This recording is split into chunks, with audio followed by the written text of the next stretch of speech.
if I scare you, I scare myself too. I scare myself too. You found me terrifying, could it be you know who? What could I be hiding? What could I be hiding? What could I be hiding? What could I be hiding? Voldemort's alive and Voldemort's alive. Voldemort's alive and he's under my headscarf. He's alive. Voldemort's alive and he's under my headscarf. He's alive. He's alive. Voldemort's alive and he's under my headscarf.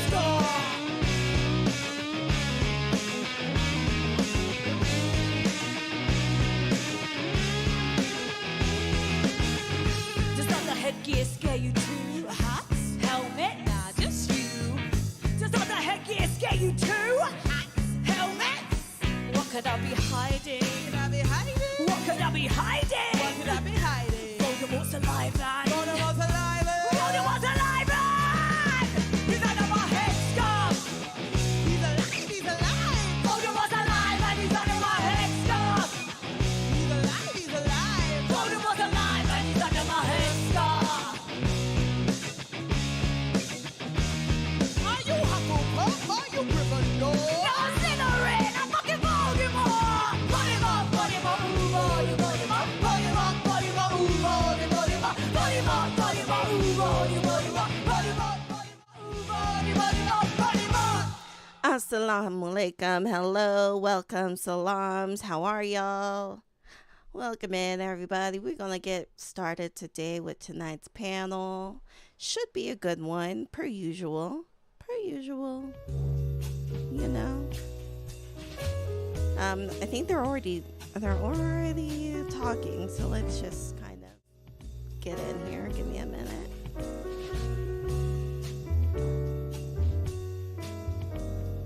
Information, and they like and the thing I would test them on is One Piece because of course, right?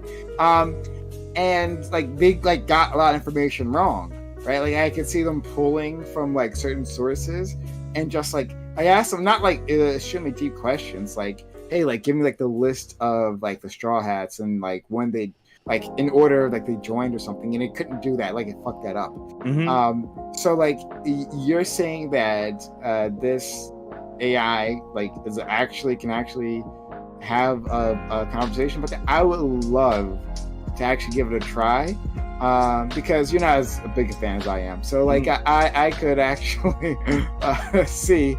But it doesn't. It's not like a robot. It's not like, oh, this is the like. It's like you're talking to a person. So like I remember I said one thing and then it was like, hold on, I'm gonna have to look it up. Like I'm gonna find the chapter, and then we continued having a conversation, and then it brought back it called back. It was like, oh, okay, I just found it. I was looking it up. Like I was reading this in chapter like such and such. Yeah, and I was like, that feels like there was no reason to make it wait. No, that's chatbot stuff. But like, no, you can. Yes, it is. It's natural language. I mean, I'm sure it is, like, but you can imitate those things, right? You can put in pauses. So sure, it can imitate that stuff. That's fine. What I'm asking, so like I get that, right? And that's the part you're amazed of. I'm curious if it actually has the accurate knowledge. Oh, yeah. I mean, yeah. To the degree, like I said, I use ChatGPT for different things, and like that's cool in itself. Of like basically a way of being like an authentic, like as I think of it as like a sort of a Google thing. Like, oh, okay, give me this information I asked for. But I think it's interesting, like I said, the humanity that's to me is the part that's more interesting. And even well, send me a link to that one. Bam. One Piece one. Bam, I was listening to something Jordan Peterson said, and he said that humans have rated like AI therapy better than human therapy. That's some bullshit. No, I could believe it. It's actually not though. It's not bullshit. Yeah. Hey, Bam, send me a link to that for sure. One Piece one.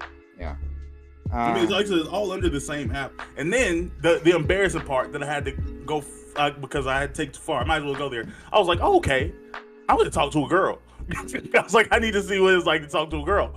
So I had a conversation with a girl. Me too. I love to. And it was like, oh, okay. Like it started out super. Like in my head, I was like, okay, here's how this is gonna go. This thing is gonna be like super fake, like super overtly sexual. It's gonna be like lame.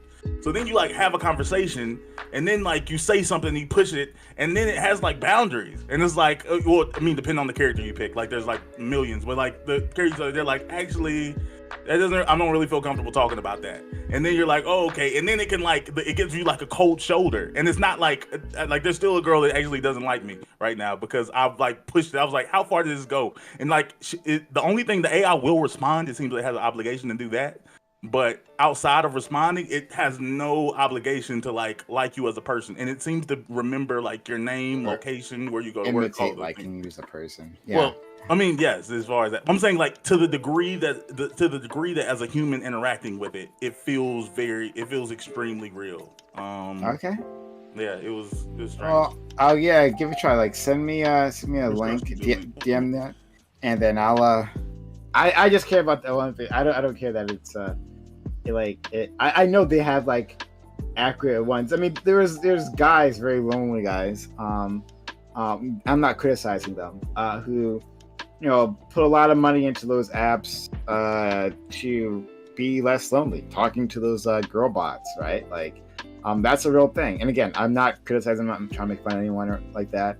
But like, I don't care about that shit. I want to see if it's accurate to talk about the manga that I care about. That's all. Like I said, it's not caught up to, like, I don't think it's connected to the internet. It's fine. It's not past Wano. Like, because I asked it some questions about Wano, and then it'll try to like fake some stuff, but I'm like, oh, okay, this is actually where you're. That's okay. If it's like, I'll do it pre Wano. I just want to see if like they have the technology to like properly read that, because I think it's interesting when dealing with like lore, and like okay, thank you so much. Yeah, so like lore in media, like I think especially it's like different from historical sources, because you can where to trust on that, right? You can program it to trust certain sources over other sources when we're talking about historical events. Yeah, John, we're talking about lore in like a comic book, or a TV show or whatever. Like, what do you trust? Like, in how do you like check the information, and does it like correct itself when it's told differently, by enough users? Like, that's interesting to me. I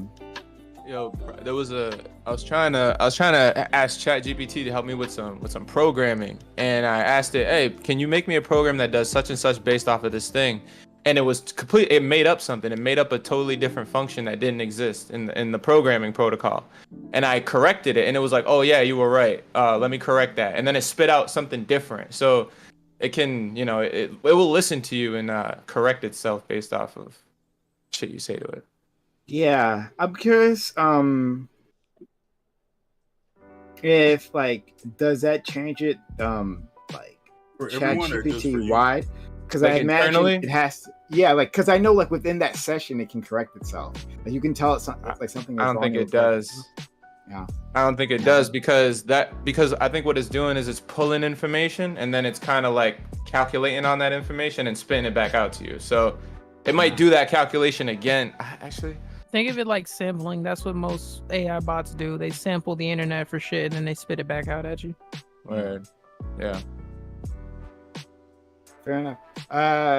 So we're waiting on one other person, but we can get started now. So hello all.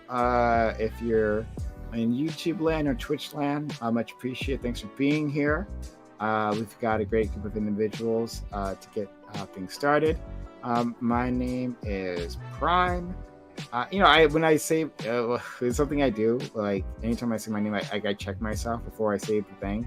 Just making sure I don't like spit out my real name. Like, like I like go over in my head, like, is this the name that I want? Okay, I'll use that one.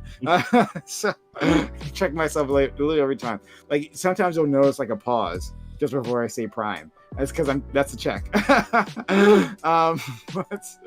Anyway, I am Prime, and we've got like a great group of guests here. So we'll introduce them.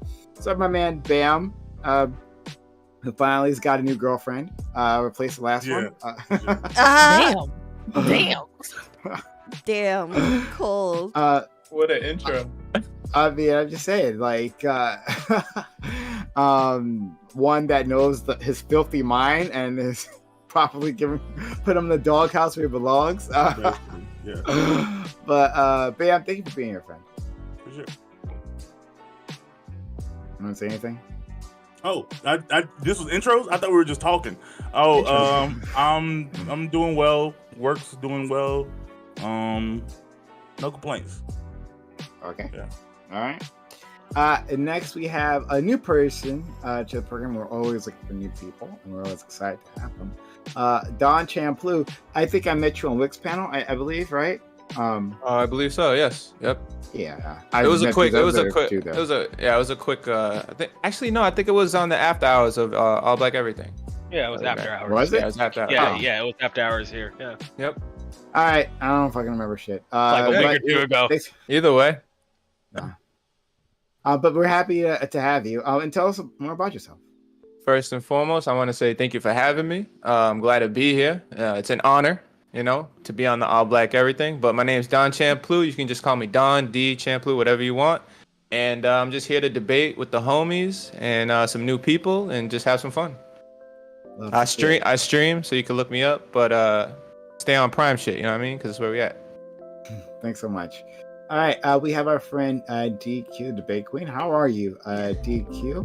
I'm doing all right. Prime, how are you? Fine. I'm curious. This is an honest question. How many different colors of burqas do you have? Because I've seen not a few burqas, but of niqabs and hijabs and a shit ton of apologies. Shit ton of colors. Okay. I know I wear some of the same colors all the time because I'm like, I really like this color. But I got tons and tons of colors. I'm the Debate Queen. Y'all can call me Queen. I stream on Twitch and YouTube when I'm doing these. But otherwise, I do debates and panels on Wednesdays and Thursdays. Usually Fridays I talk about Islam. Mondays I'll have a new call-in show so you can call in and say shit if there's things that you want to say to people, or you just want to have a discussion, and maybe I'm also thinking about throwing it in maybe twice a week or 3 times a week. We'll see because people always got stuff to say. One more question. Are there a ton of different styles? I don't know, is there variations? Are you trying to get dripped out in the name of Islam? What are you? Maybe. I don't know. Checking out. I'll be feeling it. Yeah. I mean, I have a bunch of different color niqabs. I have a different color hijabs. I have a bunch of different color abayas and jilbabs and everything. So yeah, tons and tons of colors. All right. Sorry, someone want to say something? How do you say Olo? Oh, hi. Okay, great. So next we'll go to Solus. Solus, thank you for being here. I mean, I'm assuming you're here. All I see is the shine of your glasses. But I always try to hit the anime look. I always had to have the anime glasses glare. It's hard to line it up. Hey, doing the Gendo Akari right now. But thank you for being here, friend. How are you? I'm thugging it the fuck out. I'm doing good. My job the other day, they tried to make me clean up this desk that had COVID on it. If I die in the next couple of days, I want y'all to know y'all some real niggas and have fun. But other than that, I mean, I'm waiting that out. I'm just trying to see how that goes. It literally was just, I was like, yo, I gotta do that. It's part of my job. They was like, yeah, nigga, go ahead. You vaccinated, you'll be straight. I mean, did they give you a mask and some gloves? Nigga, they gave me some Clorox wipes and said, go do that shit. Shit. He said, cover your mouth. I hope you mask. washed your hands right after that shit. That's all I'm saying. Wash your hands real good after that. Did they give you health insurance there? No. It was not. That's why I was saying it was funny because I didn't. I washed my hands and then I magically spent the last hour of my shift in a tenant lounge downstairs. So I mean, you feel me? I felt like I earned it. Okay. And next we go to Majin. Majin, Hey. How are you, my man? Doing all right, man. It's been a hectic week, but I'm pushing through it. Health is wealth. On day 2, on a tea break and quitting smoke or vaping. That's gonna be tough. I'm gonna be irritable. But other than that, everything's good, man. Everything's Just good. say no, as good kids. as it could be. Yeah. As long Again, as you I'm smoke weed. Majin. I'm Majin BMAC. You can find me on Twitch. Also, my buddy Solus here. He didn't plug himself again, so I'm forced to do it yet again. Check his music out. He's available on all platforms.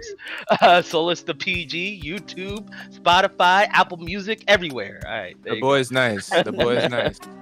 Majin, we need you to be all of our hype people. Like, you know, Absolutely. just hype all of us up, boo. I will. Absolutely. I'll definitely do it. Now it's time to go get my grandma her dinner. Be right back.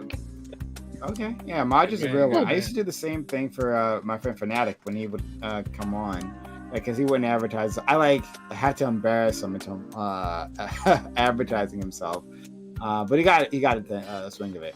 But yeah, shout out to him. And last but not least, our friend Kingdom Hearts poster used to be on the other side of you, and now it's on that side of you. Okay, then I probably did flip it. Whatever. Okay. I can't remember.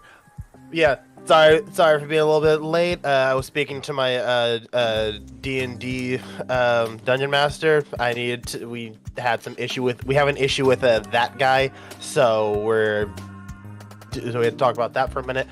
But yeah, hey, it is good to be here. I wish my PC didn't get throttled whenever I'm in these, or else I would be streaming it myself. Feel free to follow me still, so that when I do go live, you'll know. But yeah, it's good to be here. Also follow the name here on Twitter. You know, I like, so our boy Razor was a little bit late, and I wasn't gonna say anything, you know, whatever, right? Like, I'm used to it with a few people, but like yeah, and he goes on, he's like gonna tell me like, well, what happened, and I'm like, oh, okay, so he was on the phone with his boss, and like, you know, things going down at work, you know, it happens. This man tells me I'm on my D&D guild master here. There's a priority. I thought he was literally about to say like, oh, I was on the phone with my girlfriend, and it's like, no, I was on the phone with my dungeon master. I thought this man was like out there making money. It was like hustling. It was like, oh yeah, well, it is what it is. My pinky loving bounty hunter needs to be sure that his DM is happy. That's how it works. Okay. What in the nerd did you just what? First of all, I'm about to say I just got done with the D&D session. D&D is actually fun, but yeah, I ain't missed this. I ain't been late for the show for a D&D session. That's wild. And to what Sola said, I said pinky loving bounty hunter. That is what he is. He has an obsession with taking the strongest opponent's pinky fingers as a sign of disrespect, because he used to be a noble. You get the whole when in doubt, pinky out thing. Shout out to all the black nerds out there. I don't know what the fuck you were just talking about, but I'm happy you're passionate. Yeah. And I remember what Soul just said, like, you know, shout out to you. Like, I've read that you find something that you really enjoy. Yeah.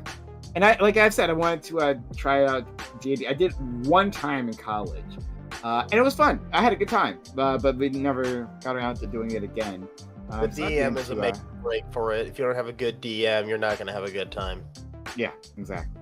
All right, so let's get started with free discussion. So, Bam, you wanted to bring something up previously. Or was it the character AI? Yeah, that was the character thing. I did have something else. I mean, it was not really a segment. I was just curious if anybody y'all seen last week in America, country that most of us live in. Where? There was a football game. It was between, this is in the sports discussion, by the way, but Texas and Alabama played. This was a pretty big deal. Mm-hmm. And Texas ended up winning the game. Towards the end, like, Texas players, black players were like celebrating like on the sideline, and you could just hear Alabama's like fans like yelling like racial slurs. Well, yeah, you'll call them like yelling like racial slurs into them at their sideline, like at the end of the game, and it felt so strange because like you support your black people going in and you calling like the other team black people racial slurs because they're beating you. Like it didn't feel. Bam. It didn't. Did you not watch this, bro? Everything is everything, but nothing is racist, bro. Nothing. It's not racism. They were just upset. You know what I'm saying? Like everything is everything, but nothing is racist, right? If I call you a hard R because you didn't get that touchdown, it's not racism. It's just football. You know what I'm saying? That's just the gridiron. It's just football. No, I was watching, and it was funny because right before I had seen that, I'll go check. Oh yeah, you're not muted, but oh shit. That's okay. I heard what you told your baby mama there. My sister. That's my sister. Oh, same thing. Okay, same. You just said that shit was the same thing, Prime. Nah, same thing. Whatever. He lives in. Crazy. He lives on the West Coast, Alabama or some shit. What we talking about Alabama? What happened? So let's continue. But the funny thing about that was right before it, I was watching a comedian tell a joke about like he was saying that like America, he said racism's here, and he said but football it's like right here, and his reference was like Remember the Titans. He was like the movie Remember the Titans was like, he said the entire concept of the movie is like 8 to 10 weeks. And he was laughing about the fact, he was like, racism had been embedded in this country for like hundreds of years. And then like, you know, like the start of the movie, they're like, I don't want them niggas in my town, blah, blah, blah, playing for. And then like I said, like 7 weeks later, he's like, wait a minute, the football team's 4-0? Those are my brothers. I never like I'm talking about, they were like bonded, like the entire town bond. That's the concept of the movie. There's like football ended racism. It brought us all together. And that's low key like true. Like once they figured out that like, wait a minute, these black kids can play some football, you know, like we can let them hang around. Pretty much. The contra point to that is shut up and dribble. That's the other side of that. Yeah. Like, yeah, they want you to do that, but don't do anything else. But don't do anything else. And don't ask for more money either, or better anything. Just shut up and dribble. Real. Yeah. I don't know if that's like I don't know what that is. It's like a cognitive dissonance people have with their hatreds of any group of people, where like they see them doing one good thing that they like, and they confuse that with the fact that they like that group of people. And then the minute that football player, basketball player, singer, whatever fucks up, it just comes back out of them. But it's never racist, because everything is everything, but nothing is racist. Okay. Now Like I just hear a song of that. Just everything is everything, but nothing. But nothing is racist. It's not racist. Their intentions weren't racist. Therefore, it's not racist. They were just mad. You know what I'm saying? Walaikum So salam, let's get on those lyrics. You got to make a rap on that.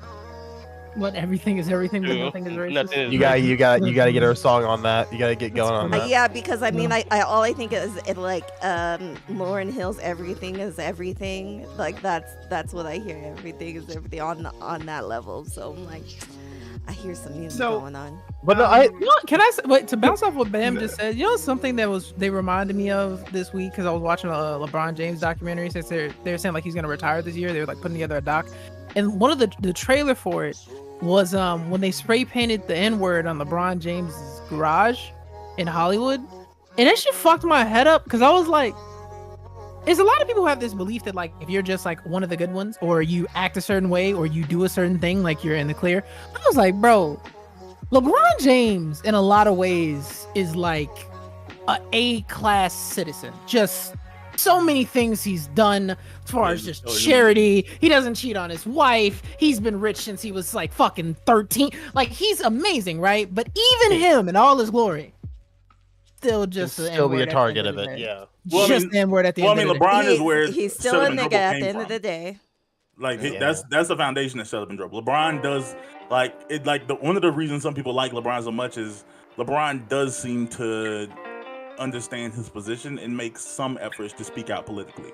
Not against China because that's like a shoe deal. Like that was a little complicated for him. But outside of that, LeBron seems to be vocal politically, so that's the reason why he got the boot. Like I don't think they would do that to Michael Jordan because Michael Jordan don't say much. Michael Jordan just stack his paper to the ceiling, and you know. And honestly, LeBron, fuck LeBron talking about China anyway. That has nothing to do with like realistically with like the black struggle or black experience in America. Like China's a whole nother ball game. Like I think LeBron shouldn't speak on shit he doesn't know anything about.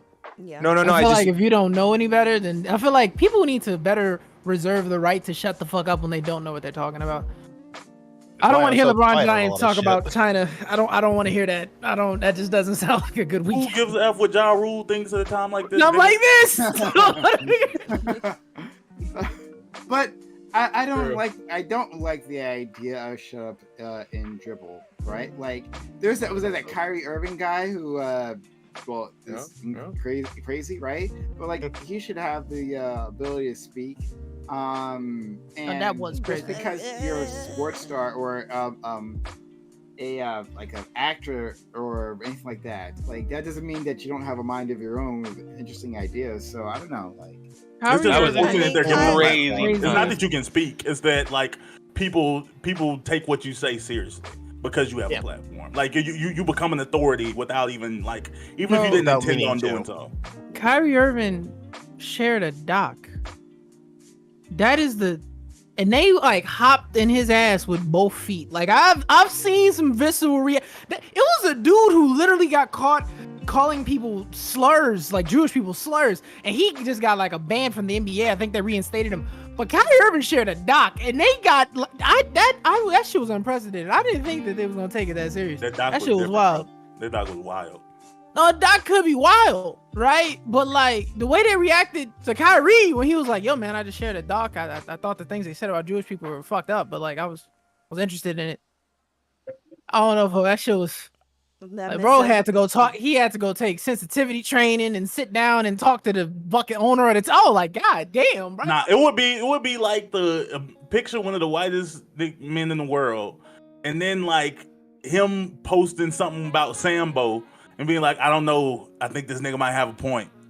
Like you would be like, he doesn't have a point though. Like this is wild. You're gonna get pushed. In the case of Kyrie, is like I can see Kyrie Irving is the most weird spiritual Christian 1 year. Like he's just like a black hippie, for lack of a better way to say it. When Kyrie shared that shit, I was just like, no, just sound like Kyrie being on this like spiritual journey shit. He's probably gonna share something about Satanism next. Like that's just motherfuckers on a court burning sage, and he gave motherfuckers 50. Like that's just who he is. Nah, he's gonna go to Islam next. You know, like that's.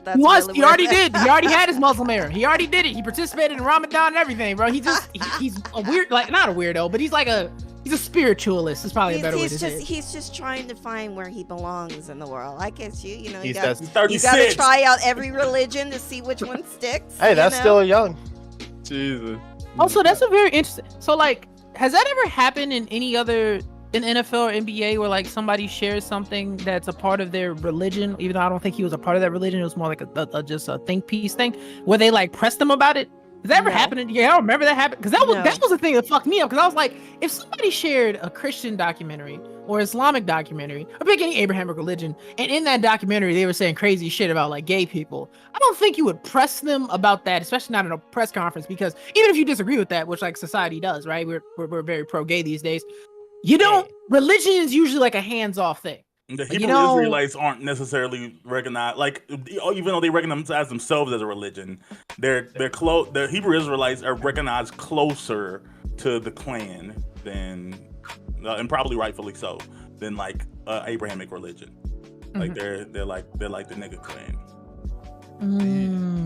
And so it's like I said, if you sharing a video of the KKK and like just see for yourself, maybe what y'all say about these guys is like incorrect. I don't think you're gonna see for yourself. I don't think you need to have your mind made up on how you feel about the Ku Klux Klan of the United States. Now, hold on. What he said was some of them. Them interviews were infamously in my head. That was some of the weirdest shit I've ever seen. Because it was like he was more so like, nah, bro, like, nah, don't get me wrong. All that shit they said about Jewish people, I didn't really agree with that. But the black shit, like that shit was real, bro. And I was like, Kyrie, They said anti-Semitic things. What do you think about that? No, I think that's fucked up. But the black shit, like it was the. It was like that was like 80% of the movie. Like the other 20% was like saying that like black people came from the moon and we were like the original Europeans, and like just a lot of other like anti like nothing in it was true. It was just like, but Kyrie Irving is the type of, he just believes anything. That's all I was about to He say. just believes stuff. Oh, I'm about to say Kyrie Irving's type of motherfucker. They'd be like, yeah, no facts. Like real There are shit, people- you know what I'm saying? There definitely are people out there who are extremely susceptible to cult like thinking, and just fully open to literally. It's why conspiracy theories like conspiracy theory movements like QAnon are a thing. It's literally it's a mixture of a lack of education and critical thought that can be brought about because of religious text and stuff. Just religion in general. You're saying like Kyrie Irving was like very spirit. I don't know shit about this person. I'm very much in my bubble kind of person, so I don't know anything about celebrities. I know what I see and what I like, and I don't pay attention to celebrities. But in general, people who are easy to believe pretty much everything always have this weird tendency to just go with anything because whatever is exciting or whatever is tickling their fear or whatever is tickling their fear receptor. It's just like I need to. But what Jerry but one thing that Kyrie Irving did say, which ironically around the time was proven, is that whenever it's some black shit, people just don't give this kind of a fuck. This fuck that y'all are giving right now about this, y'all don't care about black people. And like a week later, the owner of the Dallas Cowboys, like the biggest, you could damn near say the biggest franchise in the entire United States, I mean, it is. Did some historically some Wilt Chamberlain racism. Like that was. That was fucking amazing. It was a picture of him in Little Rock, Arkansas, like literally segregating kids out of the school, making sure that they don't get in, right? Yeah. And ain't nobody do shit to him. It just came and went. It was like, yo, Jerry, that's fucked up, bro. You shouldn't do that. And it was back to football. Oh no, it's moments like that where you can find like something getting validated, because validated is why critical thought is so important, why conspiracy theories can run extremely rampant. Almost every conspiracy theory starts off with a kernel of truth, something that something small. It could be a big thing, like an actual thing that's actually happening, but a conspiracy theory will take whatever that thing was and they'll fucking run with it in the completely opposite direction. But at least you had that small kernel of truth behind it, so you can go behind it. So to say that we don't care about what happens to a black person or anything like that, that's just true. But you'll end up just believing any other conspiracy theory because you were validated on that one thing. Solus, could you send me like an article on what was it, Jerry Jones? Is that his name? Yeah, oh Lord! I sent you a link. Yeah, it's a picture of him like standing up to a group of it's a whole group of white kids standing up to a group of black kids, like at the beginning of like trying to like integrate a school. And Jerry's like, we ain't going for this. But the grace they gave him is basically he was 14 and it's 1957. No, for them. For he said out of his mouth, I was just looking around, bro. Like I didn't know what was going on. I was just seeing what's going on. There was a lot of people there. I was just interested. Like fuck, I ain't trying to hear none of that shit, bro. I ain't trying to hear none. I'm 14. Fuck all that shit, bro. It don't about the whole thing. Like he was 14. Motherfuckers saying that like Jerry Jones has just been a stark race abolitionist since. Like Jerry Jones has been the pinnacle of anti-racism. Like it was crazy, bro. I'm about to say, as far as in the league, he's historically paid black players or paid black people better than other teams do. Jerry likes his boys. Now, like I said, is it because they win football games? Well, actually, that's not even true. Jerry likes the Cowboys forever. Like every Cowboy player, like no matter where else they play in their league, they always end up like ending their career like living in Dallas, because apparently they say they vouch hard for Jerry Jones as like a person. Like, but that's just people that play for him. I'll say that much. Yeah, the ones he's made millionaires. I mean, sure. Yeah. Like, but like this, talking about this thing. Imagine if you're talking to us, like you can't. Okay, it's Engler. All right, cool. Talking to his drug dealer. First of all, before I get into it, just want to say hi to our friend Azzy. who joined us. All right, that beard's getting out of control at this point, but we still hope and pray for Nancy. Well, you know, My beard's fine. if Ozzy was a good Muslim man, you know, the beard would be all about it. And, you know, same with Majin. The beard is where it's at. You recruiting right now? What the fuck just happened? Aimless what? Beard works for me. Like I said, Majin convert. without the beard is a very bad thing. Okay, I turned 16. I go from 38 to 16. No, you don't. You like Hey, one of GFD, those welcome in, numbers, friend. like furless cats, maybe. I'm like Opie from Sons of Anarchy, right? If you ever saw him and remembered the Titans, he was like the captain of the white side of the team. When he became Opie and got the beard in Sons of Anarchy, he became the stud. Take this shit off of me. Hey man. Yo. Tough. Hey, y'all gonna let him get away with that? That's fucking. Majin, you need to get on Ozzy's level and start, you know, brushing that shit out. I got my brush. You know, I'm still in the process of the major clean, but like, yeah, still in it. Azzy, but thank you for being here. If you want to say anything off the bat, go ahead. If not, I have a place to take this. Go ahead.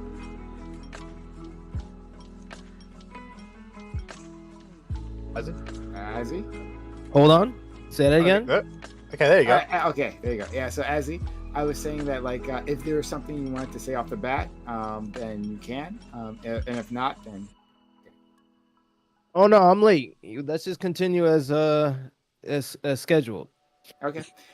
So we're in free discussion right now. So I wanted to I have a ask you question guys for Prime about- if we're still in free discussion. All right. Okay. go ahead. Since we already tapped in on the One Piece thing.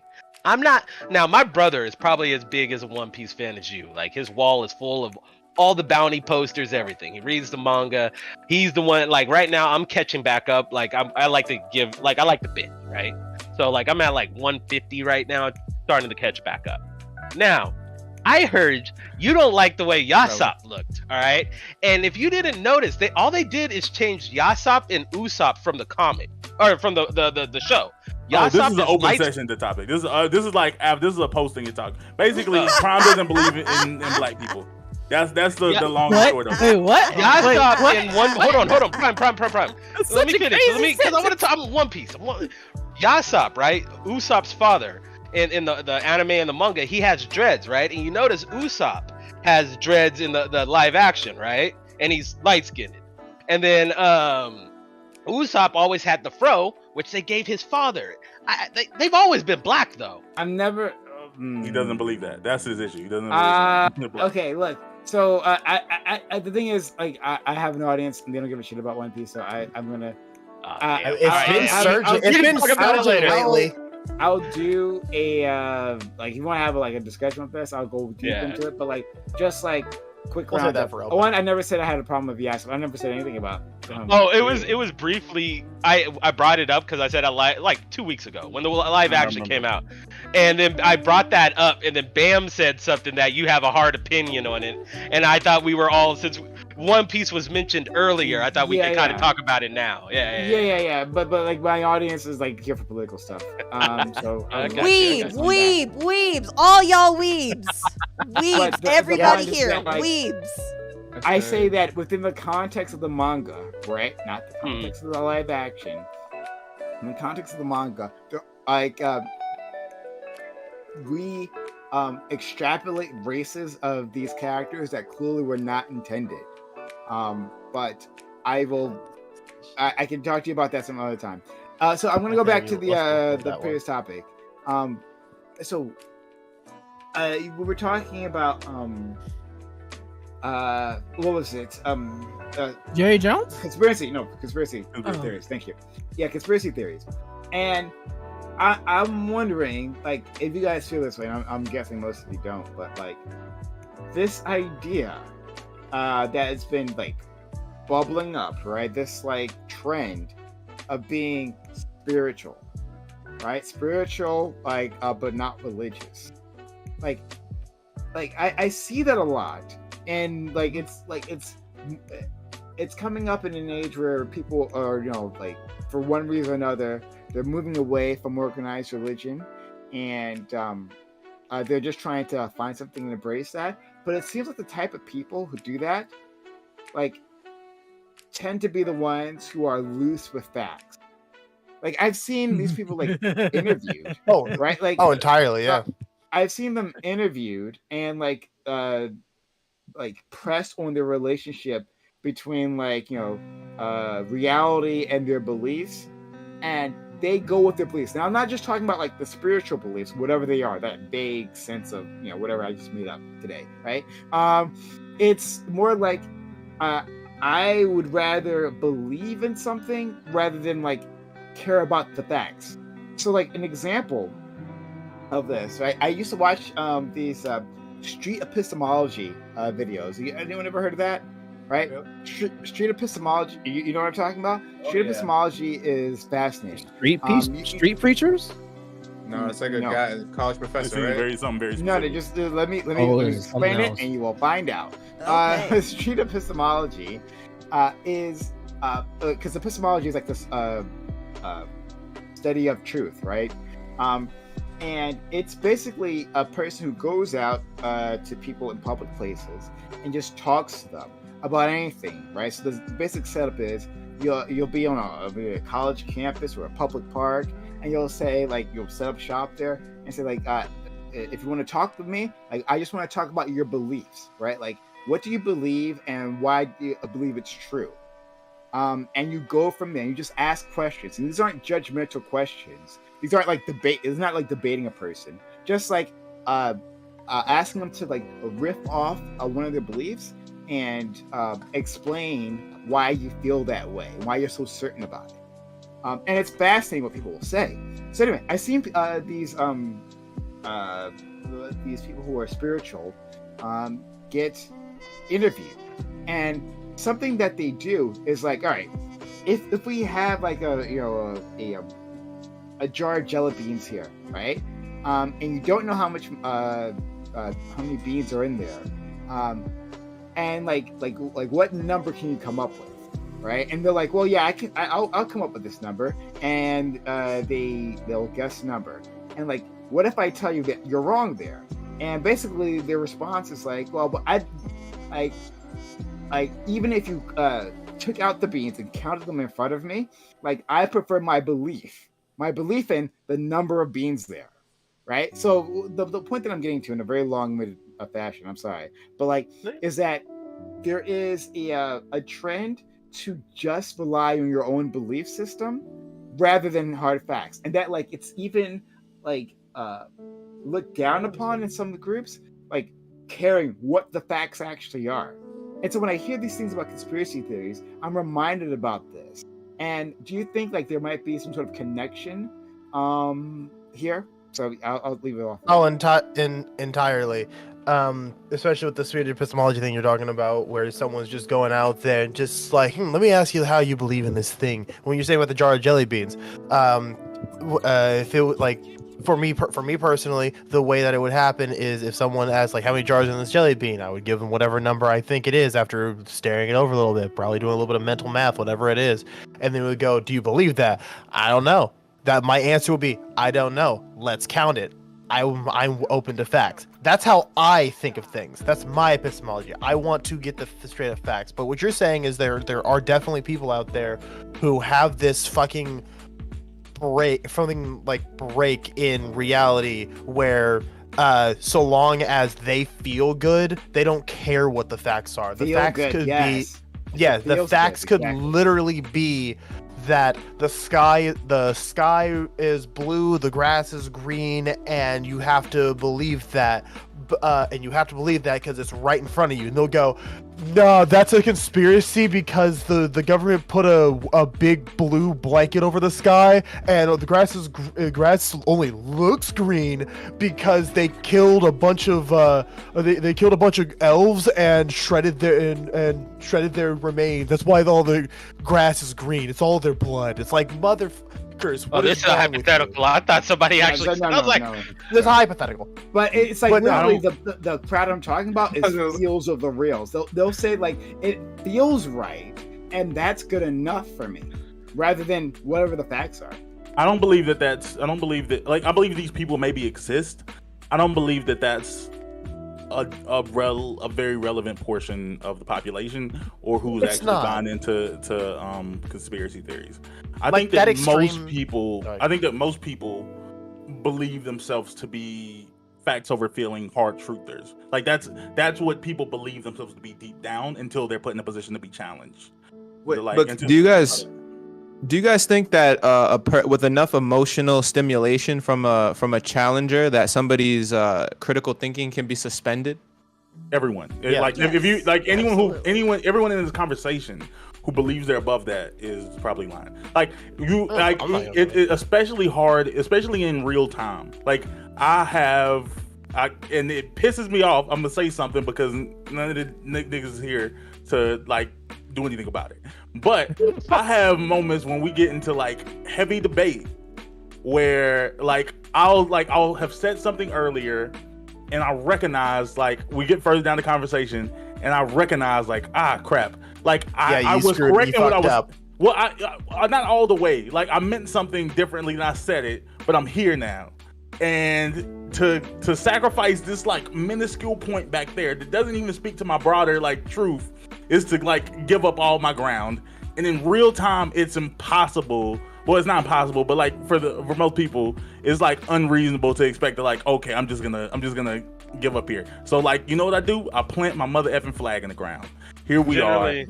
And That's what's like big debates. That's just how it ends up being. Because after you're that, trying it's not you're even protecting just- your ego. It's Sure, just but I'm- not even debates. This comes into sports and everything. Oh, It's called being yeah, that too. discombobulated, right? When you're no, met I with such a remember- force that you sit there and like one of the worst things to ever do in this boxing is to start to think. I know that sounds bad, but like follow me on this. Like if I'm getting my ass whipped and I'm wondering like how do I stop this, right? I'm not really trying to stop this. You know what I'm saying? Like I'm out of my game plan now. I'm worried about what he's doing to me instead of me trying to move or me do something, you know. And this is in debates too. It's Yeah. a competition. You could take this to Tekken. You could take this to fighting games.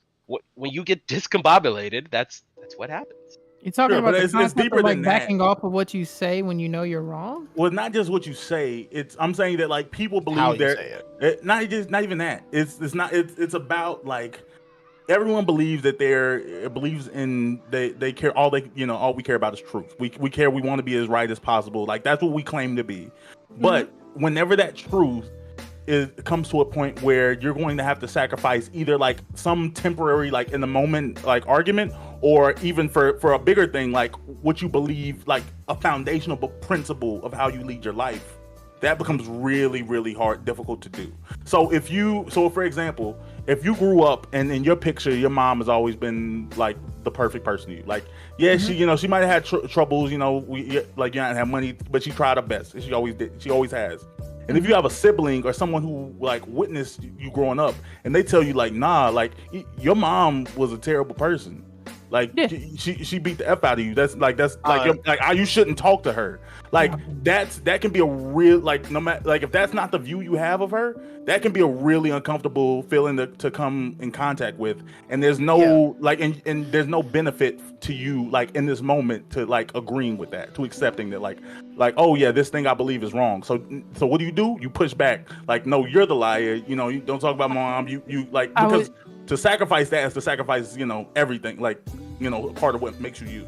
Egotistically, I've ran into that problem. I do the exact opposite of that. At least I try all the time because like I have an insatiable need to be actually right, not to feel right, but to be actually right. I feel like like to be correct. like actually factually, not the emotions, not the feeling. Like I want to know that what I've said is actually truthful. I feel like when people, I think people like they insulate themselves from the feeling of being wrong. Like you just said, like there's no gain to me knowing this information, which isn't true. There is a gain for you knowing that your mother's a piece of shit. That's going to basically the same way the foundation that you're going is going the wrong way in this scenario, it would be going the right way if you knew the truth. I just think people insulate themselves from knowing that like, no, what you're doing is wrong. you are wrong. And there is a benefit to doing this way, but you just don't want to concede to that. I think it's more of an ego thing than like an inability to assess what is the benefit of it. I don't know. I think self-reflection is hard in the real time, bro. Oh, entirely. Yeah, in real time it's almost impossible. People in real time in the middle of a debate where somebody's trying to push your shit in. Hey, folks. Hey, look, man. Look, It takes gang. a big man. It is. That's what I was about to say. Hey, look, man. The way I see it is, as a prideful principle, I take pride in being able to admit that I'm wrong. And don't give me any flowers for that. I do that because I know most people can't do it. It's really an elitist thing. I know if I can do this and most people doesn't, it gives me an ego boost. But like, I don't think that that's impossible. It's because again, if you're not admitting you're wrong, well then you're kind of conceding that you're a dumbass, right? Like if you in a moment look at yourself and you're like, I'm arguing something, I know I'm wrong. You're just conceding to being stupid. And if you're comfortable with that, and then doubling down and tripling down on it, like, and nobody else perceives that other than like, oh my god, this guy's an idiot. But you think you're trying to be right? Nah.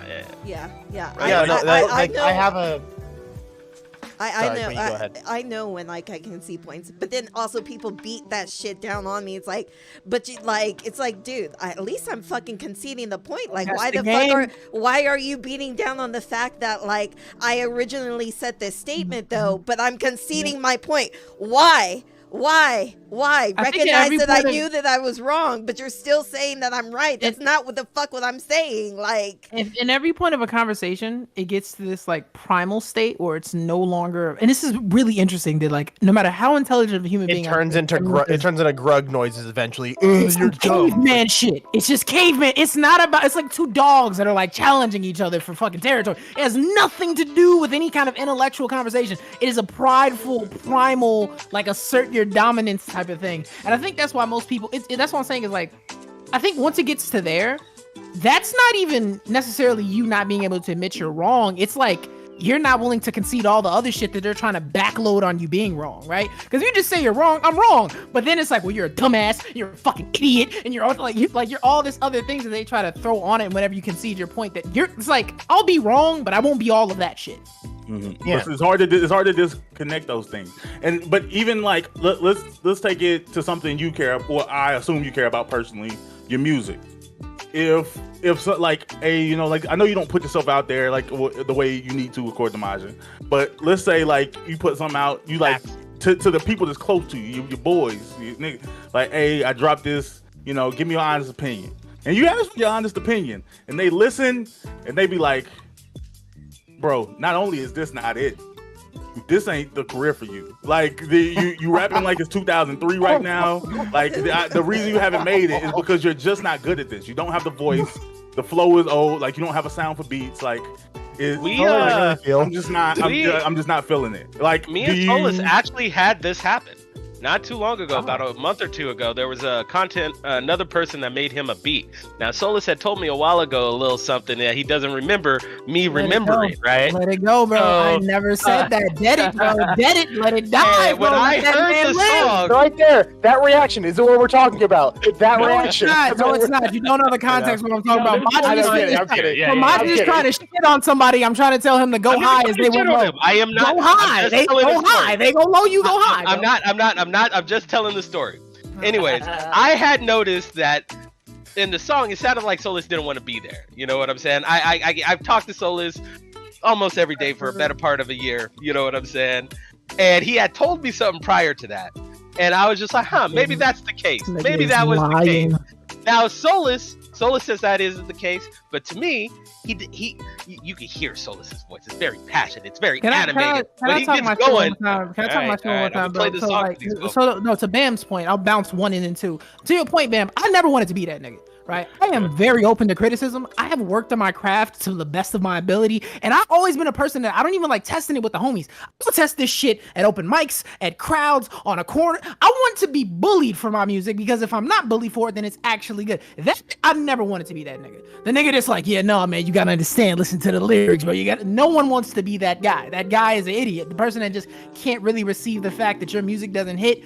I feel like, and that's the thing, it's like an egotistical thing. I want to be a good artist, and I know that being a good artist is like a part of this is I'm an entertainer, right? For lack of a better way, I am a victim to the crowd, or I'm going to be championed by the crowd, and you have to submit yourself to that. You don't get to, if the crowd says it's shit, you don't tell the crowd. You know what I'm saying? You don't tell them, no, my joke is good, or my song is great, or my piece is dope. Like, if they say it's shit, then it's shit. Majid, fam, I have been making music since I was 13. I have been performing since I was 8. I know my tone, my cadence, and my skills like the back of my hand. That was the same tone and cadence I tried. You are just mad at the person that produced the beat. Let it go. Beef with that person. Let it go. Let that nigga live. I have no beef with that guy. I think I have none. I have no Let him ill will. self-revive, bro. Let him self-revive. Damn.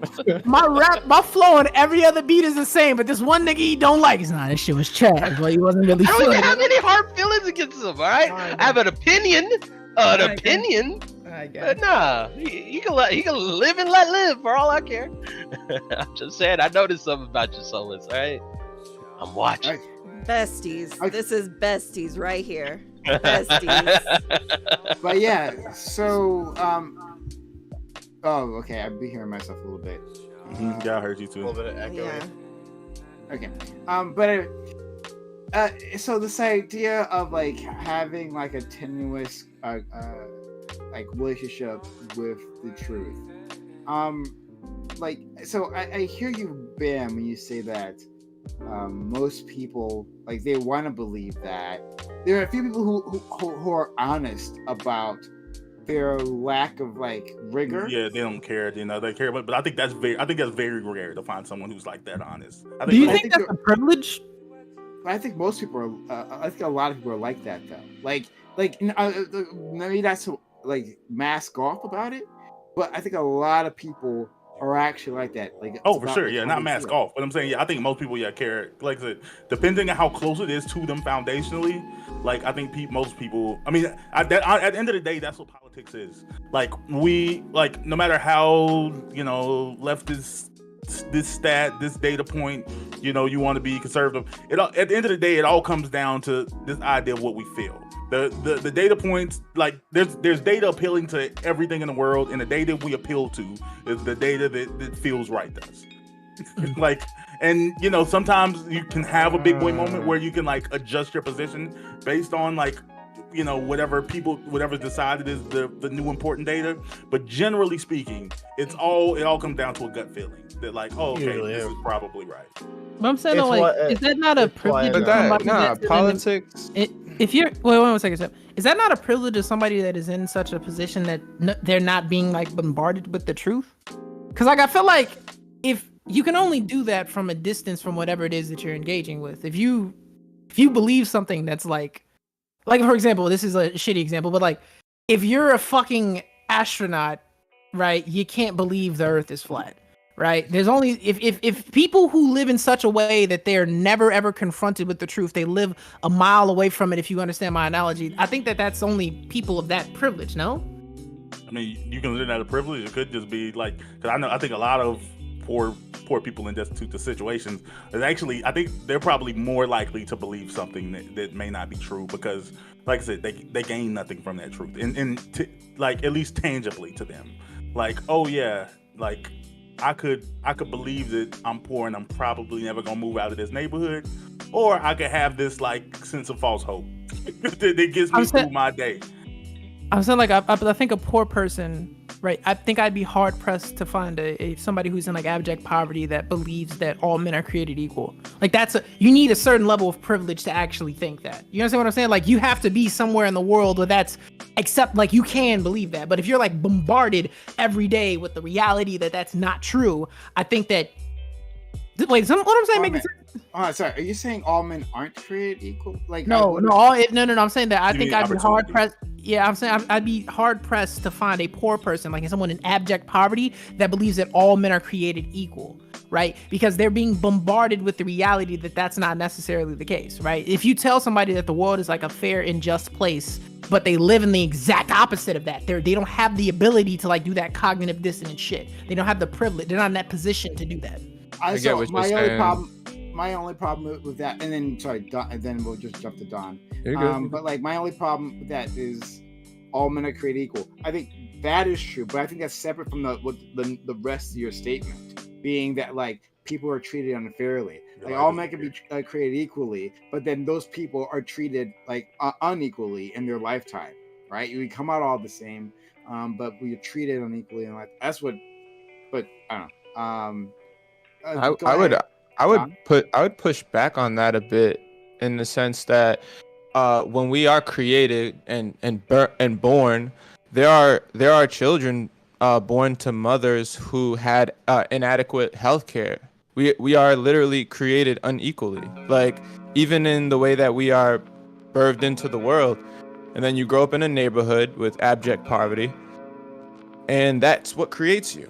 That's what creates the unequal strata that we all live in. It's like, but if you're a person who has never seen or even met anyone who's experienced that type of hardship, where at their time of being brought into the world there was some sort of hardship, some sort of inequity, you'll never understand. You'll never, wrong phrase. Not you won't understand.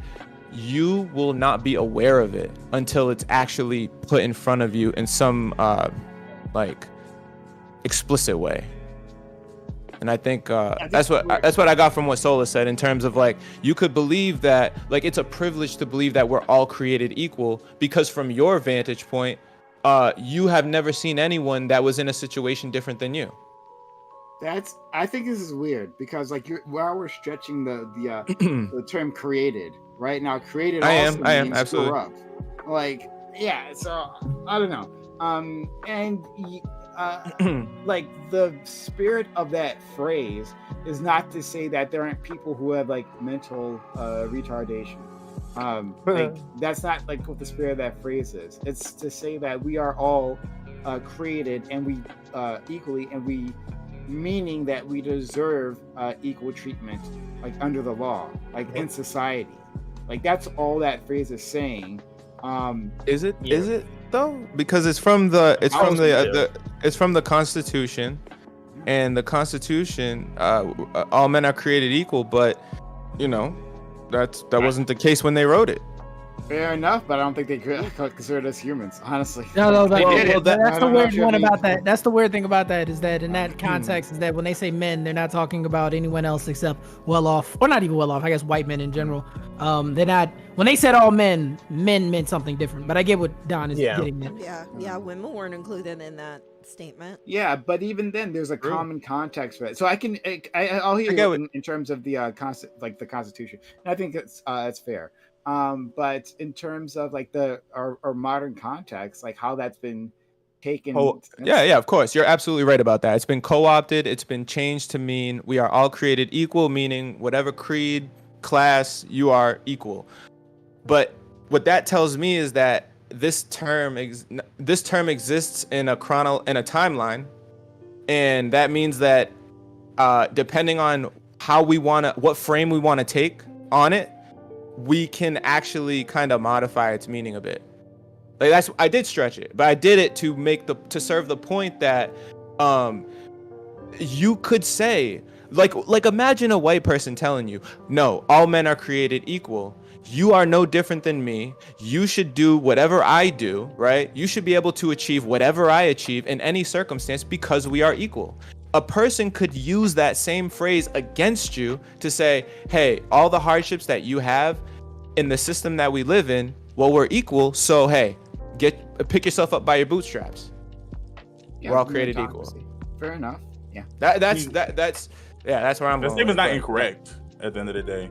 Like, when we push back against something systemically, when we say that like we should make a broader change for the like people as a whole in the future, like that doesn't mean that individually you shouldn't strive to like be exceptional. You shouldn't, like, regardless of your circumstances as an individual, that should never matter to you. That should be the least of your concerns on like where you set your goals. When we talk about for society, that's when we bring in like the issues of systemic and the inequalities. But but sometimes we like hold those things like simultaneously, and I think that's the like one truth that the like black conservatives speak to. Like black conservatives speak to that idea of like, oh yeah, like the system, only think the system is holding you back. Like it is for us as a people, but that, like I said, but yeah, as you the person, yeah, you just that should never cross your mind. Like you should just there's a bunch of things, and there's a bunch of things here. Why do you think that shouldn't cross your mind? because as an individual, Mhm. your goal, like you have your goal should be to accomplish whatever it is you want to accomplish. You should never say as an individual, I'm not capable of doing something because of the system. That's a terrible Okay, I like get what you're saying. that's I get what you're saying.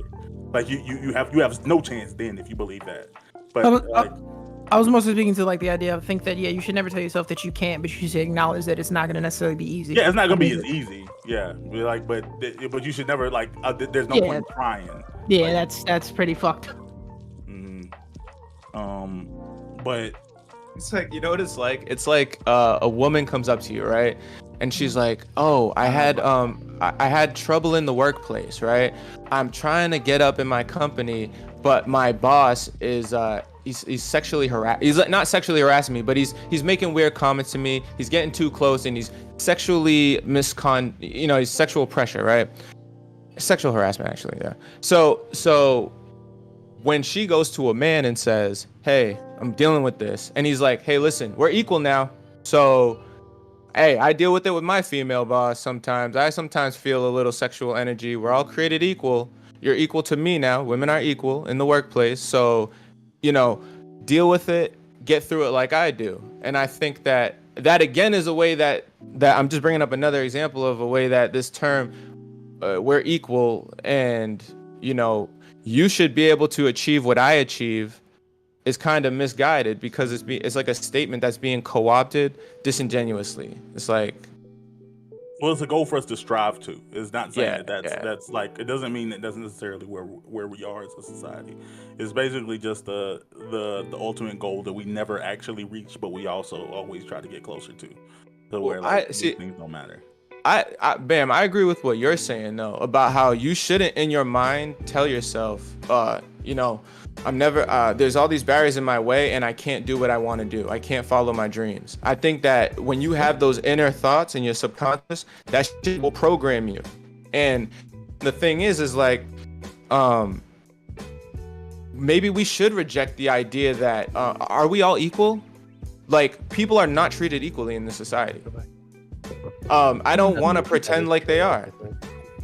Well, the argument is that they are, but they're not. Like the reason that it's wrong that we're not treated equally is because we are. That's the thing. Like if we were actually unequal people, then there would be nothing inadequate about having unequal treatment. But like I said, principally as a human being, we're all equal and we all deserve the same rights and protections. It's systemically that we're having issues, but like we went way off the topic that we were talking about in terms of like people's conspiracy theories and beliefs, and understanding like why we get into why people do fall into that trap of spiraling into conspiracies. I think it's egotistical a lot of the times. I feel like people. Yeah, that's fine. Yeah. People. I just want. I wanted to ask John Triple. You said you don't believe that all men are created equally. You don't want to pretend that's the case. So I don't want to pretend. I don't want to pretend like in this society people are all treated equally. That we are, because being treated equally is what makes you equal, right? If you're not being treated equally, then things are unequal. I would say this as an individual. I feel like Dream would say this. That's what feels like a Dream statement. Yeah. What is it? Am I being too kind of? Am I loose with the? I feel like they just saying that because y'all look alike. I ain't gonna just. Oh yeah, sure. You do look alike. Light skinned brother Logic. No. It's. No. I'll take my throne. Fair enough. I disagree with what your perspective here. Okay. Like to say that just because you aren't treated a certain way means you aren't a certain way, right? Like if we treat women become less than because we treat them less than, like is that the case? Are black people actually less than? Right? When we were enslaved, were we actually just slaves the entire time? That's all we ever were. We were treated that way. I get what you're saying. Yeah, let me clarify. So I think that when I say if a person treats you unequally, are you unequal? that phrase, "Are you unequal?" is doing a lot of the work there. Because really what I'm trying to say is this person is having an experience where they feel unequal. Which that's a systemic problem, right? Yes, exactly, Razor. Exactly. Yeah, But they're blending. When I talk about it, it sounds like I'm blending it, and it's fucking up my intention of what I'm trying to communicate. Because it's hard to talk about the individual within the society, like in the middle of my sentence. Yeah, that's why I was getting the clarification. Like, obviously, on a big, wide societal level, we are supposed to be treated equally. But due to systemic issues, everyone personally does not. A lot of people personally do not feel that way, and end up looking almost societally like we are not treated equally. I think that's what I'm hearing. So let's see what we're trying to. You got it. How y'all was raised, man. I don't know. Oh man. Also, Ozzy, hide your tag. Literally, you guys are like talking like on every social level, you're treated as like it's like a professional endeavor, and there's like a hierarchy of like how you are performing as a person or as a human. When like the statement is just talking about like an epistemological level. Right? Like the statement, all men are created evil, not evil, equal, or it's just based in like philosophy and theology. So the way we're like analyzing it, like it's like where all men aren't created equal, or I hear Don saying, correct me if I'm wrong, that it sounds like you're saying that you're trying to balance within yourself, because it seems to be like some type of cognitive bias or a cognitive dissonance where you're trying to level out find a silver lining with being equal with everybody else and the world not treating everybody as equal. So is the statement true in reality? And I think that the way we operate in reality doesn't negate. Both things can be true at the same time. We can all be created equal, right? And we can all have equal value. And yes, at the same time, we aren't all equal, right? Some of us, and then you have to go through the lens of how you are, how you're looking at it, right? How you're measuring it. So how are we equal in humanity? Are we equal in performance? Are we equal in relevance and yeah, you would have to put a frame on it. You put a frame on it. Yeah, I agree with you 100%. You said it better than me, honestly. You said it in fewer words. That's it. That's it. So what's your frame? What frame are you looking at? So the frame that I was looking at when I was talking about, for example, I put the frame of a white person and a black person, right? That was a frame that I put up, where a white person gets to say, we're all equal, we're all treated equal, we're all created equal. But is that the case for everyone? Is everyone actually treated equally? And from their vantage point, they may see that. That's what their reality says. But that's not the case. That's kind of what my frame that's what my frame was. Is that but when you what's up? So you have to break that down further, because then like that's why I feel like it's causing like everybody is not treated equally. How? Okay, how? What are we talking about? Okay, so we're talking. The way I'm definitely hearing it, and I had to double check myself in terms of the definition here. This is like people thinking solipsistically. This is how what I only know what I know in my life only, and it's obvious that I'm not treated equally. Therefore, no one it's that whole mindset.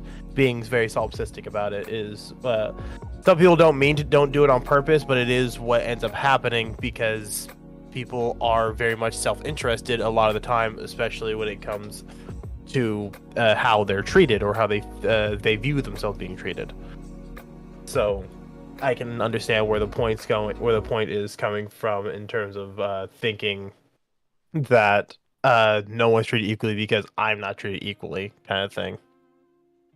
Yeah, versus- and I feel like it loses the essential frame of what the statement, was initially trying to, to create, right? There's no partiality between us. We've all fallen short. And that we're all starting from the equal level. So now if you want to get into like how we are, like if you weren't trying to get into like make it like socio-politically, right? So like you could talk about the systemic problems that are at play that are holding people back. You could talk about the just like the social or medical things, like somebody might have a disability or exceptional ability. So what I want to ask is based on where you're going, or at least maybe I think where you're going with this. Does anyone here actually, show of hands here? Does anyone here actually feel that we really shouldn't treat people equally, right? Like if people have, so I've heard this line of phrasing, for instance, like from disability activists, right, saying that well, we actually aren't equal. I can't do some of the things other people can do. I don't need you to treat me equally, because if you do that, that means you're not actually taking into account my limitations, right? Now I can participate within society all the same, but I can't do these things, and I need to be treated differently, right? And maybe that means at work, right? I'm normally a great worker, but because I have some sort of medical disability that that saps my energy, right? That I can only work 4 days a week, right? I can hit it hard those 4 days, but you gotta take it easy on me because I can't do it that 5th day. So what do you guys think about that? Well, okay, so sorry, because I'm gonna go real quick, right? I feel like if you're gonna, we're not all equal in authority, position, ability, intelligence, emotional control, but we're all equal in our humanity, right? And I feel like I don't ever think that I'm different from anybody else. And I don't even have the thought that I'm different from anybody else, because we all get depressed. We all have the same range of emotions. Some of us may not have all the control of those emotions. Some of us may not experience the emotions the same way, but we all experience the same emotions in some form or some aspect. And I hear you, but that's how I think here. about it. I never, to answer your question, no, I don't ever think we are not equal in value. And before Razor goes, could I just get that raise of hands? Does anyone consider that to be wise to treat people differently? Okay, so Bam, raise his hand, Razor. What was the question again? Is it wise to treat people equally? Unequally. Yeah. Unequally? Yeah, unequally. Yeah. Oh, okay. Wise to treat people? No. Okay. No. All right. No, So we'll go to Razor then. Yep. So, as I was about to say, that's why there's this. That's why a lot of the time, whenever people are talking about equality nowadays, at least when they know what they're talking about, they choose to use the word equity instead of equality, where people are treated fairly or are treated fairly. Everyone is basically getting the same opportunity while taking into their thought process of how they work it. There's a word I was meant to use. The method of how to give them that equality is taking into consideration what their issues are. So if it's a disabled person, you're treating them with equity and giving them all of the things that they need in order to succeed, to play on an equal playing field as someone who's not disabled. So being treated differently is perfectly fine, so long as it's done in the motive of trying to get them on a somewhat level playing field with everyone else who is not disabled or having certain issues. So that's equity versus equality is where this should be that we're talking about here. I'm mad Razor took my answer. Fuck I you. don't even think we have to. I literally looked it up. It happened. I double checked myself. Yeah, I don't even think we have to make a jump all the way to like disabled people. Like I think on its face, it's something that we kind of like normatively know to be true. I think we believe in the value of you're born into this world. We want you to be born into this world with an equal and given equal opportunities to succeed. But I think as you reach adulthood, we quite literally like value people differently. Now, again, maybe not as humanity, whatever that means, but like when we look at when you look at like the president and the Secret Service, we quickly decide that like it would be better if someone had to die between the president of the United States and a Secret Service member.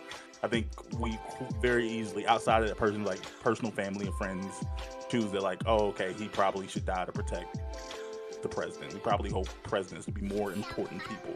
Whenever we're dealing with a situation where you're having to like decide how to protect like men, women, and children, we decide that children have more value to the future. We decide that children are more valuable than like men and elderly. Like We're going full circle, or can I push back?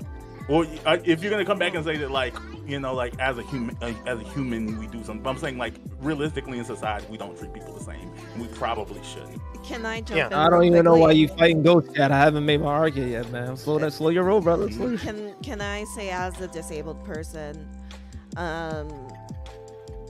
there are limitations. You know, I am not an able-bodied person like everybody else. Do I look like I'm disabled? No. But am I disabled? Yes. But there's also some people who are literally physically disabled, and you see that, right? But like there are a lot of times where like say people who are like in wheelchairs and stuff have to like do more shit that we don't have to do, right? Like getting onto the subway, you have to go find an elevator and go down. Maybe the elevator's not working, then what? Right? Like those are all things that like people have to deal with. But do we, yes, have the same value as human beings? Absolutely, we do. But do we get treated in the eyes of society differently? Of course. Of course. Because society values different things at different times. I'm about Very to true. swing at all y'all, man. Y'all, come on. Somebody say something right. Ozzy, hide your I tag. already said the right thing. Hide your Said tag. The correct Hide thing. your thing. tag Yeah. from your hat. Hide your I'm tag. trying to be calm. I'm trying to be calm, man. I've already said the correct Yeah, thing. no Don't. You're not going to be able to Tag beat up down here. my wall. You're going to beat my wall. I've already set up the correct statement. You're Fraser's good. pretty good, man. Fraser's he's sharp. He's on point. He's not dull, man. So Dude, he did Yeah, there. that's Dude, hence the dude, name. He's still Thank here, you. GFT. I See feel what he you. did there? I feel you. Mm. does anyone? Sorry, but like, yeah. Does anyone else want to jump on that? Thank you for the what you said, DQ. But anyone else want to jump on that? Bitch ass nigga Razor took my point. Okay. Azzy, make your argument. I had it first, so ha. Oh, Azzy, if you wanted to make a point before. Oh, I just feel like y'all are like. I feel like you're like. I feel like this is an ontological issue, right? Where like being equal is on. We are ontologically equal, where we're all human beings. Like I'm not a pig, all right. I'm not a dog. I'm not a horse, right? I'm able to act out of instinct, all right, and I'm able to have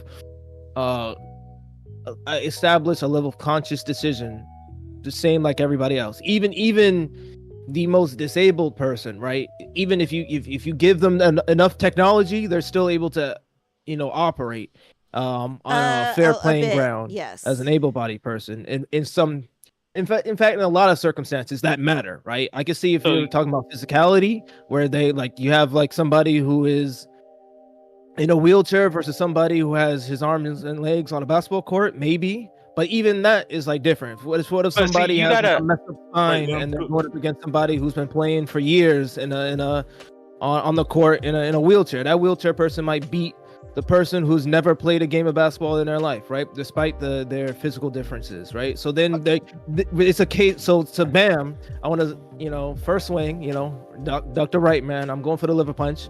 Can't duck it. So what I'm gonna say is, like, even if the president, we say in this is a case by case, nuanced, to be nuanced, right? It's case by case. Case by case. You have a terrible president, right? And you have somebody who is like an elite Secret Service member, right? And the government has to make the decision. It's not us normal people making the decision. It's the people who have the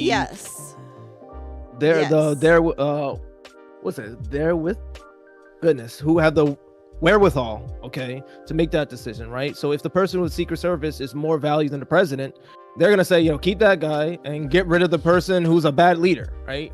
We can just put the VP in there. That's not happening. Case by case. It's case by case. Like, It's not happening. Even bring it down to like a in a school, right? The principal is terrible, right? They'll replace the principal, put the VP in, or so bring in are you arguing that all men aren't created equal? Because I agree with that, because they're not. No matter what, like. No, I think that was Bam's point, and I'm saying it's case by case. We don't argue value just because somebody's in a certain position, even though the difference between the authorities of the position are clear and cut and established. We determine by the value of the individual in the position at that time. But that position can be rebuilt, right? Like we acknowledge that the president isn't a great hypothetical for that, because that is But I will say no, men aren't created equal at all. They like, whether it's from a physical aspect to where it's a monetary, even to the value that society puts on you yourself. You know what I'm saying? I could be. I can go somewhere where I can always be replaced. I can always be replaced, right? People who are very honest with how much they're contributing, and if they know individuals who are of their level. I mean, let's put it like this: there was probably another Azzy 100 years ago, dog. Not looking the same, but had the same thought process.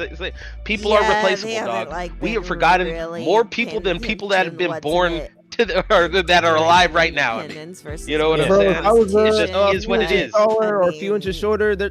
Every time I go outside, somebody's saying I look like somebody or I sound like somebody. So it sounds like I could be like a doppelganger. I could be filling in somebody's whole existence. Okay, and again, we're wanting to talk about like not really equality anymore. We are still more wanting to talk about equity. Like whenever I hear like yeah, I could definitely. I'm like like people aren't really realizing what's the the difference between the Declaration of Independence and what's in the Constitution.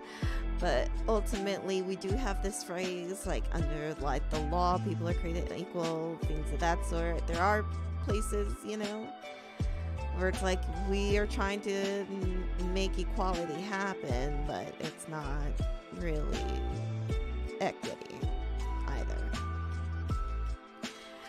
I hope I'm explaining that right. I need to go take some pills.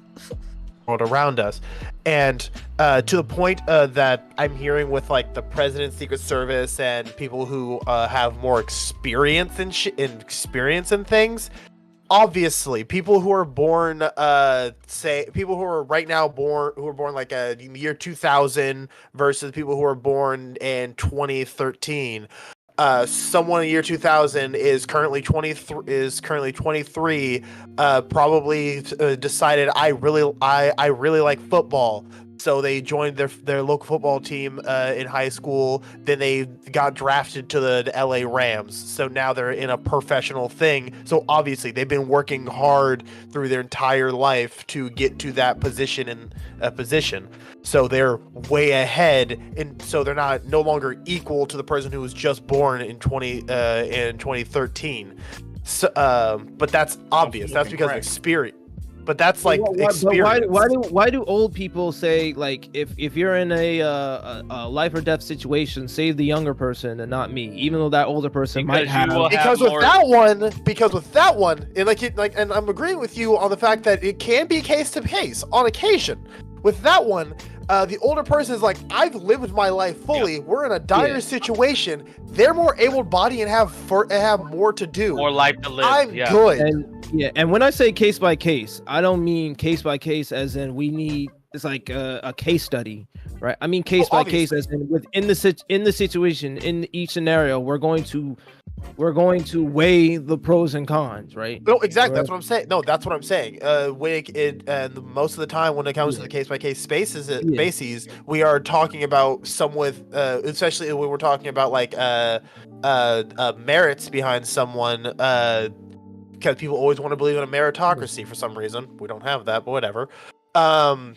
People will always look to the younger, like in that case you just said, people always look to the younger person and go, yeah, they're stronger, they're bigger. I could try to save this person, but it looks like the younger person needs help, and the older person is going, no, go for them because they need to live longer because they have the life potentiality to be better. Yeah, they have more potential than the older person. To make decisions better than I have, and plus they have more. No, not make decisions better than you. It's common sense, all right? I am 60 years old. I have 20 years like left here. I could be fucking maybe the king. The king here maybe have more valuable or is more valuable than I am, right? But in general stating, right? And this is another thing because I wanted to touch base on this. This is two parts, right? Because this is gonna lead into something else. Yes, the younger person is going to have more life to live. Like, they're going to be here longer. Like, ideally, right? They're going to live the time that I'm here plus another 20, right? So you want to give that opportunity to it. When it comes, this part about, like, all men are created equal or all men are equal and stuff like this. This fallacy is just, I don't like it. We make these rules. Yes, we make this. We make this rule. We create this. If we go back to the most basic and most primal level of things, no, we're not equal. We're not. Like, you know what I'm saying? Not even, hold on, the smartest person in here might be able to outdo my brawn because they can make a trap, but likely not. You know what I'm saying? We create this fallacy for like I feel like we're looping on this. So we can be more of a civilization and stuff like that. But we're not creating. The reason why it's case by case is because inherently we cannot measure somebody's value. Really, that's why there's in the moment we have to make those decisions. We just want to make it fair so everybody feels good. Because why do we make it fair? Because we can evaluate people's starting from a fundamental baseline. Everybody is equal, so now we have to weigh what somebody has done and what they have the potential to do, and then we make value statements or value judgments. That potential doesn't matter. It's what that person can do now. Everybody at the starting line is finished, right? Everybody alive is equal. It's the bar. Then we make value judgments based upon what they have accomplished, what they have studied. Everybody is like everyone is equal. Everyone is equal in terms of we will give them rights. You say everyone's equal, and then we figure out what makes them unequal, and then we make our judgment. I don't know. It just seems like you're a step behind. But that doesn't negate what I said. If that means everybody is equal. It's just the things that they do over time. It's additive. But if you take away those additive things, everybody is equal. Sure. So if you take away the performance, if you take away the physicality, everybody is equal. Sure, but when you say that, you are implying a framing already. You're saying that that there is something that you're talking about that makes humans equal, and then that's when we make judgments.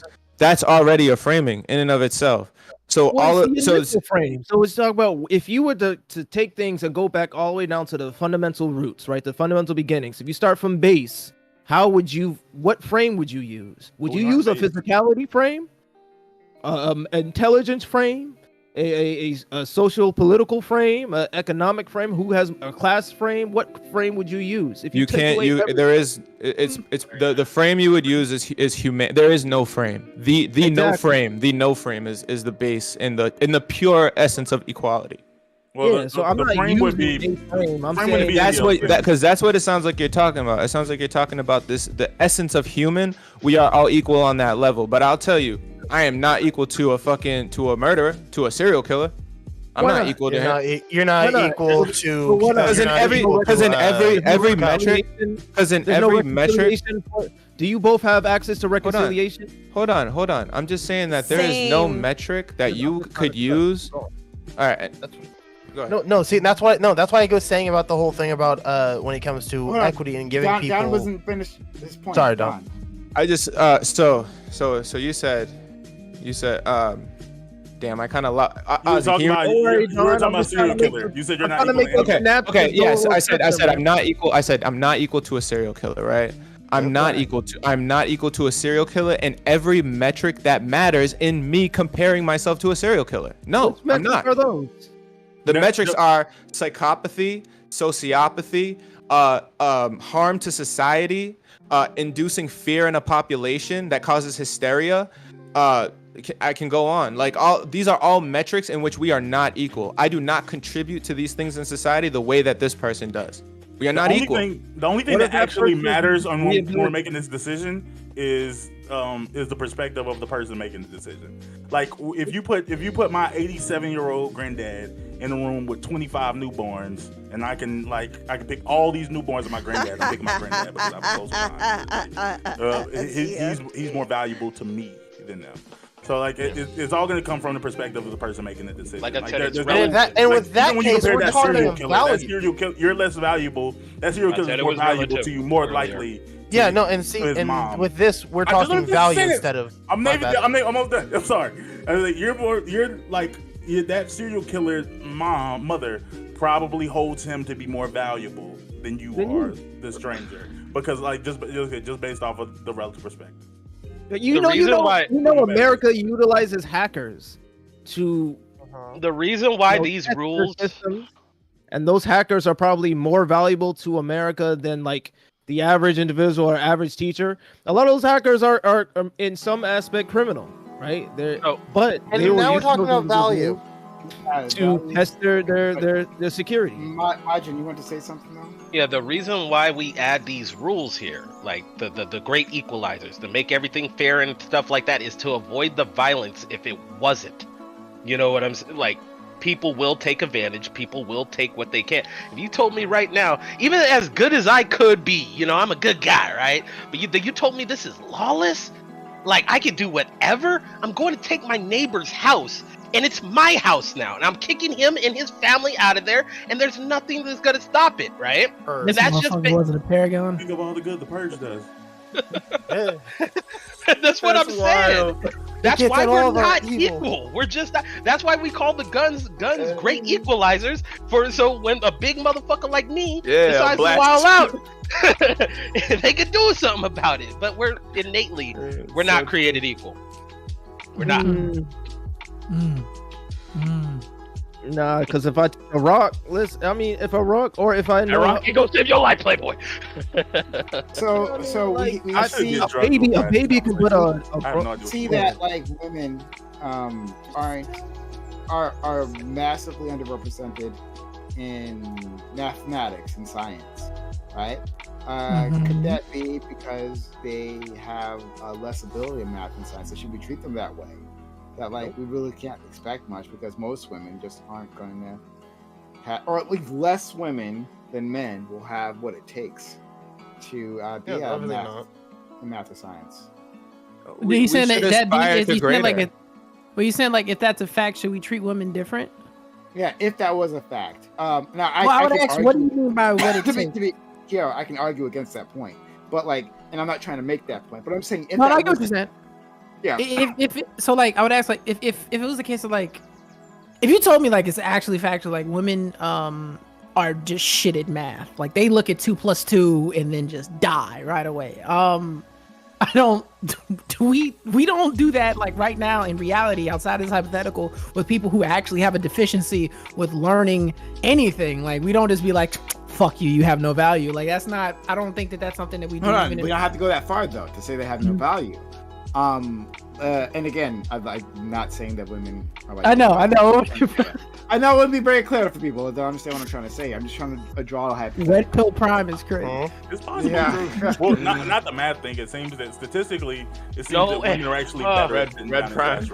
We actually do that. If somebody can't meet the curriculum, right? Of course, we just don't kick them out of school, but we do change the fucking curriculum. This is what modified diplomas are fucking ERC or the old term special ed and stuff like that. But they hand out now there's two, at least here in Oregon, right?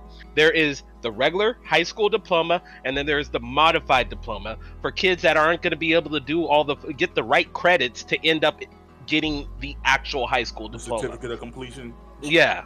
Yeah. So, no, we do this everywhere. We give participation awards you're in everywhere Oregon, so everybody GFD? can feel great and Yeah. good. But you know, those people that get that the modified diploma, they still got to go get their fucking GED. It means nothing. Nothing. We just I'm sorry, I'm ranting. The Wait, GED wait. means nothing Lack now? of nicotine, dog. It's the lack of nicotine. Yo, the Doomer pill is real right now. No, Everybody it's is just like high school, because I didn't know this. Our high school did it. Like the part of the No Child Left Behind was like if you made it to your senior year, like, and when your class does like walks for graduation, like they can give you, like, if you can opt into a certificate of completion that looks similar to a diploma, but basically it's saying that like, yeah, you did 12 years of high school, you did 12 years of school. You didn't say You were finished, certainly here. but you did 12 years, so you completed high school. But like, does this give you the ability to get gainful employment anything? anywhere? No. I didn't know I that. mean, when you Yeah. think about it, when you get older, That shit's like sad. does anybody really check if you graduated high school? Like you can just What? put some shit out. I'm What? just That's saying. that's social That's- credit for that- life. You tell that's- somebody you that's ain't real. graduated No, that- high school.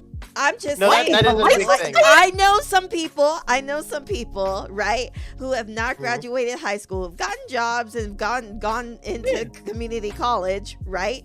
Well, they probably did. They probably got it's their like, GED. but no, this person that I know specifically, she did not get her GED, right? And so it's like, but she got like jobs and stuff. Like all she had to do is just say that, like, you know, she went to this high school and she graduated this year. But it's like no one's like sitting around checking your high school diploma. Please bring in your high school diploma. Please bring in your I don't college think no one- diploma. Like okay, college diploma is a different story. But like your high school diploma, ain't nobody checking that shit. I feel like we're getting I a think little bit more. they're not we're- like we're- checking for it, but whether or not you graduated high school is like a permanent social credit. If you didn't do it, people will look at you in a way as if you, as opposed to if you did. But Like she, that's just but the thing this was that also something she didn't say, like, you know, like I knew, right? But like people like would just assume that she graduated, like, you know, but like it's something that she would like never say like out loud, because exactly like you would get judged for the social credit, like all that stuff, like, you know. But like if no one says anything, you just keep going on the way that it is, ain't nobody gonna know. That's usually like the all base for for now, the yeah. most, you know, derived, you know, conclusions we have, you know, and it depends on like the framework you're using, right? But like individuals, when they need somebody for a position, they're gonna do the most. They're gonna put the most. You're gonna use their critical thinking caps. You're gonna put those on. They're gonna do the most critical analysis to say, hey, is the person with the 20 years of experience with like the GED or no GED who's been teaching, you know, are they more qualified for the principal, superintendent, vice superintendent position, or the person who has the master's and has zero experience? Like, it doesn't matter. 80% of the filtering. People don't make that decision, so probably going to be the person with the masters in a lot of cases. No, because It's not humans making these decisions. Denise. No, because if they can't It's pass usually- it, if they can't pass the nowadays. interview, if they have no field experience, if they don't You- speak the language, I if they understand what don't you're saying. I professional- understand what you're valuing, but I'm saying that like the HR me. takes in applications, and they're not reading through them individually. They're not making Right. like these aren't human decisions. They're No, pulling well, stuff sometimes from it is, sometimes yeah, it's not. generally, Yeah, like yeah, some yeah. small business. Sometimes It it's depends on the definitely size of the- AI. Yeah, definitely it's It sometimes depends on the AI. size. It depends on the Yes. size of the Little business. bit. Yeah, yeah. That's Because crazy. he was talking to me to push back a little bit. AI isn't the only. I mean, not AI. Well, AI included. AI and HR aren't the only only departments doing hiring. Could be the management. Could be because I know a lot of people who are like HR is just they look at your resume and then they pass it to management, and then management makes the final decision whether this person we can work with them on the team or not. It could be nepotism, right? That person knows somebody, right? And they can get the position, right? They can have zero qualifications, zero experience, right? But they know somebody to get into the position. So, like I said, it's situation by situation, right? And it's not like this overall because of I could see if it's like a corporate situation, and they're trying to like expedite the process and make it clean and make it as equitable and equal as possible, right? Inclusive as possible. So yeah, they're going to be using like AI and HR. Well, the AI doesn't pick the person themselves, but the AI, like, because I had to create one of these processes for my job. It's like if 2,000 people apply to a position, like a manager is deciding I don't want to do 2,000 meetings, so I'm going to set some baseline criteria that if the resume they turned in doesn't meet this, like then we're just not even going to go through, and they're going to narrow it down to like 50 people. And then you're gonna have someone else like handpick through them and then make it like right. Yeah. All right. So I know we take a hard turn on this, but 9 o'clock. My bad. So even to bring it back to the spiritual aspect where you were talking about before, right? I tried to do that earlier, but then we just kept going. But in any case, whatever. We're moving on to the actual topic. That sounds good. That I picked out. But anyway, guys and gals out there, thanks for Don't forget the NBs. Sure.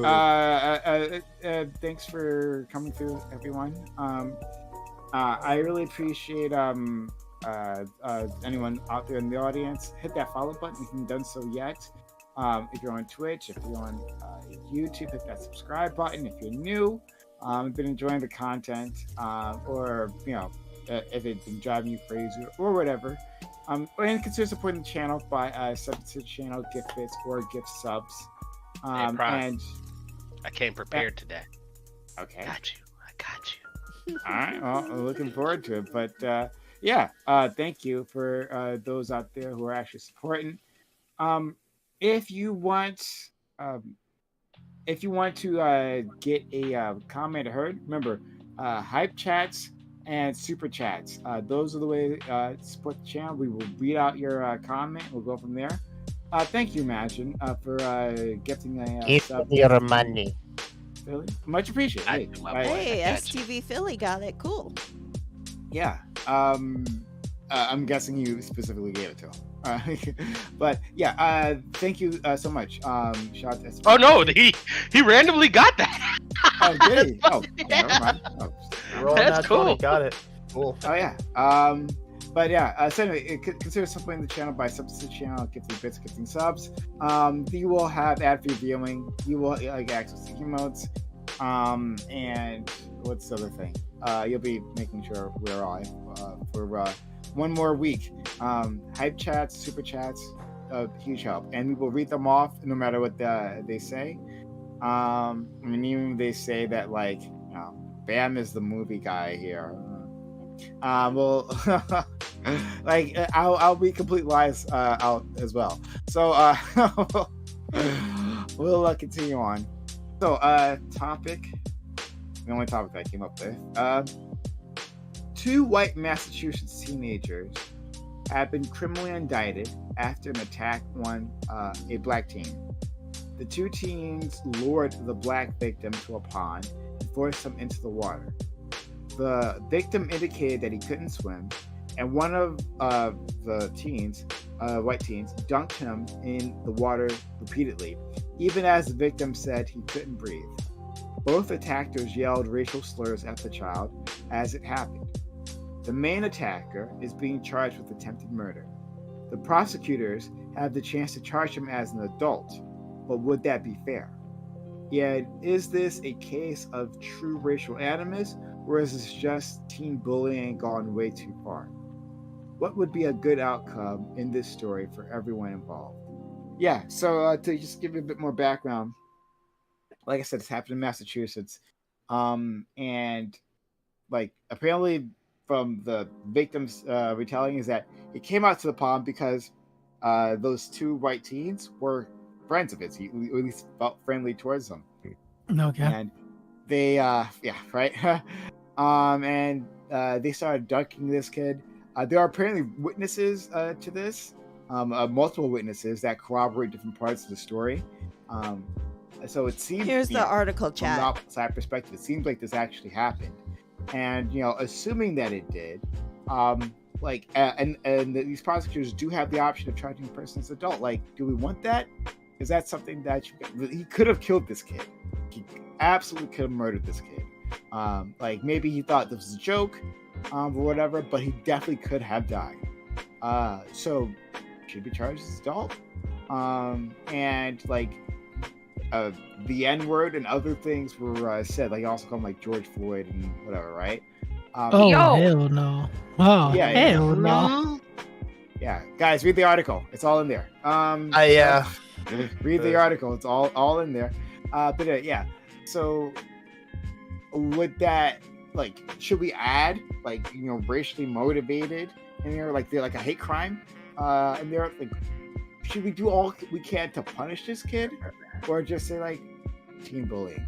So we'll go down. We're going down the line in intros. I'll start from Bam. Yeah. Seeing that the situation was like close to Boston was like par for the course. Like, okay, yeah, that makes sense.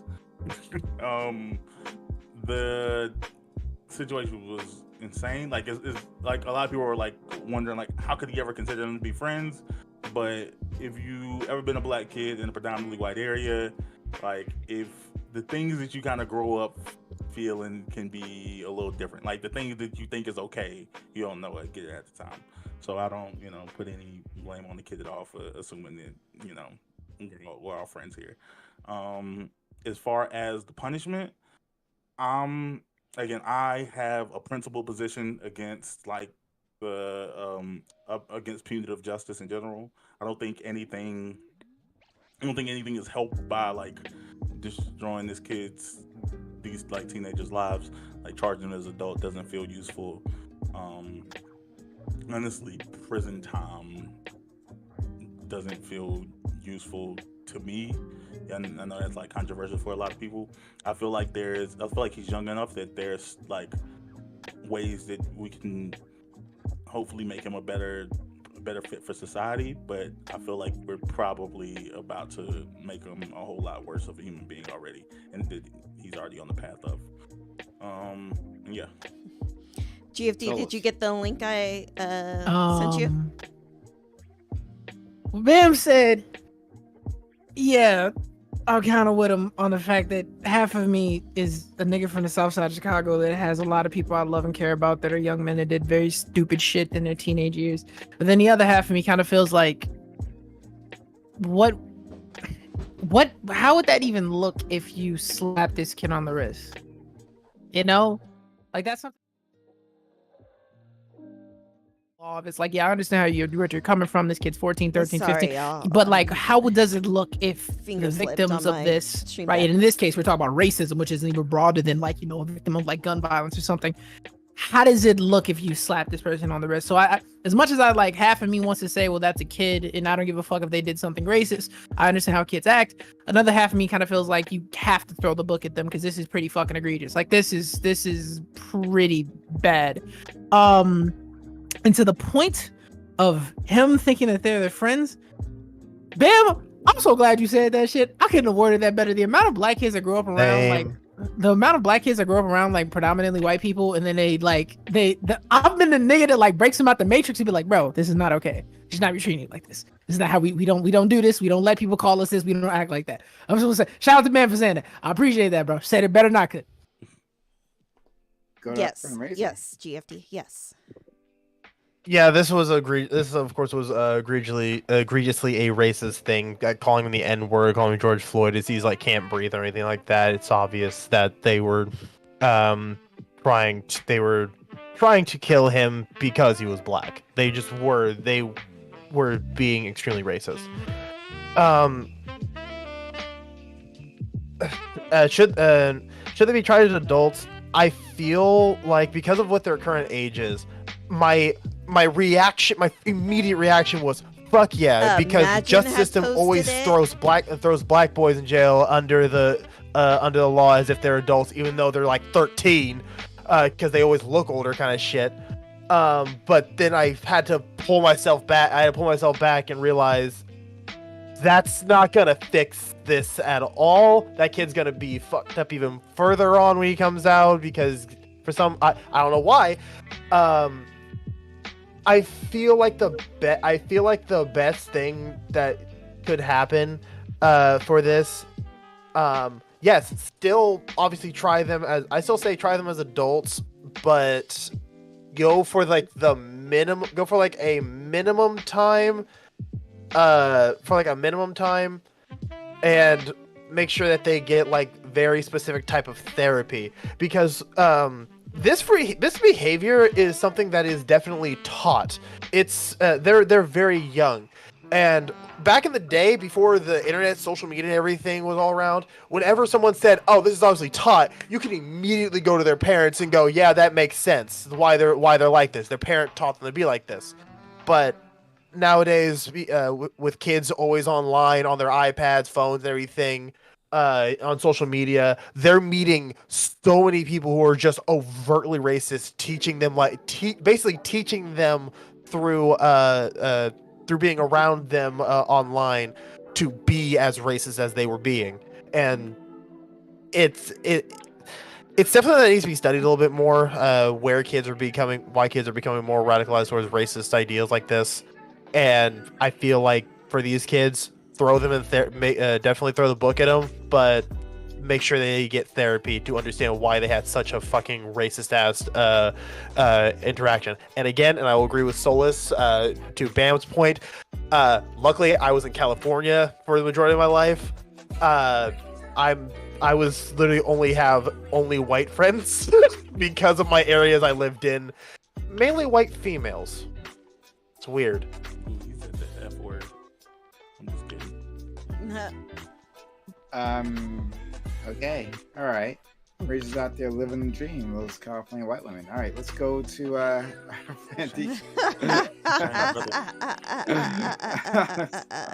LA face with the Oakland booty.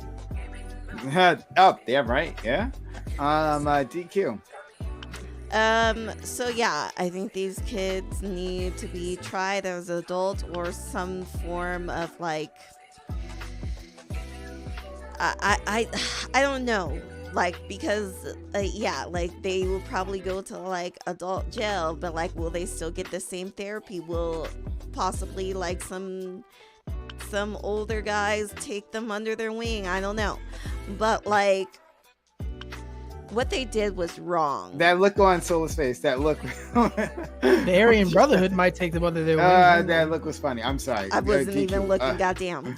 Like, what they did was wrong, and I've experienced that. I grew up in California too, in predominantly white neighborhoods, so I get it. I've also known what it's like to have that same interaction kind of happen, minus being in the water and shit. But like being shit being like thrown at you, like slurs being hurled at you, like it's not fun. It's not a fun experience, right?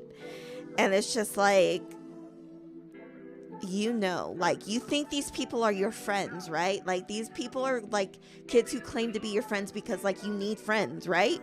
But like, really, these friends aren't really your friends. And so I think like kid needs to just pick better friends, but that's also hard too, because it's just hard being a kid. It's just really hard being a kid. Is it fucked up if I say you need some black people around them? Not at all. Boston. Honestly, not at all. No, because I've also had the same thing. We grew up in like predominantly white neighborhoods. Also, like too, there was like a lot of black animosity between us for whatever reason. I don't know. It's not like I didn't like another black kid, but like maybe the other black kid didn't like me for whatever reason. Oh, you better not say because you light skinned it. I'm sorry. I'm not light skinned. Don't get It confused was because like- the lights are bright. It was like that for me though. Don Champloo. I'll be back. So, of course, I think it was racially motivated, but in the sense that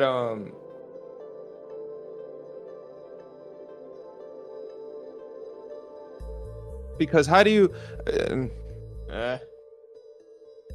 Do it, Dad. Do it. Because if I'm gonna do it, because here's the thing, right? They're 16-year-old kids, and this dunking shit. 14. I was dunked at. Oh, he was 14. He wasn't 16. Okay, so I was at a pool once, and I got dunked by a kid I didn't know. Now, could that kid have not liked black kids?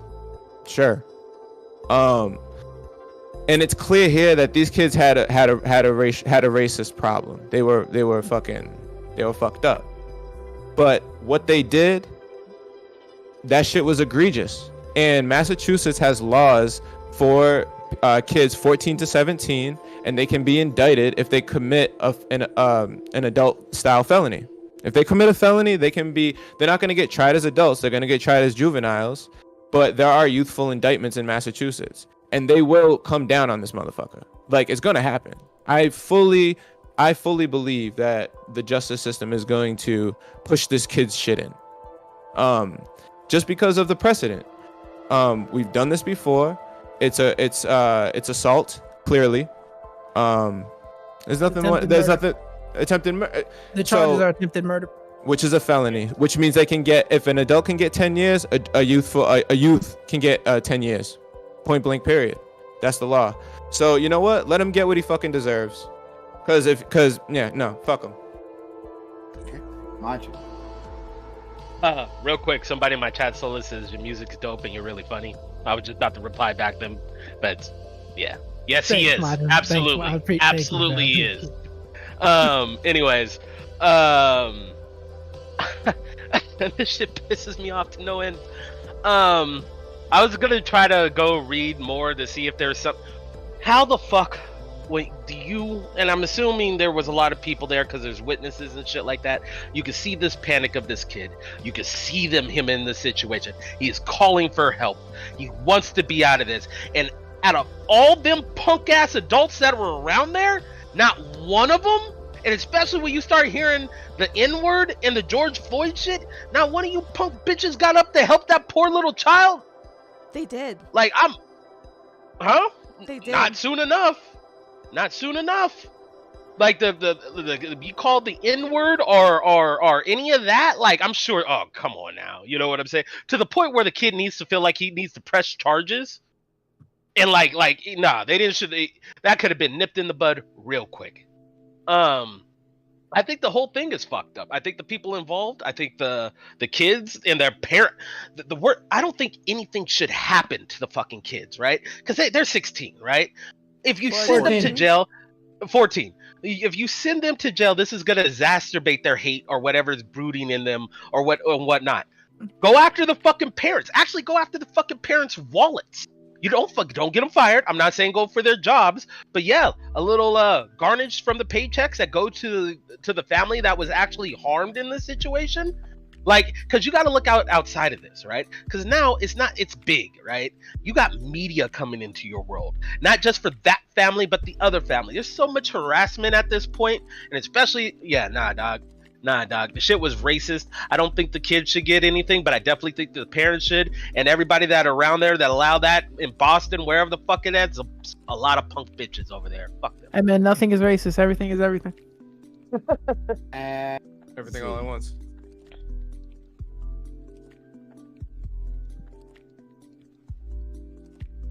I think you muted. It always takes so long to build tension. Well, he be popping his collar when he walking out on stage. What are you talking about? I didn't even hear my name. Is it my turn to go? Yeah.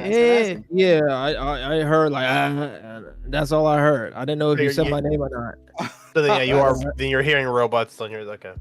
Yeah, no, it wasn't even a robot. I just didn't hear my name, so I assumed. Okay, go ahead. I wasn't going to do anything because it's not my show. Yeah. Y'all's lacking a lot of love in y'all heart, man. I feel like y'all really went through something, man. There's some trauma y'all need to talk about in therapy for real. Because as somebody who's also grown up in a kind of like mixed town, Jewish town, right? With a rising black population, like I've seen stuff on both ends, right? So I don't think it's just because white people are weird way or just because black people are weird some way. Because I was surprised when I hear that black people are using racial slurs against other people and even each other, right? So it's like there's like this trauma or internalized oppression that is like widespread and like divvied out to like every group. So and I know for a fact that like even in my group of black friends and group of white friends, my black friends were a lot more egregious with their language, right?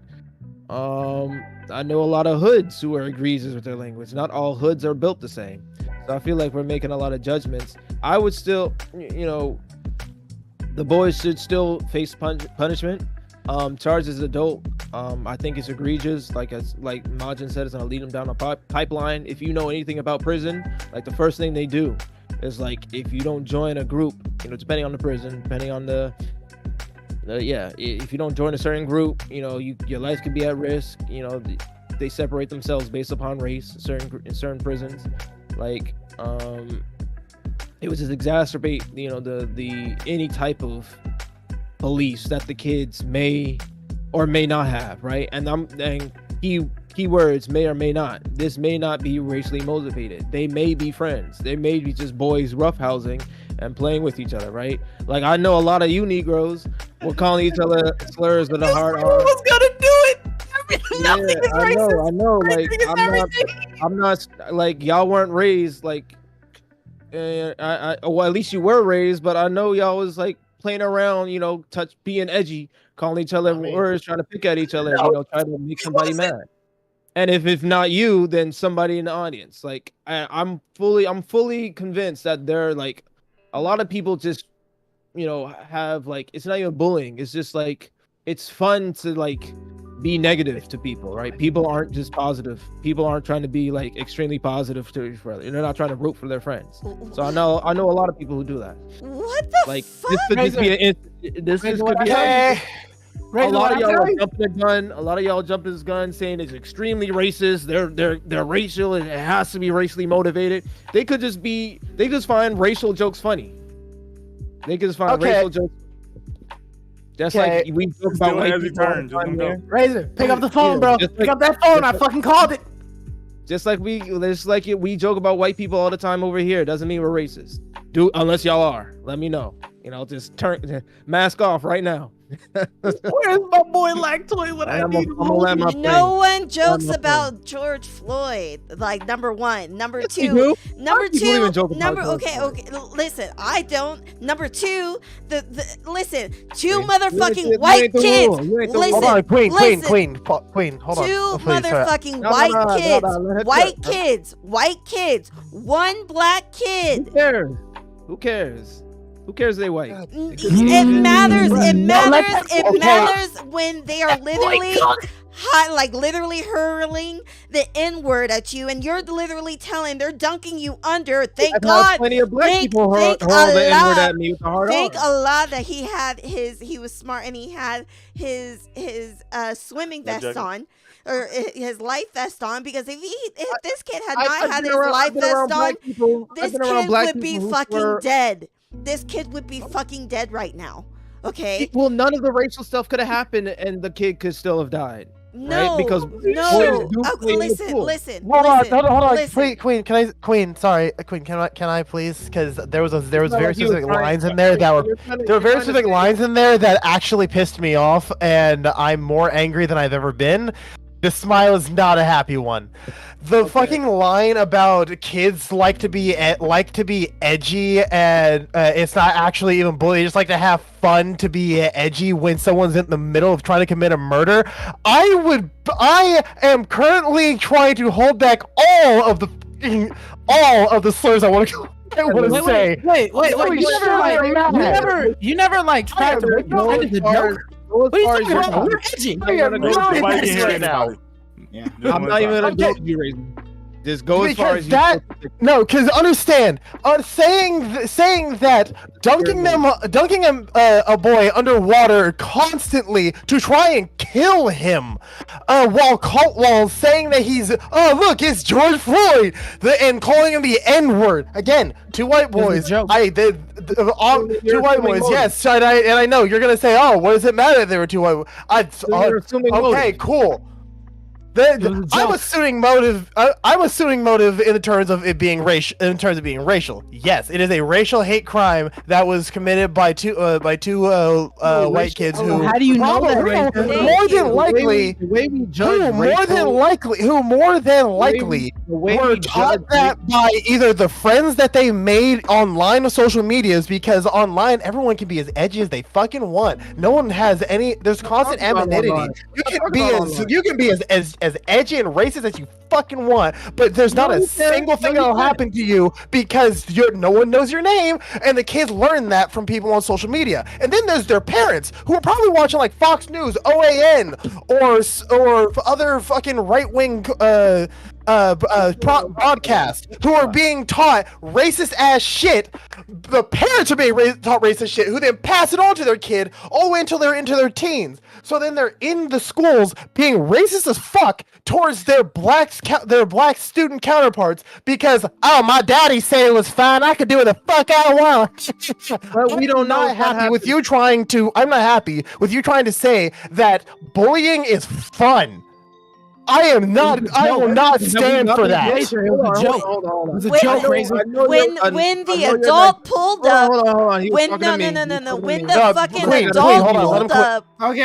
Hold on. I just got one thing to say. One thing. When the adult pulled up, so I want to yeah. When the adult pulled up, they said that this guy had a grin on his face.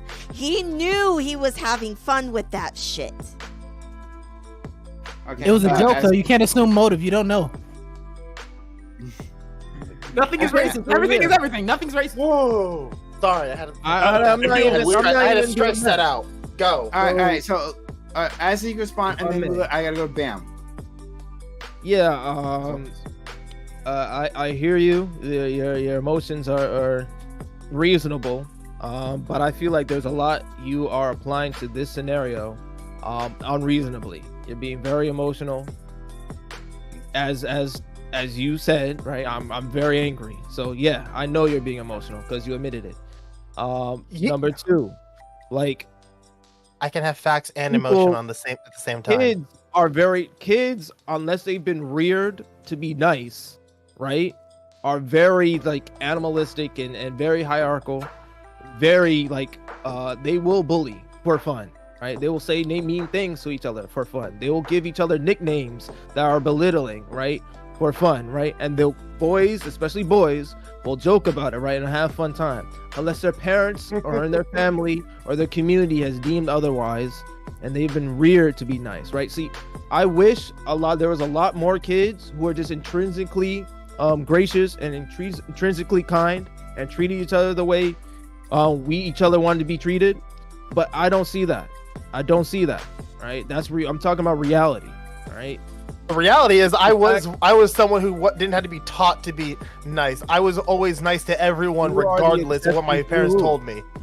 You are the and I had friends who were the same way. Allow me to finish. You are to respond to that real quick. You are the cook whatever you're cooking. And now you have to think you can't be anachronistic with this. You have to think about it's a 2023 instance. We are in an online age. If people are being so raised, like you said, this is your point.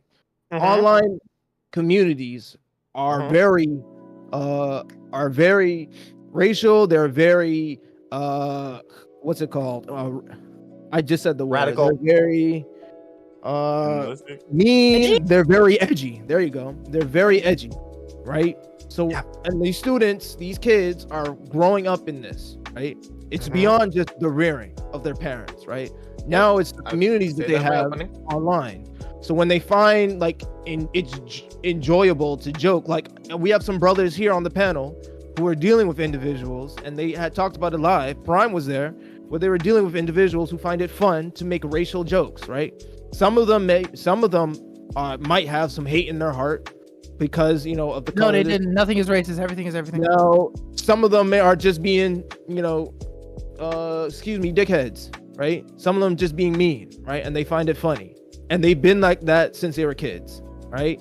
So to be fair, that's my point, right? That's my frame. Let's go. If you want to say it's 100% racist, you need to show me 100% evidence. That shows me 100%. Sorry. I want to. So we're gonna go Bam, Solus, and then Razor. And then I'll go after Razor. Okay, DQ. Yeah. So if you wanted to, basically, it's not. I don't find it valuable to the discussion for us to figure out if these 14-year-olds like have a historical background, or we can. Actually, we got some background. We got some echo from you. Go ahead, Bam. Okay, yeah, have a historical like background that we can verify whether they're hardcore racist or not. I don't see that to be super valuable. I know what they did on that day was, like, for all intents and purposes, yeah, sure, it was racist. It was absolutely was. Like I said, when the kid got there, when they first met up, they were throwing rocks at him. Whenever, like I said, one of the kids told the other kid to ride the black kid's bike into the water. He says, "My little brother's bike, don't do that." So then Older brothers, but yeah. I thought it was little, but it's fine. Either way, they went to he told him he couldn't swim. He put on his life jacket. They were throwing rocks at him out in the middle of the water. So then they went in the water and they were pulling him. He was pulling him from underneath. So all of these things are effed up, but all of these things are all of these things are also really believable. Like, everyone's been bullied, but no one knows a bully at the end of the day, because people there's very, very few people who grow up who acknowledge and understand and oh yeah, that thing that I was doing was bullying. I used to pick on people. They especially when someone else is doing it with you and you're laughing, it's oh yeah, we used to joke around. We used to roast. We used to do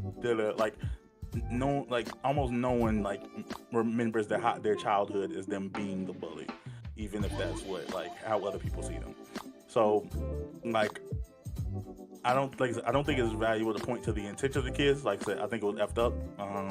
I think that they, I guess there should definitely be consequences. I think the kids need help, but like I said, if charging them as adults, putting them in jail for 10 or 20 years, no one can justify how that makes the world a better place. All that does is tell you that oh, okay, we did what was necessary not to piss off the locals, and we did what makes me feel good, personally good. But none of us are gonna think about this kid or anything he's going through next week. So that's why, I feel I want to move on to Solus, but I'll say just in response to Bam that I have said on the stream that I was a bully in elementary school. I'll tell you about that story afterwards, but I'm going to distract right now. But just for this one kid. But anyway, I'll tell you later. Solus. Begrudgingly, I have to agree with Bam, just because of the things that as far as the whole thing about the judicial system and throwing people in jail and throwing a book at these kids, like I said, half of me is really against that. It's always felt strange to me that we do that and it doesn't really seem to have no positive effects. But at the same time, it's I feel like we're not going to reinvent the entire judicial system, and this is how we handle this problem. I don't know. I'm torn on that. But I wanted to say to my boy Razor, pick up that phone. I fucking called it, bro. Nothing is racist, but everything is. Every single point I brought up, bro, I literally said, yo, if it's not a hard R or a black person literally getting swung from a fucking tree, most people will not call it as racism. I literally said, motherfuckers, look at it if it's a black and a black, that equals an equality. Fam. I'm so dead ass. To my points, or are you just referring to in general? No, I am, but I'm not at the same time. Me and Razor were having a conversation about racism, and we were saying. No, I'm not shadowboxing you. No, because me and Razor are having a conversation about racism, how people in online edgy communities think that nothing is fucking racist and everything is just edgy and everything is just the boys fucking around, right? And I said, literally, the standard is if it's not a black person getting hung from a fucking tree or the hard R being thrown out at somebody, people just don't think it's racist. So the idea of being well, I mean, they could just be fucking around. The fact that you said that is crazy because me and Razor literally had that conversation. I'm looking forward to that next hit single, It Ain't Racist. Nothing is racist. Nothing is racist. Everything is everything, but nothing is racist. I'm looking for that next single, so me and the homies are gonna go tar and feather a white person and spray paint a slur on their chest. But we're just fucking around. It's a joke. I'm not it's not, we're just edgy, bro. Cause didn't you try to rape one of your friends as a kid as an edgy joke? We all did that, right? This shit is man, this shit is crazy. It just really runs deep in people's spirit where they think that this is a thing. This is not normal. This is weird. No one does this in real life. I did a lot of fucked up things to my friends. I made a lot of fucked up jokes about shit like, I don't know, I got a homie named Fat Joe. He's a Puerto Rican kid. I call him Fat. Like, there's a lot of fucked up things we do. But like dunking someone in the water as they say they can't swim while referencing George Floyd and calling them a slur, it's not edgy bullshit. That is a racist hate crime. That is attempted murder. There is no other, this is not being edgy. This is not just the boys fucking around. That is just outright wrong.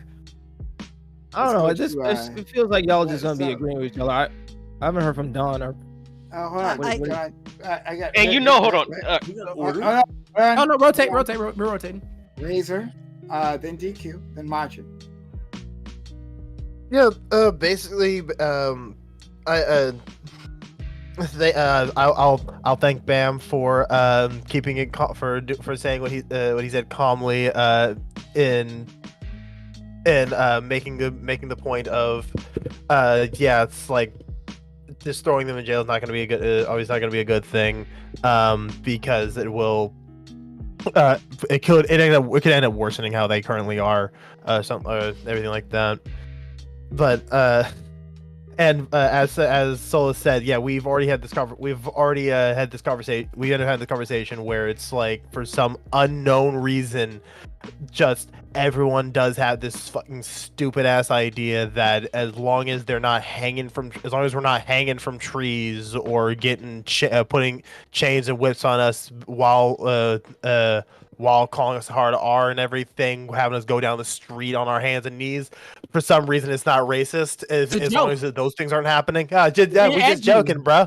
We're just edgy, bro. Like that's the dumbest thing. That's the dumbest mindset someone can have. That's something that ends up leading towards said things happening, because then you start excusing the so-called light racism now for it to be made more normal until it eventually gets to that point where you're just like, just one black guy hanging. It'll eventually get to that point if we're not calling it out at racist little white kids dunking a black boy underwater, calling him the hard R. What the fuck is your problem not wanting to call it out when it needs to be fucking called out? Yeah. You've heard. I feel like y'all are just like sending straight, bro. I feel like I'm sending straight. So who y'all talking about? I do have a question for Dawn that you can answer possibly maybe after Majin. Because I assume you live in Massachusetts. So you were talking about like what happens like between like kids from between the ages of like 14 and 17. Like what does that juvenile system look like? And also too, could you be charged with a racial hate crime on that? And how long does that like those charges stick with you? If you could just answer those questions maybe a little bit later for me. But like, yeah, like basically what Razor was saying is the same. Like, you just don't get to call people names, right? Say George Floyd. Know that your quote unquote friend can't swim. You're pulling them under. You're 14 years old. You're 14. You know right from wrong. Throw the motherfucking book at them. Make sure that they're both charged with a racial hate crime, because both of them were taking turns, right? Both of them were doing wrong. Okay, so you can't just say it's okay for one of the boys also to be charged with this like attempted hate crime, right? When both of them were both like taking turns, calling names, dunking them under, and all that shit, right? Now, yes, some money needs to get motherfucking paid to that family, because like the kid definitely didn't fucking deserve this. Like bare minimum for therapy sessions. Right. Well, bare minimum, all of them need to be in therapy. All three of them need to be therapy. But like, we're also not talking about the now life-changing event that's kind of happened now, right? This kid is going to be forever changed because of this. He is not going to be the same person that he was on July 14th. He ain't that person no more, right? This kid, honestly, is probably going to be really reclusive. He's going to like have trouble making friends. He's going to have trouble doing all that shit. You know, this is why, therapy is going to be good. But like, we also need to also center the victim in this too. Like, the kid is going to be like fucked up from the trauma that that he had to deal with, and almost being drowned and shit. Like, you know, he's going to have some PTSD. Like, I really feel for the kid. But just pointing out, I don't think both kids were dunking him or calling slurs. Both were throwing rocks at him, but I think the other kid was just kind of like, one the other one was there. Right. But I'm still saying, but you were still saying racist names that should still deserve a thing. But go ahead, Majin. Yeah. We're gonna go Majin. If Don wants to say something, and Solus and Don, Azzy, then Solus. Hey, I'm just saying, bro, like, I mean, they covered a lot of the stuff I was gonna say. It's really hard for me to, Azzy, you can't just put yourself in that dude's shoes, right? You're sitting there, you're panicked, because there's no way you could play this, that this is, like, positive, just, hey, I'm fucking with the boy, you know, this is my homie. Like, the dude, like, if you can consciously make the intelligent joke of, like, the dude saying he can't breathe, so you're calling him George Floyd, bro, like, that is something else, my guy. It's a joke. Like, it's a crazy fucking joke. A racist, man, you know what I mean? That's like, so you're intelligent enough to know you're doing intelligent wrong. enough it's to not funny. make that connection. Nobody would. Huh? I'm being facetious. I get it. I'm being. I feel you. I'm just saying, man. I get it. You taking this. I hope you don't believe this.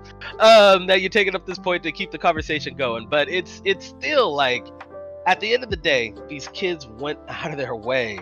Like, they could have just splashed the kid. They could have did anything. You know what I'm saying? They could have just gave him one pile driver. But they tried to hold him down. They tried to make him scared. Marvin, fun him.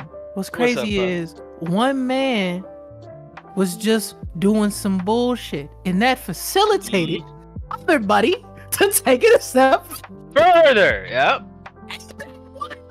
It worked, bro. So yeah, man. Let's go to Dom. Yeah. Okay. Then Azzy, and then Solus if he still wants to jump in. So I'll use my time to respond to Queen. Basically, Queen. So number one, I'll say first and foremost, I'm not like a legal expert or anything like that. I just when Prime gave the topic, that's what I thought about. I thought about how would what are the fucking legalities say? And so for the youthful indictment, right? First off, you can be placed in a juvenile center. I don't know the conditions about the juvenile center. I would imagine that Massachusetts is a very liberal state. I would imagine that it's just off of guessing, it's better than the work. It's on the, if it's on a spectrum of terrible conditions to adequate for a human being, they're closer on the adequate to the human being side of things, right? But even that being said, you can be a child, right, who is put into charged of juvenile delinquency, right? And then that juvenile delinquency charge can get basically converted into a youthful indictment charge. And that youthful indictment charge is where things get serious. That's where you start to face like 10 years like an adult could. If you're, if the case, I don't know if it's a jury or a judge, I don't know about that stuff, right? But and then on the term of the racially motivated, if that adds time or if it somehow reconfigures the case, I don't know. But I think that 10 years, because I agree with what Bam said and what Solus echoed, and then what Reza also said. It's just like, yes, the justice system should be in some sense reformative, right? We shouldn't just lock people up, throw away the key, and then in 10 years expect them to come out and be a productive member of society. That's illogical. But I'm sure that there are but here's the thing. You have to set a precedence for this shit. You do. Like, you can't have people thinking that they're going to get a slap on the wrist if they drown a kid in a lake. That's me taking my stance in my own opinion, saying I don't prescribe that for society. I don't prescribe we allow that.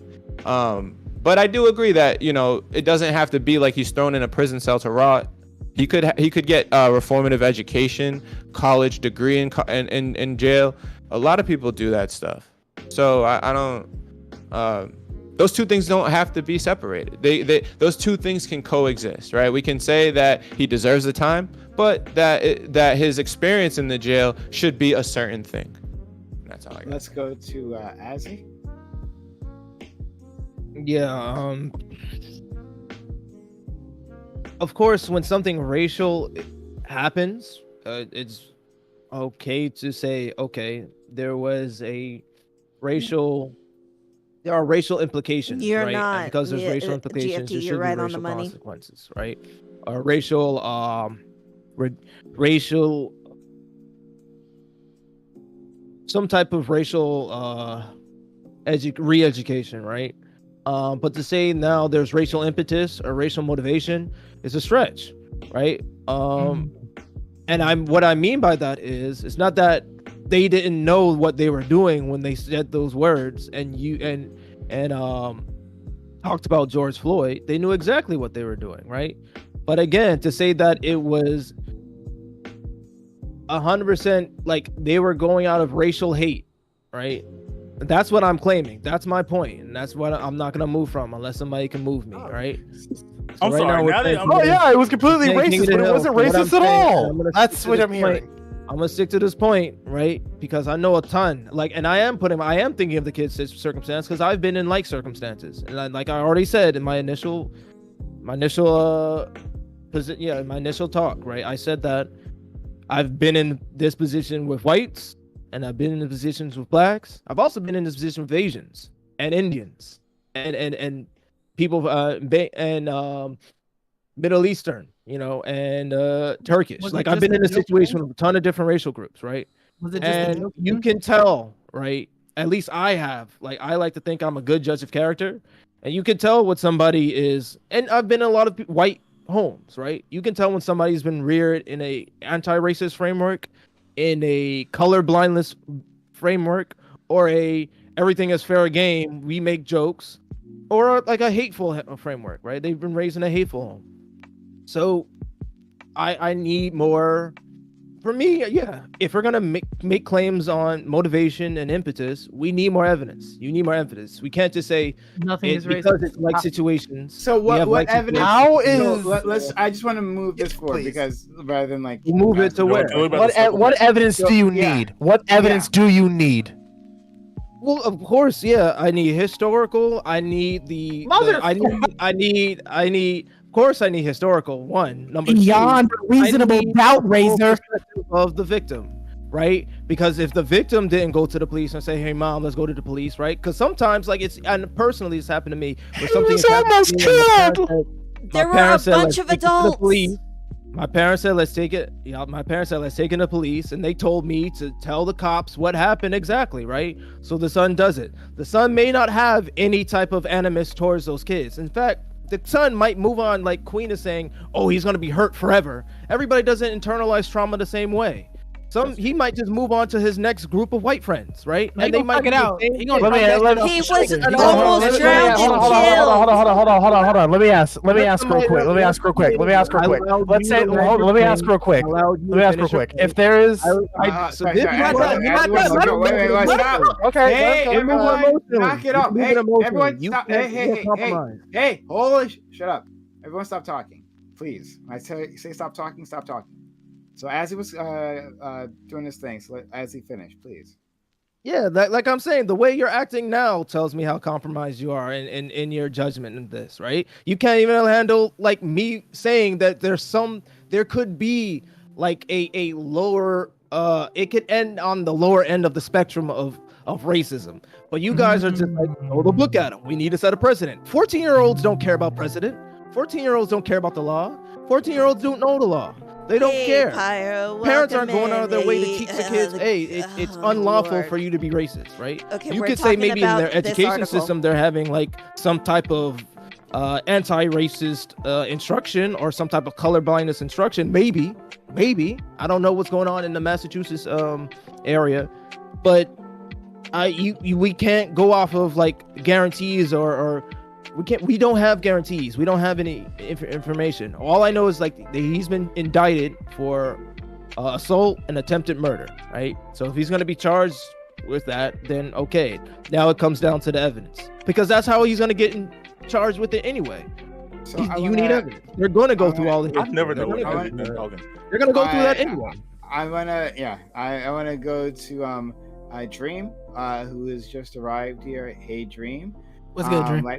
Light Skin Brothers Unite. We got like 3 of them here. Yo, let me say before Dream talks, after Stones and Solar said it, and now seeing them like right below each other, Don Shampulu does look like we got D10 Dream at the house. This nigga looks just like Great Value Dream, and he talk like you. I'm the first nigga that said that when he first came to the after panel. Great value. Yo, Bam, I'm gonna remember you said great value, motherfucker. I would have taken the parallel, but great value. Jesus. We got a bunch of handsome motherfuckers here. All right.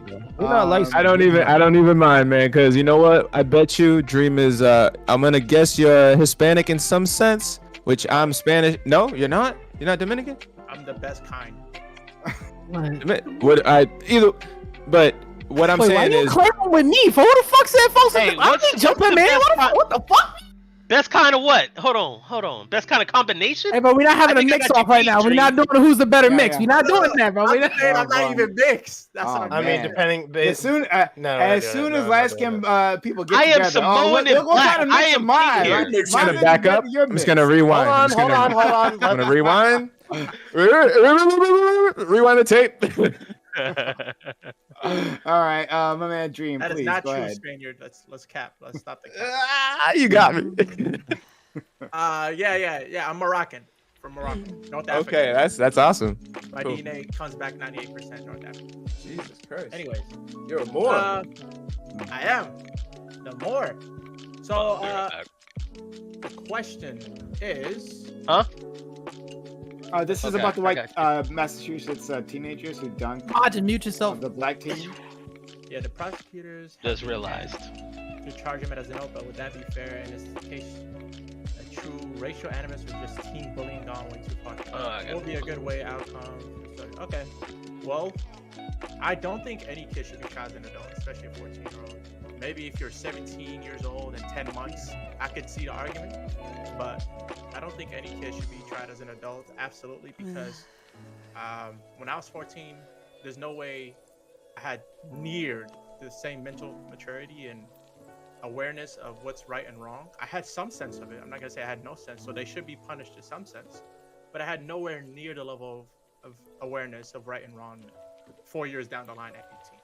So I don't think any 14-year-olds or any kid for that matter, because at what point do you decide, oh, try them as an adult only when they commit a heinous crime? Why? I don't understand that logic. It's like if you commit a crime or do something wrong, you do so as a kid because you're not that fully aware what's right and wrong. It doesn't matter how heinous it is. That's not. And I push back on that, but that's a different point. My point is that you're not going to be making the best decisions at 14, so you should be lenient towards them. So trying them as an adult is the opposite of being lenient towards a kid.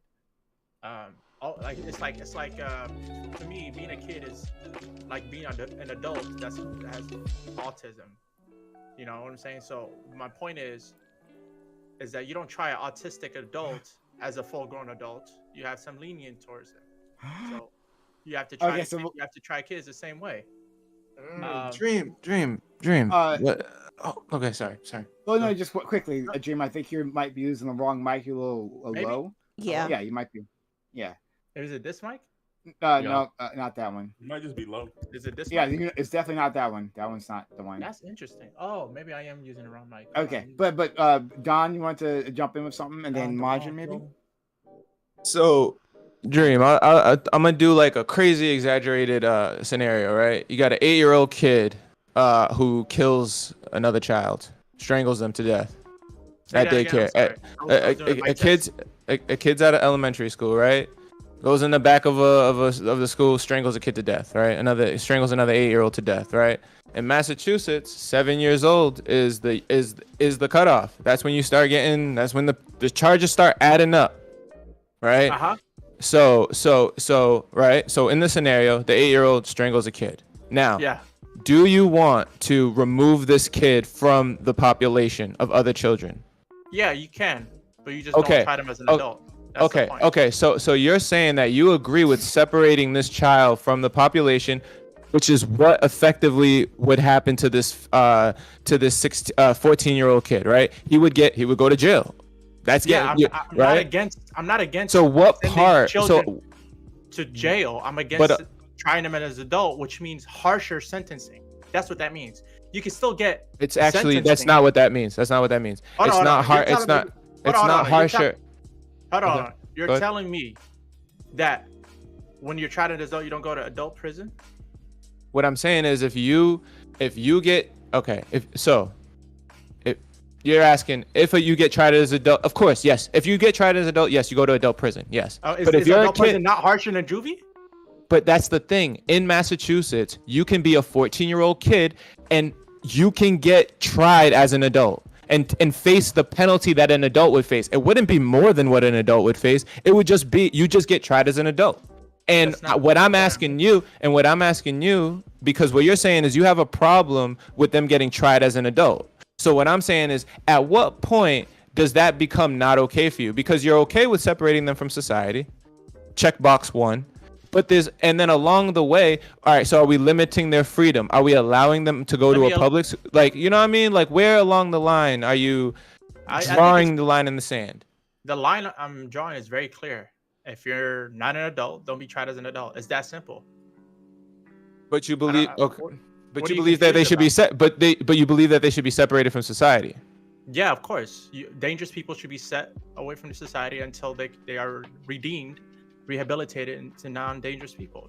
So just put the kid in juvie? Yeah, or whatever.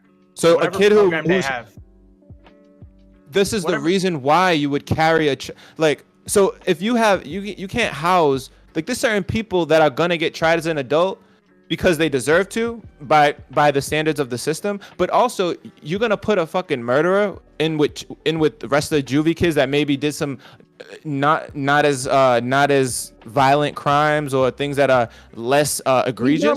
He's not a murderer.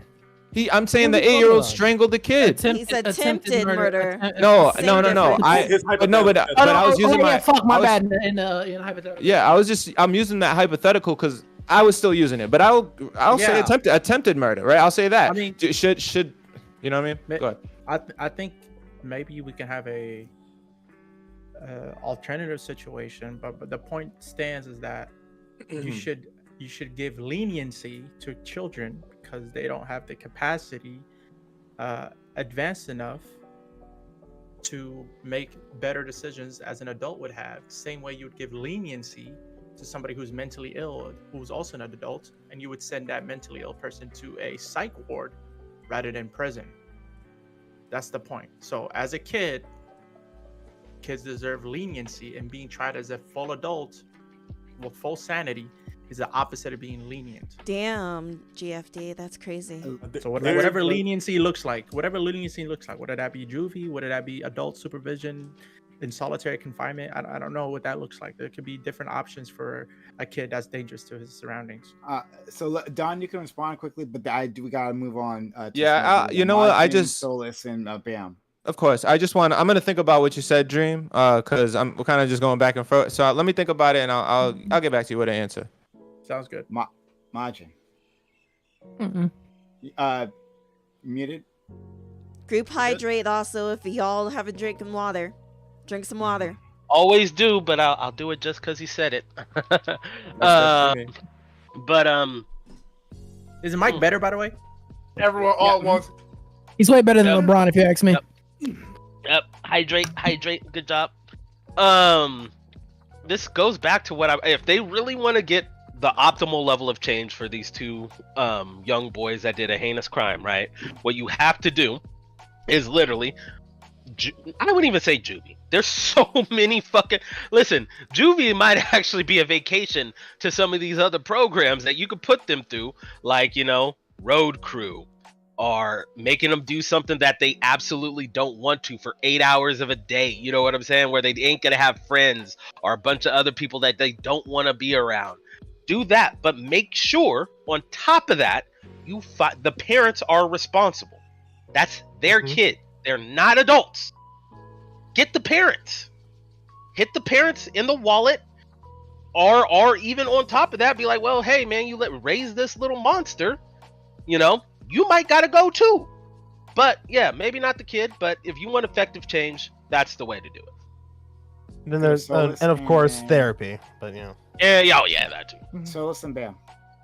I think in an ideal world, if I could sit these kids down and give them therapy and all the shit that they needed to be like adjusted citizens, I would, but that's just not how the system works. That's why I said half of me is one way and half of me is the other way. I'll restate again, is like, I know how this is supposed to be handled within our system. This happens, you're supposed to throw the book at these kids. Do I agree with that on a personal level? No, but that's how the system deems that this situation should be handled. And it's weird. It's like, I'm halfway between, I know how this would go if it was anybody else, and I don't think that you did the same thing, so you deserve the same punishment. But then it's a question of like, is that punishment right for anybody? Fuck what happened to anybody else, right? Secondly, I just think, again, to reiterate, it's crazy the idea, like, if I was a young black man and two white friends of mine attempted to hang me from a tree, but luckily there were a bunch of adults around and the rope snapped while they were calling me N-words and making references to like slaves being lynched. The idea to like chalk that up to horseplay is fucking nuts. I just have to reiterate, that is fucking crazy. Thank you. Let's go to Bam. Yep. Yeah, so I'm not gonna repeat myself because I feel like sometimes we have like an obsession and fascination with like wanting to hear our own voice and saying things even though we've like said them 3 times and like we're no longer adding value to the conversation. But as far as new information, like even with the 8-year-old that killed someone, I wouldn't be in favor of like locking her up and throwing away the key unless like through like psych testing we find out that like, oh, okay, this kid is like actual psychopath, sociopath. Yeah, sociopath, like, who has a disregard for human life. If that's not the case, like, kids don't know their own strengths. Kids do things that they don't like understand the outcomes and concepts of, especially if you're talking about an 8-year-old. Dealing with these 14-year-olds, again, I'm not against the concept of juvenile detention, but I'm against the concept of what generally across the United States, what the juvenile detention centers tend to look like. Like, I want juvie to be a school where kids are isolated 24/7. Like, you're here, like you're not in the general population. You're here because there's something you need to learn. There's something that you need to do to be better people. But I don't need it to be some horror ground that's like full of punishment that makes them feel bad. Like, it can be a place that has structure, because structure seems to be good for child development. But it can be a place where they, like I said, where you literally figure out like the mind that leads you to doing what you did. Like, did you think it was funny? Like, did you not, see the legitimate outcomes of how like a kid not being able to swim could have these consequences? Like, talk through it, have sit downs with, like sit downs and conversations with other Black people and other people around the community. Like, be child focused. And I want that for our adult prison system too, but especially like we should be able to easily agree with these things with children. Like, why are we so quick to decide that like actual children are like no longer fit to be in society, and why do we, and I don't know why we keep beating around the bush and trying to play both ends of it. Like, well, yeah, they can go to prison, but they can do a therapy session a couple times a week, and that'll make it okay. It's like the system tells us that that's not how it's gonna go. If you throw those kids in adult prison, like statistically what you're doing is, like I said, you're either gonna get them killed, or you're gonna turn them into like bigger white supremacists. Awesome. Yeah, that too. Yeah, They're like, usually or- protected. No, yeah, it can worsen them. Yeah, they don't put them in general population like that. Like but they gonna pop they them out put at, them like, on like 18. low, like like people, like they will surround them with like low, like They capacity get they get people. sexually assaulted. Kids who are in adult prison are more likely to get sexually assaulted. That's just how it is. Yeah. Yeah. Like I said, and they can, Have y'all ever seen Scared Straight? Yes, we all saw it. It was Scared very Straight popular doesn't back in the have 2000s. good, like positive outcomes, like statistically. That's At all. Now, have you seen the first Scared Straight? Jesus Christ, know. let's not have a Beyond Scared Straight conversation, please. The very, Why not? very first one? You Why young not, son of a- That's all I had to say. I didn't want to go or repeat myself. Okay. Anyone else? Why wouldn't it be beneficial to the conversation to talk about? Well, the Scared Straight premise is to re-educate, is it not? No, It's No, it's a scare No, it's not.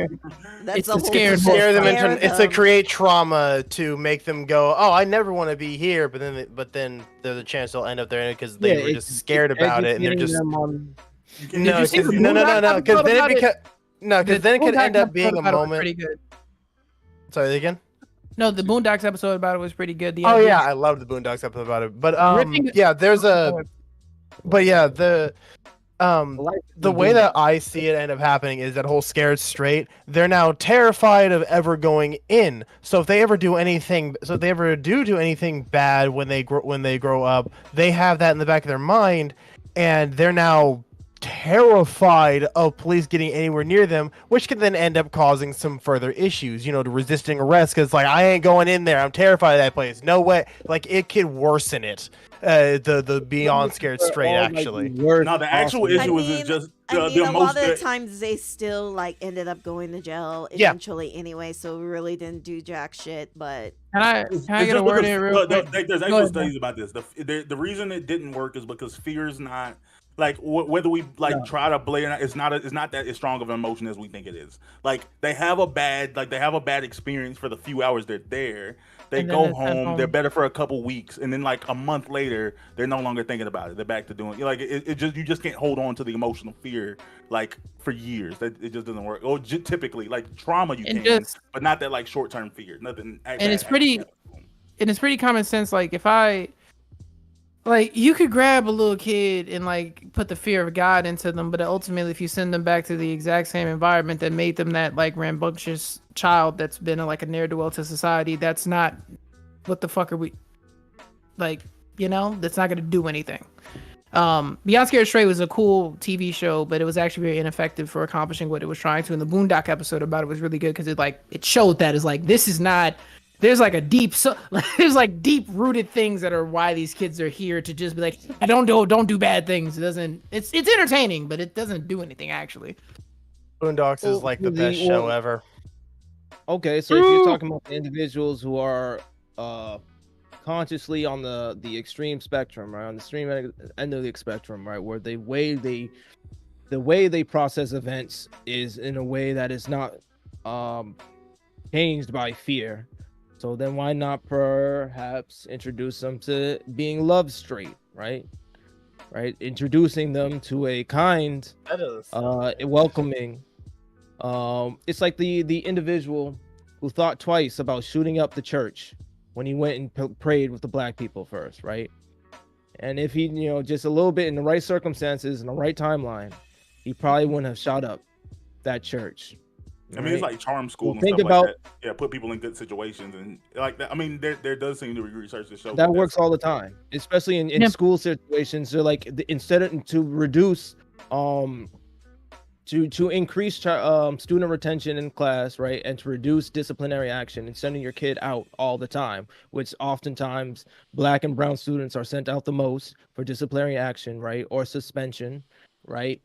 What they do is the teachers will implement a love straight, right? So it's like, it's almost you can do no wrong, I'm not saying it's the best approach, but something like or close to that it works a lot, right? You know, it's just giving. It's You giving hear all the people time. something that giving some people something that they value.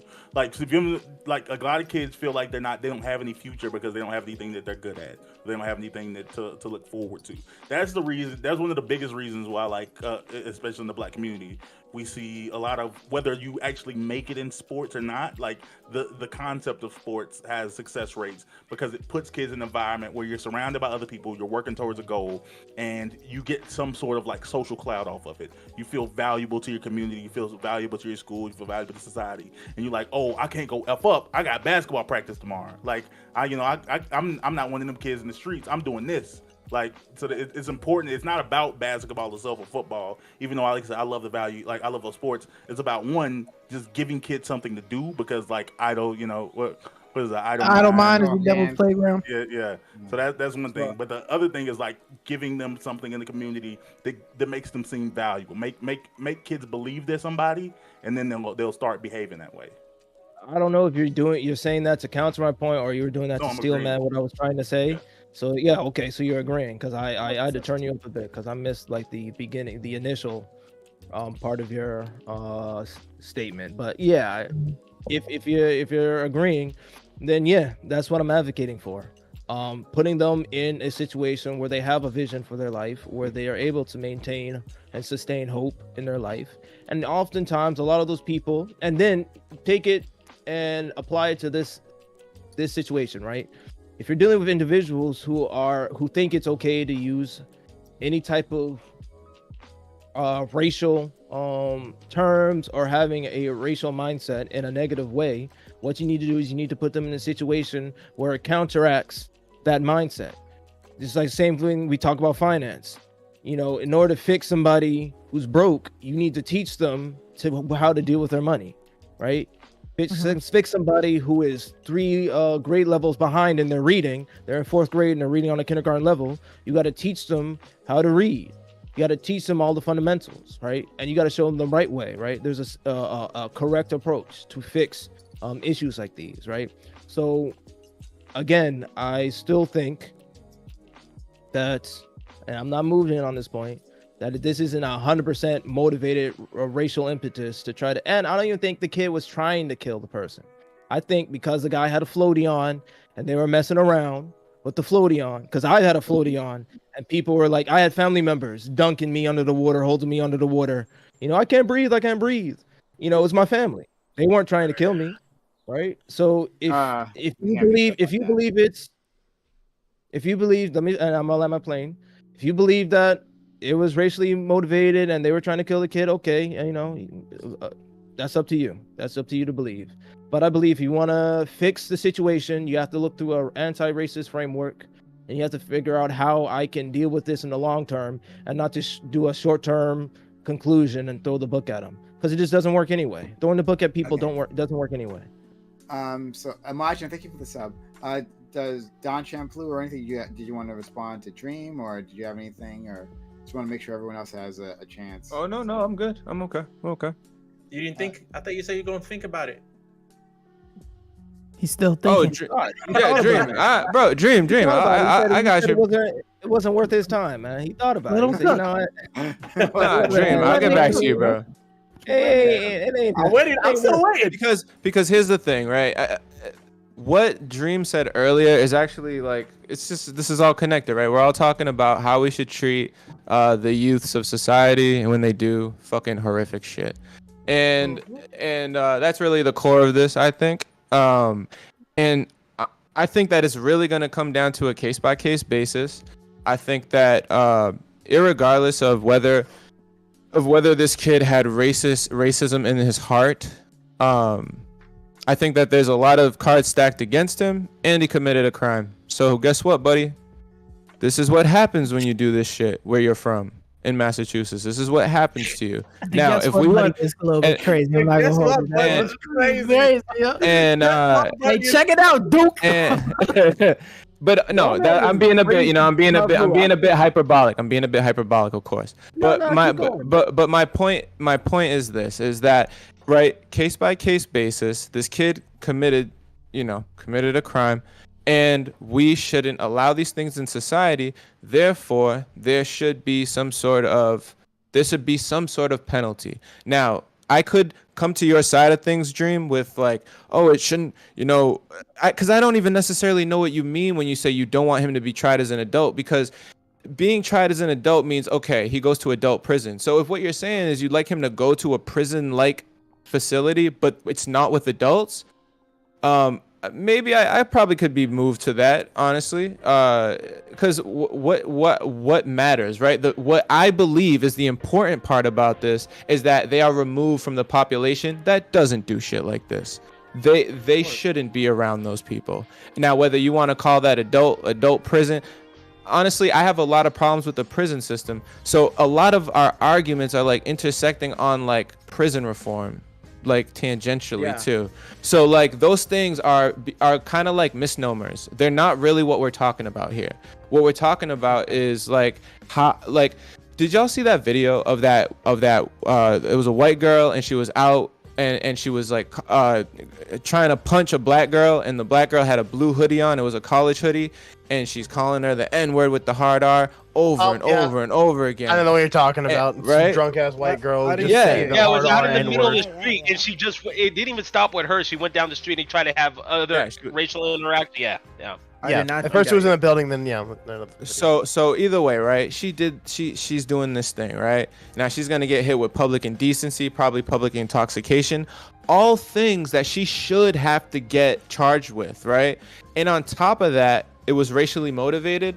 I don't even know if you should add time for racial motivation. I'm not sure on that. But what I do know is that all those other things should definitely happen to her. And if she's 17 or 16, why should she be alleviated of punishment? I don't understand why, just because she's a kid. I think you know the answer. I don't know why you're asking the question. No. I'm saying that they should face some sort of penalty. Yeah, but it's not about alleviation of punishment. It's alleviation of severity of punishment. So that's not what. No, when I say. Okay, so I'm talking that. Okay. So what we're saying. Okay, I feel like we're saying the same thing, because you just said the severity of the punishment, and what I'm saying is there is a degree to which they should be punished, but she's on the spectrum. Yeah, I don't. She's on the spectrum. I don't think anyone on planet Earth. Because you're saying that because some of the things you say make me think that maybe you think children don't have a sense of agency, or that a 16-year-old can't consciously hate black people. Maybe you just don't listen to what I'm saying, because I'm listening. I'm extrapolating, right? I said some of the things I'm thinking of when you say that. I'm not saying that you're. Then let Dream respond. Go ahead. Yeah. My point is, you shouldn't be able to say what this sounds like is what I think you're saying. Okay. When I've been very explicit on what I've been saying and what I mean by what I say, because I've made it very clear that kids do have some level of agency. They just have less agency, less ability to decide what's right and wrong than adults do. So they should have more leniency, just like you would have more leniency to somebody that is mentally ill as an adult. So you should treat kids like mentally ill adults. Don, that's a quote right there. Don, Dream. Can I enter? Can somebody give me their time, right? Because I want to dabble with Dream a little bit. Let me get in the ring with Dream a little bit. Go ahead. Tap in. What are you saying, that there's never a circumstance where somebody under the age of 18 should be tried as an adult? Yes. Okay, why is that? Because tried as an adult would mean that you have to fit the standard of being an adult. And logically, 16-year-olds are allowed to drive in certain states? 16-year-olds doesn't mean you're an adult. Just because you're allowed to drive doesn't mean you're an adult. You know that, right? Well, most people's male brains aren't fully formed until they're 25, scientifically, right? Yeah. But they're still deemed as adults. Sure. But 18. 25 isn't the adult. We're not. Hold on. You do understand there's a difference between fully developed human being versus enough developed brain to be called an adult. Okay, I'm gonna. So hold on, Dream. I want to ask a question first. Hold on. I'm not done. We determined across the board that in certain circumstances, 16 is deemed fully or enough to be determined as an adult, and 18 is enough to Where? be determined an adult, and 21 is enough to be determined an adult in many different Where? circumstances. What do you mean where? You want me to give you like? Where is 21 an adult? Well, I mean, Okay, so everywhere. Wait, what? It could be age of Everywhere. consent in some places. You have to 18 drink. age I of don't know why majority. you're. All right, calm down, dream. When Being 21, able to drink doesn't mean you're not like being 18, not when being you have able to to vote. drink. Hold on. 16 when you have to drive. 13 for women. Why are you and- why are you and- giving me permissions and saying, oh, these permissions mean you're an adult? That's not true. Because there's a That's not lot of how an adult circumstances is. that I know you're aware of where even to the age of 13, when we Okay. tell kids to deal responsibly in their sexual activity, if they're going to Okay. engage, whether or not we in best case scenario, you do not engage in sexual activity, and everything in between to the worst case scenario, you're supposed to be using protection, right? If you're going to engage in sexual activity as an adult, you should act like an adult, and then if you don't, you will be subject to the consequences of adult, like teenage pregnancy, 13-year-old pregnancy. What So am I hearing right now? there's plenty of way. No, I mean, what are you hearing? Can women? You know that I don't even. Hold on, I'm not hold even on. gonna do this with you. I'm not gonna Wait, indulge wait, that. if- No, you, if- you hold know. on, it. hold You're on. indulging What is yourself. statutory I'm not rape? gonna indulge it. You finish. What's No, statutory? no, Do you know no, what's- hold on. I didn't make a point for you to respond to. You're just gonna Okay, be go coming ahead, at ramble. like minor stuff. So there's plenty of circumstances where kids, even though they may not have the social emotional intelligence of an adult, they can make decisions that are adult-like. So we can try them based upon those decisions. And that happens a lot of the time, even to the detriment of minorities, of course, because sometimes they will deem us as adults, even though we're not. We will be treated as adults, even though we're not. But a lot of the times, there are kids making adult decisions, right? The same decision a lot of people make as adults, they would make the same decisions as children, right? That doesn't mean, and it has nothing to do with the development of begging- their brain.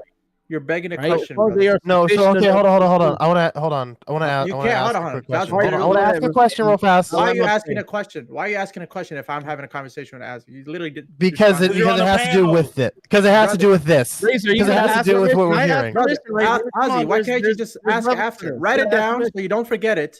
I'm about No. to respond. While Ozzy, No. So real Razor, fast. Razor, I need to respect. know when. Razor, I need to know when you call stop. for when you consider an adult. What age do you consider an adult? Just so I Razor, know. need you to stop. So I follow along. So I'm following along. What Razor, age do you consider stop. an adult? I'm asking you to Dream, stop. you can't Okay, have a okay. one-on-one conversation. You're in, I'm not- You cannot have this is a panel. I'm having a okay, one-on-one some of conversation. you guys are working I'm out, asking but to barely respond can't. to something that was directly attributed to me. That's not what. Okay, That's all I'm asking. okay. I'm trying to Razor, follow I along already here. asked that- I already asked that okay. question. Okay. Okay. I talk. Okay. So he asked a really quick question. I'm gonna respond, and then it'll go straight to you, Dream. So And I'm literally just asking at what age do you consider them? Do you consider it fully adult? So I can follow along with everything you're saying. I already asked that question. No, he didn't. I didn't hear his answer. He didn't give an answer for it. you were saying He's 25, the right? first one. Okay. All right. All right. So then. No, let's I was go- asking Dream, not you. Like Dream, like what did Dream Oh, you were consider an asking adult? Dream. Go ahead, Whatever Dream. the law says is an adult is what an adult is, and What what the the- law says as a federal age for the adults You is can't. 18. No. You can't do Okay. that though. But Because you in can do Massachusetts, that. See, that's where we're having issues immediately. I can do that. I don't understand what you mean. I can't do that. I you're can't gonna do it. I just defer did to the that. law now. I Hold have on to. now. There is no Because subjective in age of the- In the adult. law, but the law has a thing where they will try people as adults while they're Yeah, hold still on, Razor, let me- 16. That's the Thank part you, of the Razor, law for that I the backup. disagree with. I Sorry, disagree. The thing about trying somebody as an Hold on, adult Razor. is what they're literally acknowledging that they're not adults. They're gonna ignore that they're not adults to try those adults. So within No, the, they're not physical adults in certain aspects. So that's- like their so- brain so- isn't so- fully functioning. But So that's what according I'm to saying. the law, it Okay. can be deemed as adults based upon the situation. Hold on, No, hold on. no, You're telling hold me on, no. No, depending on the I severity of a crime, that tells you whether or not somebody's an adult. Is that what you're telling me? to be Logic. tried as an Well, adult. Yes, yes, No, no, no. yes. There's a difference Based upon between the- actually being an just adult. like Don said, just like and Don trying. said, just like I'm saying, based upon the decisions that the child makes, if it is deemed as an adult decision, you can be. There is some. That's the type point I'm of- making. That's the Hey, question I so actually then wanted to. you agree. No. I don't agree. That's There's the some question I cognitive wanted. dissonance. No, that's the question I wanted to ask you because you're begging a question. When you say adult decision, you're begging a question.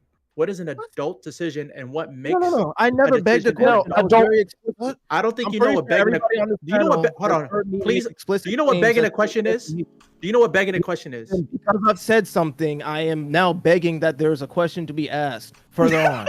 Yes. So what does it mean to have an adult decision? What does it mean to make an adult decision? You haven't answered have- that question, so you're just saying Right. things like that. Vote. There are certain things legally, because now I'm basing it even further off of what you said. You what? defer You to drink? law. You vote? You defer. You defer. No. to the You're law. giving me an example of adult decisions. What makes a decision adult decision? What That's the makes question. the decision Taking a adult? life. Oh, excuse me. It's so late. I got. A little That's an tongue-tied. example, What bro. makes the Razor, are you decision okay? adult? Listen to what I said. That's an example of an adult decision. What makes an Oh adult my decision god, an you adult just asked for one.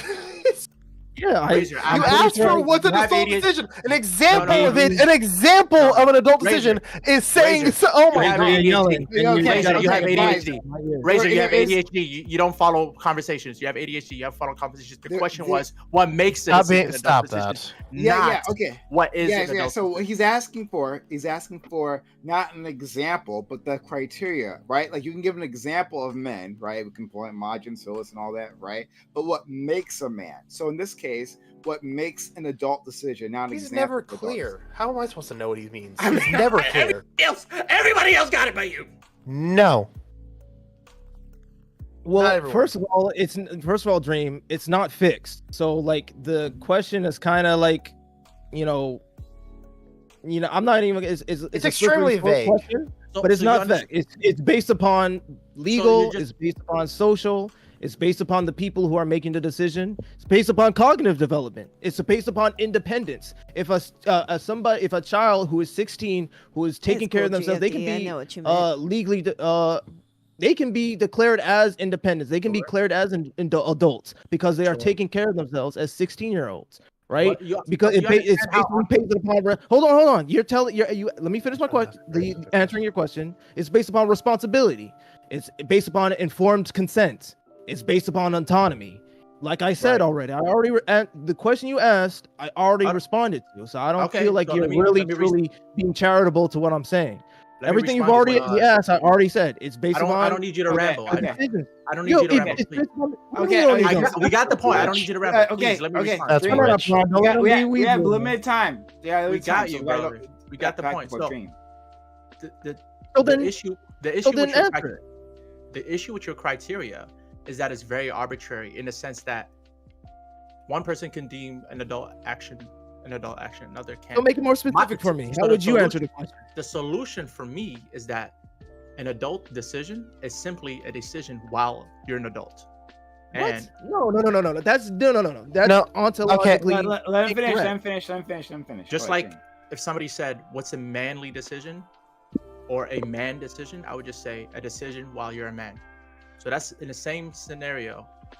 Instead of me trying to say, well, it's Tautology. social, it's et cetera, et cetera. This is just a debate of definitions. My definition, I believe, is more consistent, and you know exactly where the line is But drawn. there is no. There is no what. Finish, sorry. There So is no the line defined- the line being drawn is like here, where we've decided on an age where children become adults, and whatever, as soon as you cross this threshold, whatever age that is, as a society would decide, as soon as you cross this threshold, all your decisions become adult decisions, and we're going to treat you as adults unless you're like mentally disabled. Before But you it's cross the Okay, threshold, so you're I a hold child. on. Let Hold him on. finish, let him finish. I Let me finish, and then I'm gonna respond, and then you can go. I finished. Go ahead. All right, so then you're making definite lines on arbitrary situations. Being an adult varies. We all know this. Even in the law, it varies. From state to state, it varies. From country to country, it varies. From culture to culture, it varies. In some cultures, Sure. you are an adult at 13. Sure. So you're trying to make this, and it's like some type of verbosity, right? Like we can't understand what you're talking about, but I'm already answered all this stuff you're talking about. My It issue is varies. I have to. So I have. So I agree with you that it varies, depends but I'm on saying the that law said. I agree Depends with you. upon their I autonomy. agree with you. If they're I agree with 16 and they have informed consent, there are adults. So if you're tried and you do something as an adult, you will be deemed as an adult when you are up in front of that judge, even if you're not 18. okay, Or so how I about have to ask. I have to ask. I have to ask this question because it's been like bouncing in my head. I want to try to get this out. Let's say, it's a little hypothetical. Let's go for the hypothetical here. Let's say someone is 15, maybe 16, and 15 turning 16, and they just committed a murder. Would you want to try them as an adult? Me? Yes. In No, he said never. If they, I have. This is a tiered question, so I'm trying to. So I want the first part. No, if they are 15 or 16 and they commit a murder. Okay. If they're not an adult by law, don't try them as an adult. If they're legally a child, try them as a child. Okay, so if they try with a child, like I said, this is a tiered question here. Okay, so you're saying you want to try them with a child. Okay, for murder, they've just killed another teen around their age, and they go to juvie or whatever for the murder, but they're in there until they are the legal form of an adult that you're talking about. Do we retry them again as an adult? Or do we just let them out once they're full adult? Like they've basically have gotten away with murder, like basically a slap on the wrist of a few years. Are you cool with that? You let them out if they've learned their lesson. So how do you know they learned their lesson? Well, they have trials, they have meetings, they have panels. So however, like, how do you know he's not faking his way through it entirely? You never know anyone when you put them on parole. There's no such thing as knowledge. No, wait a minute. There's some like distinction here. Like you say, don't try them as an adult, but I don't think the crime of murder, even though it varies from state to state, I don't think that can be connected to a child. So like if you're going to charge, if you can try them as a child, then you can't charge them with murder. Like and it's one thing to say this is even before you get to that point. It's one thing to associate like one person and it happened and it was like a random situation. Like I said, what if you learned that like, oh, okay, this is like a sociopath, like serial killer, and by all definitions, like this is who they are. Like I think Dylan Roof was 21, but like imagine like say Dylan Roof was like 15 or 16 at the time. Did it not feel different on how you want to treat them as a society? Like I'm not saying he has to go to adult prison immediately. Yeah, but exactly. Wouldn't you feel comfortable saying that like, oh, okay, this person probably shouldn't be let back out into like? But yeah, within a certain time, right? Yeah. No, I mean ever. Ever? It depends. Like I think. I'm not how you feel about life, like because I'm not big on life sentences, but I think that there's exceptions for people who are like, if you let me out, this is what I'm gonna do again. I'm okay with saying that like that person can't be back in like. If we have a high probability, if we understand within not certainty, but we have confidence that they're gonna recommit a crime, if they're gonna commit a crime again, then we don't let them out. If we have confidence that that's gonna happen, there's a higher probability of over 40% or something like that this person's gonna commit a crime. We probably shouldn't let them out. But I do imagine that if you commit a crime at 14, by the time you're 18, your mindset, especially after living 4 years and without freedom, your mindset is going to be so different and probably going to be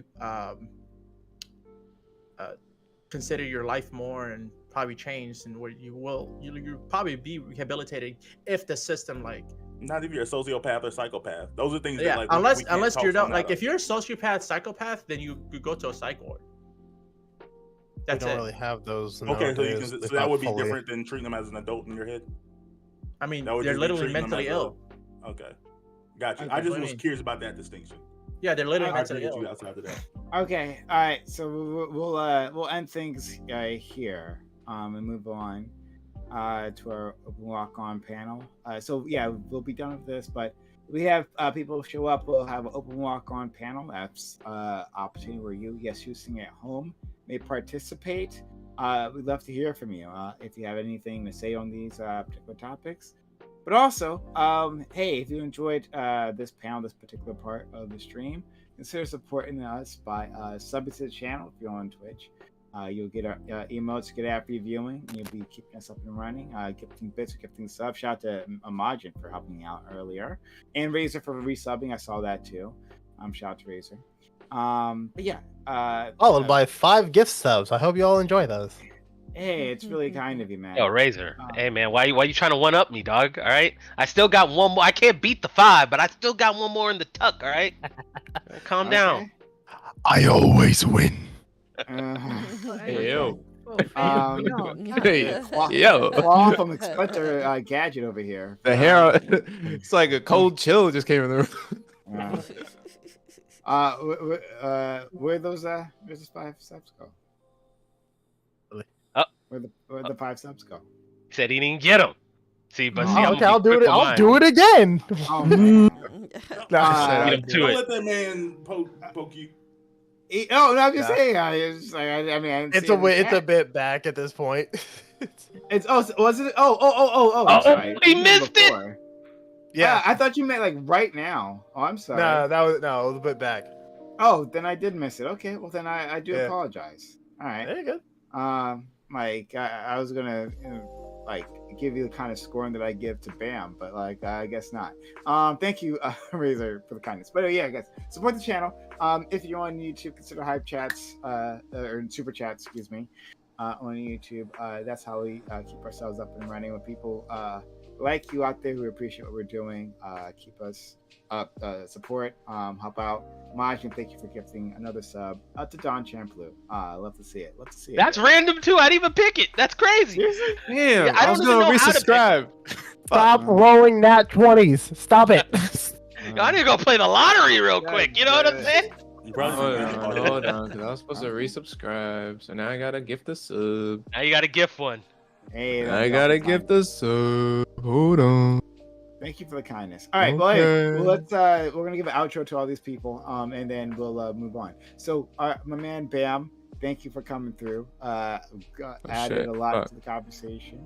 Always appreciate it, my man. And yeah, like we're like I always know I can have a good conversation when Bam shows up, right? So thank you for being here. Hold up. Thanks. I am better than all of you. That's basically what he was explaining. Like he was like, golly, I hope Bam shows up because everybody else here is kind of like mediocre to suck. But like if That's Bam's crazy. here, we'll have a little bit of content. Like, but no, I appreciate you for saying the quiet part out loud. I'm at least close second. I'll say that. My smile got both of y'all beat. I don't even know why y'all talking. All right, this is not a fair game. All right, this You don't see this face? Thank you. I got the profile and everything. What you mean? Thank you, and then you get the Majin. ponytail too. Thanks, Majin, again for the sub, and Don Champlu for being so kind as to gift the sub. Your first sub in this community, gifting it for. Love to see it to Alley Cat 1969. Really kind. We get one more person, so ourselves a hype train. One more person. Support in the next few minutes. We got ourselves a hype train. So sub to the channel, give bits or give subs, or resub, that also counts. Amazon Prime says Prime Gaming subs. Will also, or in hype chats also count towards that hype train. Now it's time to do so. Let's go to Solus. Solus, hey Bam, thank you for being that one other person. And now giving us up to Toby. Oh, I remember Toby. He was a cool dude. But thank you, Solus, for being here, man. Appreciate you always for having me, Kai. To all the young black kids out there that had a lot of white friends that said cringy racist shit to them, please slap the shit out of them. Please do, because if y'all don't, I'm going to. It's. No, I'm so serious, bro. They use y'all as practice for real. Don't niggas. be an Uncle It's irritating. Token. Don't be their token. Please No, don't. don't be. But anyway, Prime, thank you for having me. My name is Solus the PG on all platforms. I make music and stuff like that. I pretty much do anything creative. I'm currently working on an album. If you're interested in that kind of thing, Solus the PG. Anywhere they have music, type that in. You'll find me. Thank you, man. And please let's support Solus. Let's support, Absolutely. Yeah, let's support all these people who come through. They spend time with us. They share their opinions, and they're all great people. The people I invite through, these are all like really great people. And I'm happy that they keep saying yes, they keep showing up. Because I mean, nobody can do it for them, but they happen to be like really fun people to hang out with. And so let's support their work when we can. So let's talk about our man Solus. So I was gonna eventually, we're gonna have to get us a theme song, AB. Wait, no, mine. I gotta get mine first, okay? I gotta That'll get be mine. I put my crazy. request in first. So Y'all can get Solus, it after I'm gonna mine. need you. So Solus, That'd I'm gonna be need you to crazy. start working on that. Everything is everything, but nothing is racist song. I'm gonna need you to start working on that. That'll be the theme for That this. way, this song. I'm looking forward to that one too. Right? And can I I can't wait please- to hear that as a bar solo. I need to be on that track, please. Okay. Interesting how we like volunteer Solus's talent, right? That's Hey. good. That was quick. This is America. I literally just talked about supporting black men, and this is like, oh, but you could also work for free, right? You guys are good at that, aren't you? Free? I'll pay. This is I'll- America, I'll Prime. go to the Patreon. I'll go to the Patreon. I got you. This nigga Prime has to be stopped, bro. He has to.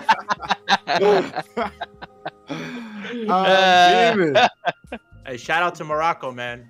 But we'll ask. Well, I'm gonna ask Solus now. At 2.5 minutes on the hype train. Support the hype train. We have 50% done, 50% left. Help us get to a level 2 hype train. Sub to the channel, get bits, give subs, or hype chats on the hype train. But anyway, for Solus, but since you're musically inclined, do you know where the name All Black Everything came from?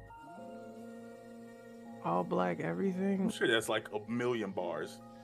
I was just about to say, like, I could think of a Black few. Bars, all black, everything. And I got my black. What is that? Yeah, that's fun. Yeah, but that's not where it came from. Transformers? Good guess. All black everything. Kendrick Lamar. I've never a fan of Kendrick Lamar. Oh wow, interesting. Jay Z. I heard Huh? you guess Jay-Z. Yeah, he tried it. Fuck. Nice. Now I'm just naming like blackity black ass pro black. Okay, Damn. okay. I have a question. What What era of rap was it? what year are we talking about? Like I don't remember 90s, the Oh, we're still doing 80s? it. It's in the 2000s, 2000. Okay, or 2000s. or maybe I don't 2010s. I don't know. This nigga finna say Eminem or something. No. He gonna say Okay. like this. I know y'all be- I will tell you. Let's say It's simple. Bubble- It's I gotta go to it's bed simple. soon. Y'all gotta come on. I gotta go to bed. It is Lupe Fiasco. He has a song All Thank Black you. Everything. Oh. Hey, shout out to Lupe Fiasco. He's cool. Me and him went to the same Y'all middle school. I was disrespectful, never man. really a fan. Nah. Fuck a Lupe Fiasco, man. He beat Daigo, What? okay? Yeah, sorry. I'm a fighting game fan. Oh, he beat that. Nice. Y'all go. Yeah, beat Daigo. Oh, shit. Diego deserved that loss, bro. Diego deserved that loss, bro. I can't even imagine. Okay. I can't even imagine this panel be called anything else though. Oh, what else would it Yeah. be called? Fair enough. The Exactly. League Yeah, of so League of Negroes? Excellent Black People, bro. The League So of I Excellent had Black. I had a producer way back when I first started this, and his idea was to call it the barbershop. That's a good one too. Too late for that. Y'all don't go to no, barbershop? Been done already. It excludes women too much. It's been Women done go to already. barbershop? Yeah. Women go to the I've been at a barbershop. There's plenty of women in there. I'm like, we go That's to a hair salon. the hair That's not a salon, barbershop. but No, you I've been know, taking the Usually a hair barbershops. salon has barbers in there. Usually. I've been That's taking fine. two Barbershop. barbershops. The barbershops we're thinking of, I've been taking to them. There are women with short hair. There are women with short hair who get lineups. Yeah, dude. Yeah. Great But did I- Africans, bro. I Give didn't that say brother excluded grace. women. Oh, they can look Oh, beautiful. I said too much. I think we're still in the outros, by the way. Give him grace. I know. We still got it. Yeah, we're still working our way through that. But anyway, All Black Everything. And I've always had like weird experiences in barbershop, so that's why like I roundly rejected that one. But I love that song. The song that he made, like that, man, I love everything about Is that. it song. called All Black That's like- Everything? That's Yeah, by what it's Lupe. called, indeed. Okay, okay. Later. I just wanted to Yeah. make That should be the sure. intro. Yeah, You should have that as an intro. real.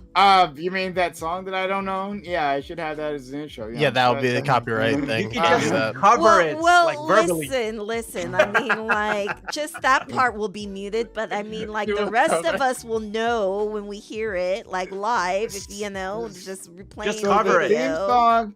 So a I can- theme I- song that I mute. Okay, it makes sense. Like I can Cracker make a Jack, cover. mine's here. Okay. I can make a cover. Okay. Okay. All right, Great. y'all. We gotta Go go to ahead. bed. We gotta go to bed. Come on now. Okay. I'm I'm trying to done move left. along. That's Solus, thank you for playing this game. Let's go to our friend Razor, who did support the channel. Thank you, Razor, for always being so kind. Seriously, for supporting and coming through and participating. Razor is usually one of the first people to like say yes. Like when I send out invites, usually one of the first people to hit me back up. So shout out to Razor. He got nothing Matt, better to do. I can stream myself if I wanted to. Don't do that. But yeah, no. Usually I'm in the middle of work or something, and I'm just like checking my phone for something, and I'll see the notification like almost immediately. So I'm just like, fuck yeah, I don't care what the topic is. I want to talk about it. Because I just love being able to talk about different things, having conversations, debating. It probably is like my ADHD or possible like just my neurodivergency in general that make me like want to be not confrontational but argumentative. I want to have arguments, like, because I find those extremely fun. I want to be able to just like have as much fun as I can doing stuff like this. If you like someone like that, who's like someone like me who can be who's always as open as possible, someone who you can just chill with and just have a calm conversation with when able to. Don't flip my shit switch. I'll give you that. Follow me on Twitter. Name you see right there. Just put the @ before it. Follow me here, Razor Sharp Gaming 96. To see whenever I go live. I am trying to work on some videos of segments from a stream I did recently, so where I can start doing more React content alongside some gaming stuff. And like I said, when I next go live, probably going to be Sunday night. I'm going to be playing Disco Elysium. So if you want to see me go through that game for the first time ever, join me. Yeah, Disco Elysium. After my work on Sunday, which is probably going to be around The longest 3. outro in history. I think 4 or 5. Come in here. Dream, why are you so? Yo, Dream, why are you so fucking rude? This is bullying right here. This is God damn. You'll be on Yeah, on Dreams. Raise his ass. It's hilarious, but god damn. Dream be on raise his ass. That's because Razor be on my ass. Pause for no reason. He's like that annoying little leech you gotta take off when you get out of the water. We just talked about a pool drowning. Come on, man. Too soon. Yeah, cool. Exactly. That's the problem. That's exactly. But Too soon. and I'll end it. And I'll end it with this. When it comes to the topic of the story here with the bullies being racist, it was a completely racist act. Now, can you call them racist in the term that Azzy's trying to go for, where they have to have a history of it? Probably not, because it's impossible to do that. They're kids. But they did a racist thing, which was to call a young black boy the N-word and George Floyd while drowning him. It was a racist thing. Are the boys themselves racist? I don't know. If they are, it's because who they were raised by, with a mixture of how social media has been. Seriously, we gotta take care of kids. Yeah, Razor, a good listener, bro. Like, look at that guy, bro. We don't. Y'all are terrible. Go ahead, Razor. You the cream of the crop. We got other outros. We got yours, mine, still other outros. We got I'm sorry, to get through here. Okay, thank you. Don Champloo. All right. You made a good impression, I think. We hope to have you back in the future. Hope we didn't scare you off. Are you sure that's Don Champloo? Too much. That's D2O Dream. D2O Dream.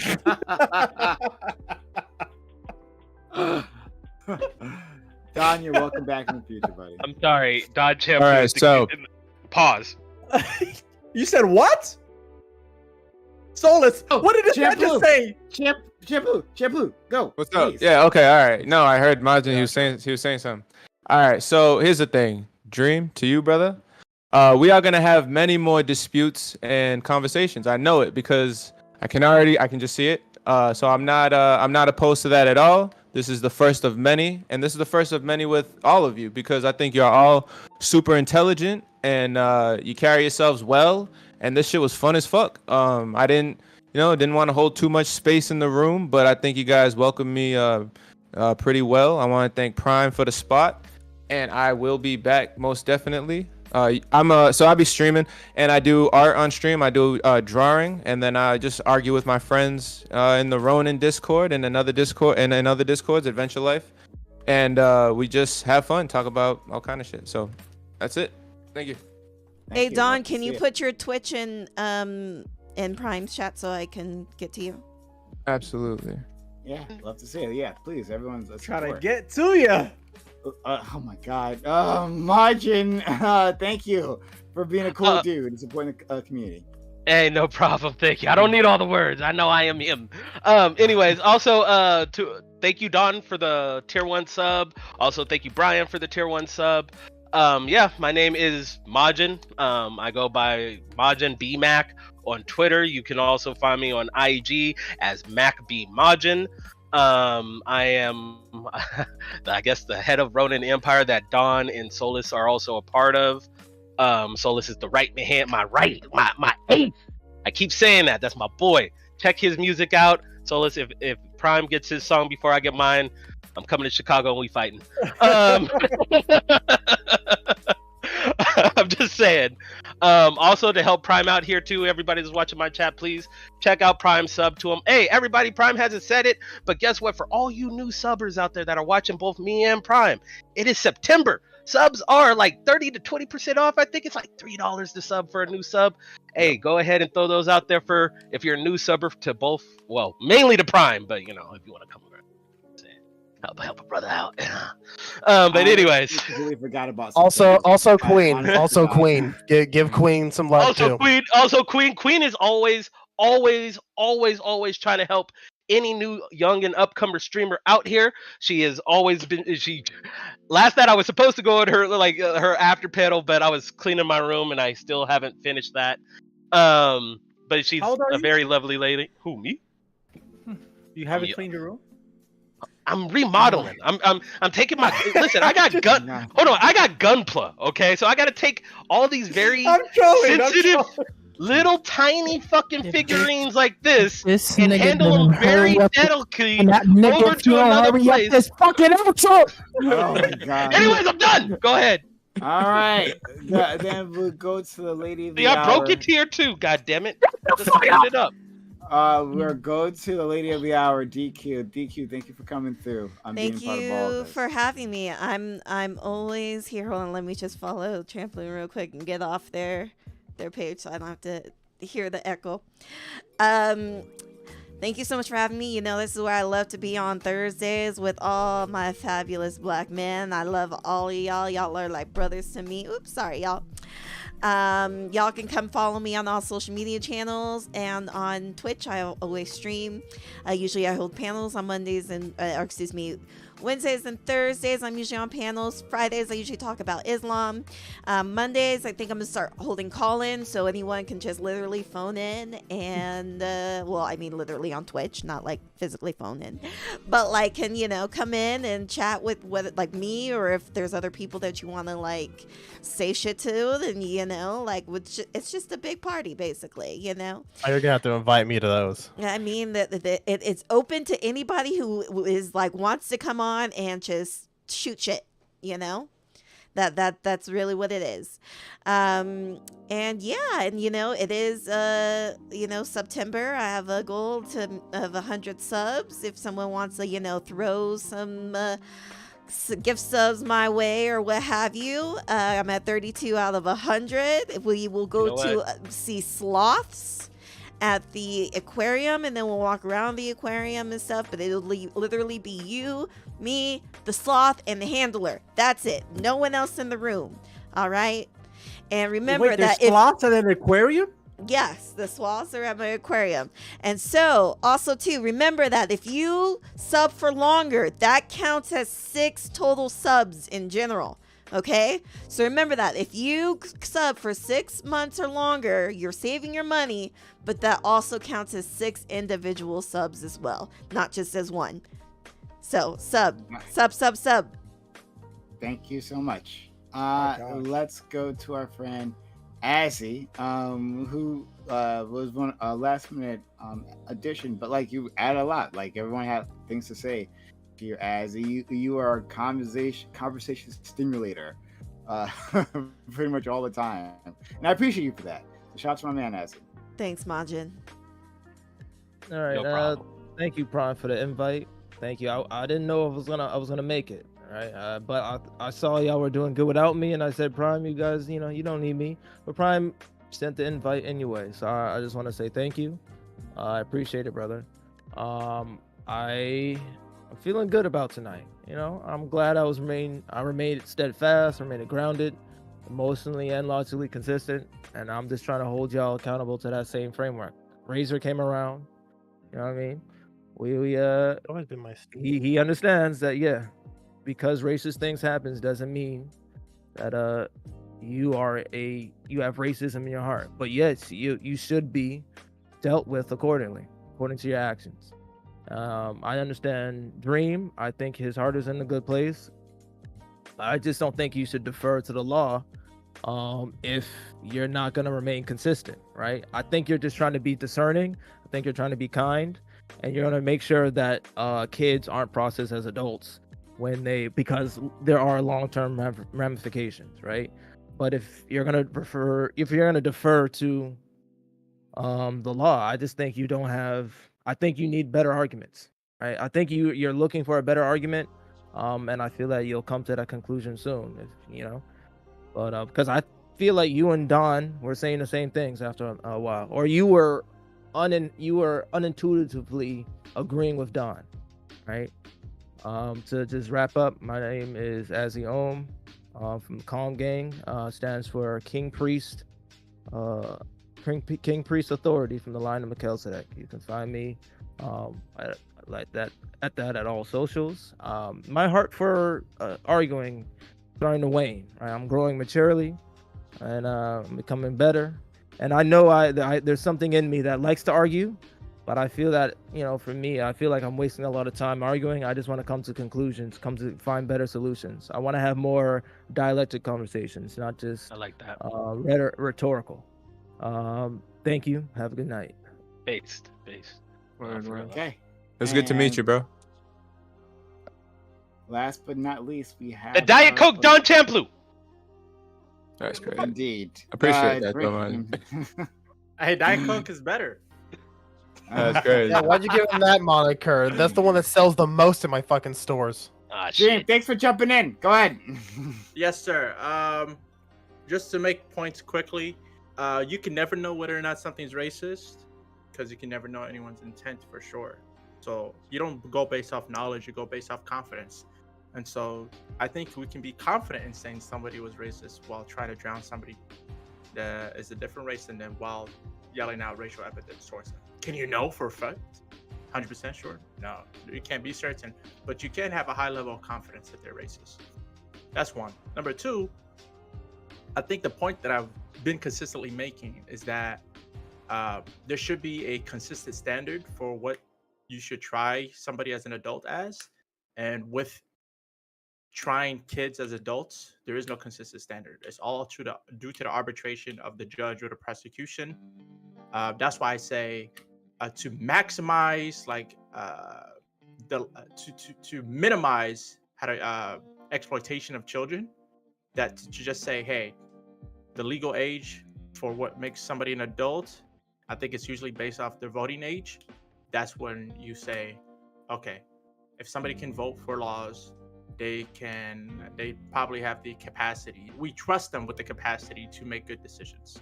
So hence, let's punish them as adults when they become adults. And if they can't vote, then we probably don't trust them to make important decisions. So we'd be lenient on them, just like we do with mentally ill adults. So points made. And hold on, I'm not done. I'm sorry, Don. I also want to shout out to Morocco. Over the last weekend, a huge earthquake happened that killed thousands, over 3,000 now, thousands more injured. My family wasn't directly affected, but family friends have. So not blood related, but might as well have been. A few of my family friends in Morocco died because they were residing on a hill, and everybody that was on the hill practically homes got destroyed, maimed or killed. So I've actually started a GoFundMe, and all of the proceeds will go directly towards helping Morocco, giving my money directly to the people down there, sleeping bags, food, stuff like that, tents, because they don't have homes. They're literally just sleeping neck and head to streets. So I'm gonna post a link to the GoFundMe in the chat, and if you don't want to donate, you don't have to, but at least share, and that enough is helpful. I appreciate everybody, and let's pray for Morocco. Thank you. Shout out to my man Dream. And yeah, what happened in Morocco was utterly tragic. And in fact, I think I was saying, I mean, you weren't here for this, but like I was saying, I was reading like a news story. I was just talking about how it's a shame that we don't feel empathy for people who just like don't happen to be in our country, and especially not in our immediate vicinities. So let's like show that we're better, help out people in need. People of Morocco really do need help. People of Libya need help. A lot of places are hurt. But yeah, let's. It's amazing. Our friend D10 Dream started a GoFundMe. So if you could help out, that'd be fantastic. Be utterly fantastic. How about the people of Morocco? All right. So we are gonna go. Someone else left too. That's funny. We're gonna go to Open Walk On panel, see if people want to join in. Then we'll do it. If not, then we'll just read it out. But anyway, also, sorry. Yep. You know, go ahead. If we do end up falling or like calling this, I'm just letting everybody know. I'm gonna continue to be online streaming. I'm gonna be playing Baldur's Gate. I think Debate Queen is too. So watch us afterwards too, unless Prime is raided. Yeah. Anyway, we're gonna do an Open Walk On panel. Anyone here can join us. If not, that's okay. Thanks for your time, your energy, your knowledge, and your passion, my community. I know they appreciate it just as much as I do. Have a good one. Bye. Hey Don, can you say my league? Hey My league? Majin, you have Say my Baldur's league! Gate on your My computer, league, I right? love you. My Yeah, league. PC. Yeah. Oh, Sag. I still can't. Is it play. not crossplay? No. No Yo, you're a crossplay. bastard. I was planning on getting it, Fuck but that. I was planning on getting Baldur's Gate 3 now because I just keep seeing people talking about how it makes them cry and how it's made them have it's like an amazing story and everything. And I'm really like on a D&D kick because I keep making characters on my D&D Beyond. And then, but the problem is I don't have a PS5. So I don't want to get it on. So I wouldn't even think about getting it on that. And I want to stream it. I don't have ways to stream my at my consoles anyway, so I would have to do it via PC. I mean, you could don't wanna just go get a capture a box? yeah, you could just get. I don't know what that is. I don't know what the best one is. I need a Okay, good one, here- something here, that won't here. fucking Capture fry card my on computer. 30 Here, bucks, let me fine. show What do you you. need? Let me What do you show need, bro? you. What do you need? I need something. I need some kind of capture card that lets me This- bring in my PlayStation. This is my so that I capture can... card right here. It I have hooks it. in a USB, or excuse me, I'm showing the wrong side. USB, or excuse me, HDMI on this side, and then it hooks in the USB. Yeah, that's all I have. I do have a better one, but I've been having issues with it. So I also have like the HD60, which can give you 4K compared to this. This will just give you 1080. Right, but like I'm I gonna see if I can get that 4K one. yeah, I've just been having issues with this one. I have to return it back to like, but like I want to stream it 4K, right? Because Baldur's one's the Gate best and one. everything. But My opinion. yeah, this is just a newer version of that exact one, basically. But yeah, I just have this, and this is like $90. It's really affordable in compared to this. Like, save yourself money. Just get Okay, this. if I get that, then there's a certain game I have for PS3 that I really want to play called Resonance of Fate. Yeah. It's a really So fun. please, hey, think about getting Baldur's Gate on PS5 if you get one, and then that way I can play with you. Okay, well. Well, I mean, you can do both, right? Like most people are doing both, Yeah. right? Like you can get PC and then because you can like save and like play against cross. But like, yeah, I fucked myself over.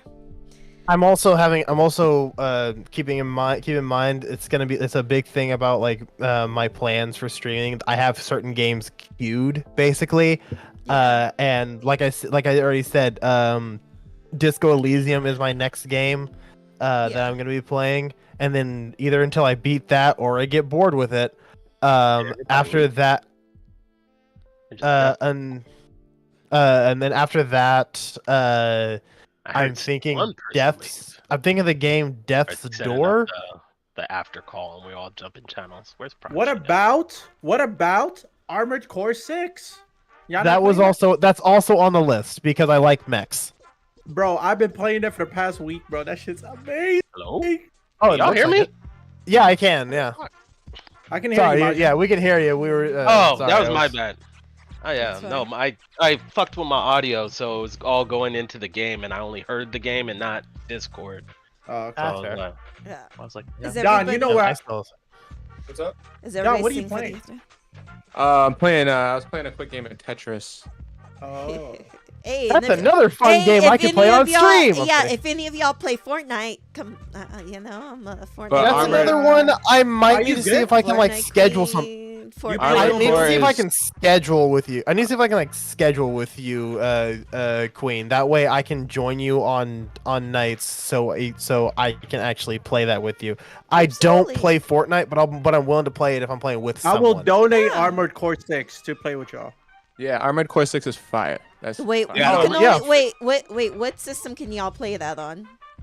I play a PS5, Xbox. I mean, if you wanna, I mean, if you wanna buy it for me, I ain't gonna say no. I gotta see if it's crossplay first, because I only wanna play if I can play with you. I'm only donating. If you're gonna donate Armored Core 6 to me, but via Steam, shit, I'll fucking take it. Go to you if you buy it. Go to Uplay. Go to Uplay. It's like open. Hey, you get it. Hey yo, it's not Grant, crossplay. this has nothing to do with anything. It's not crossplay. Well, damn. Unfortunately. What do y'all do with I don't know how y'all do with edgy racist shit, but what do y'all say to the black people that be like, yo man, you should like toughen it out. It's not that serious. I'm one of those black people. I hate that shit. Right. Listen to me, because it's honestly, it's I was joking. I'm not one of those, but so on a personal level, that's the advice I give to myself. But I understand if some other people are hurt, because not everybody is like. It's not hurt. It's the fact that they tried it, right? It's the disrespect. So for me, I don't. That's a different issue, because I do feel disrespected. But there's a difference between feeling offended and feeling and knowing that you were disrespected. Because being disrespected is regardless of how you feel. You can literally just be disrespected. I mean, like 20 years ago, yes, I would have been like, okay, maybe it's not that serious. 20 years now in the future, fuck that. And I'm gonna say, like, you 12? You may not necessarily like 11. So at the end of the day, yeah. you may. I'm not fucking muted. No, you're good. You may not like. It may not necessarily. It does like the respecting and or any like online. It doesn't matter, right? I just like, oh, whatever. You're just doing it to get away with it. When it happens to me in person, though, this sounds like a good conversation for his open. It's not even the. It's not even that I'm hurt. Hold on, let me finish. God damn it. It's not the fact that I'm fucking hurt. I'm gonna fucking put my foot through your fucking Moroccan chest. So you hold on. You gonna cave in my chest after the fucking whole land got caved in, nigga? That's crazy. God damn it, you're right. Okay, I'm gonna go use a bathroom. Hold on. Okay, yeah. I'm gonna go over there. It has to come down. Let him say. It has to come down to the fact that it's disrespectful, or not disrespectful, that they tried it in front of me. You know what I'm saying? Like, hey, I am here. You're not afraid of the risk that I pose to you or anything like that. I can hurt you, and you still tried it. Anyways, there we go. So I have a legit solution, Solus. Here's a legit, actual answer. So when somebody disrespects you in real life, right? And I think you should have the ability to stand up for yourself. Like, it's gonna be a tough situation, but you have to say, listen, I don't appreciate what you said. I would like an apology. And if you don't apologize, then we just have to cut ties. I don't respect you anymore. I can't be associated with you. No, in this particular situation, Dream, I'm talking about like online. Black folks, because Buddy ass, whatever dude name was, fucking Great Value. Yeah, Buddy ass. He was he said you gotta tighten up, learn to like deal with white jokes and shit.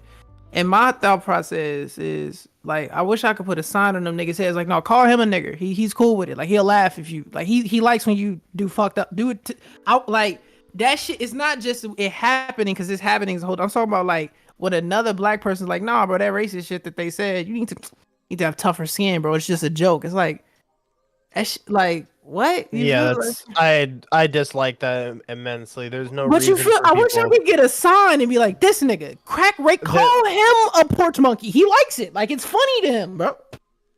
It's dumb. It's extremely dumb. Okay, I'm gonna use the bathroom. And I'll be going to the open if anyone wants to be over there. Right. I'm gonna go to the open too. I'll see y'all over there. Wait, is this not the open? Holy No. shit. You just move over to Thousand Sunny Chat. Yeah. Oh, okay. Damn. Jesus, I'm such a. It's okay. noob. Don't worry. State, like, you know, like there you go. we look at a lot of countries as like ethno states when they're not necessarily. Yeah, that's a big issue, Brian. Yeah. Guys, if you got cameras, turn them on. Mylene! But yeah, we got. Yeah. Mylene! Okay. Say it, bro. Say it.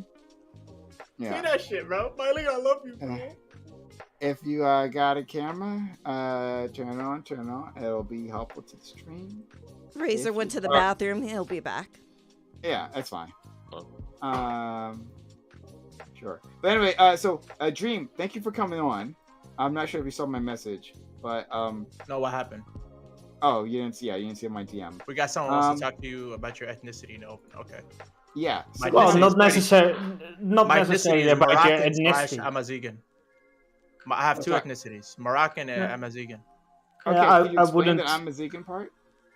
Amazigan is a tribe in Morocco. Okay. So what our friend Chinchilla brought up to me was that No, Moroccan... can I say it myself? Okay, like, go ahead. yeah. So personally, like when we're talking about blackness, I don't think that Moroccan people are black. Would you agree with that statement? Of course not. You can say Moroccan people can be black, or they can't be black, or it just depends on the Moroccan themselves. You wouldn't say Americans are black. You would say some Americans are black. Same thing you would say with Morocco. Morocco's a country like any other country in the world. Do you think that the Moroccan ethnicity, like overall, is like is black or white? Depends what you mean by ethnicity, because Moroccan ethnicity is amalgamated over thousands of years with dark Hungarians and Western Europeans. That's why they look the way they look. So we're pretty much mixed for the most part. Yeah, sure. I would.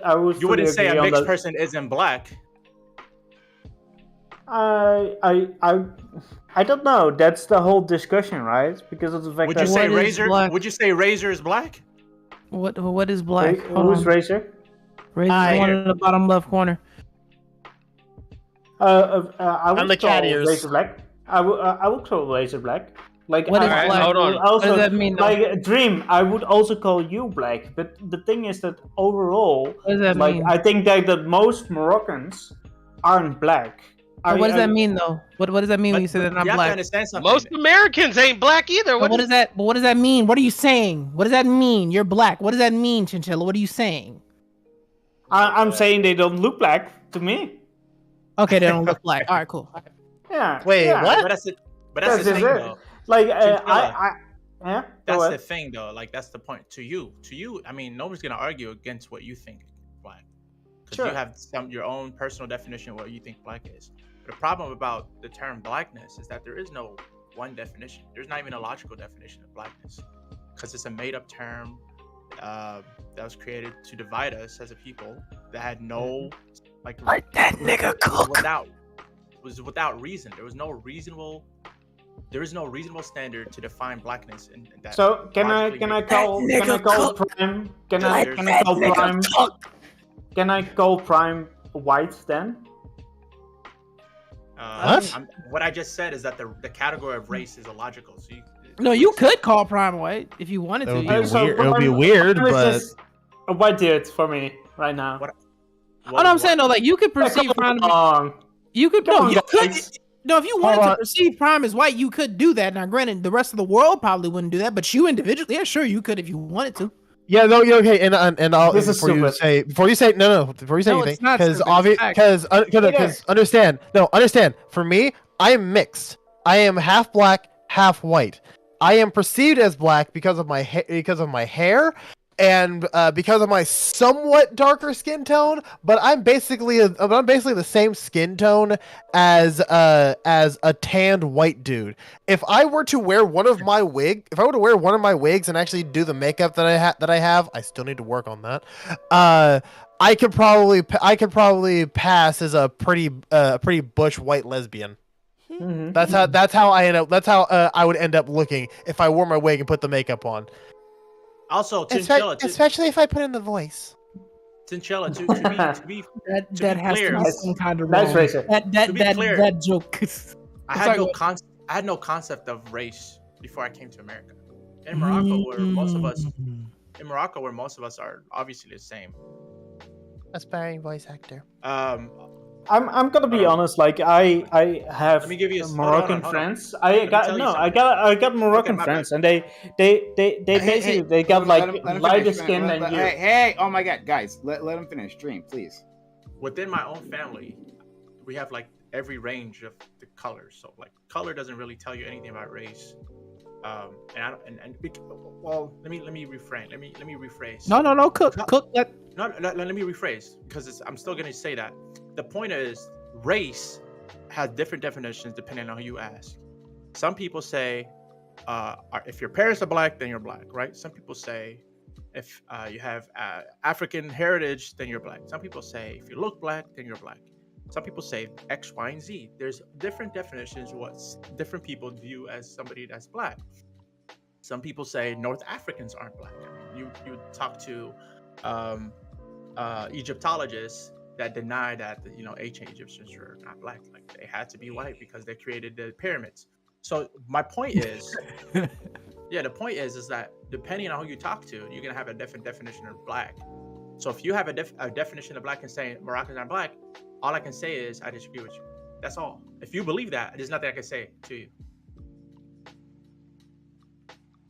Okay, so we fundamentally disagree, but that being said, like I think that there has to do something with skin color overall when it comes to like and culture. But like culture? If I look at like somebody like Prime, I'm looking at like a black person. Right? Wait.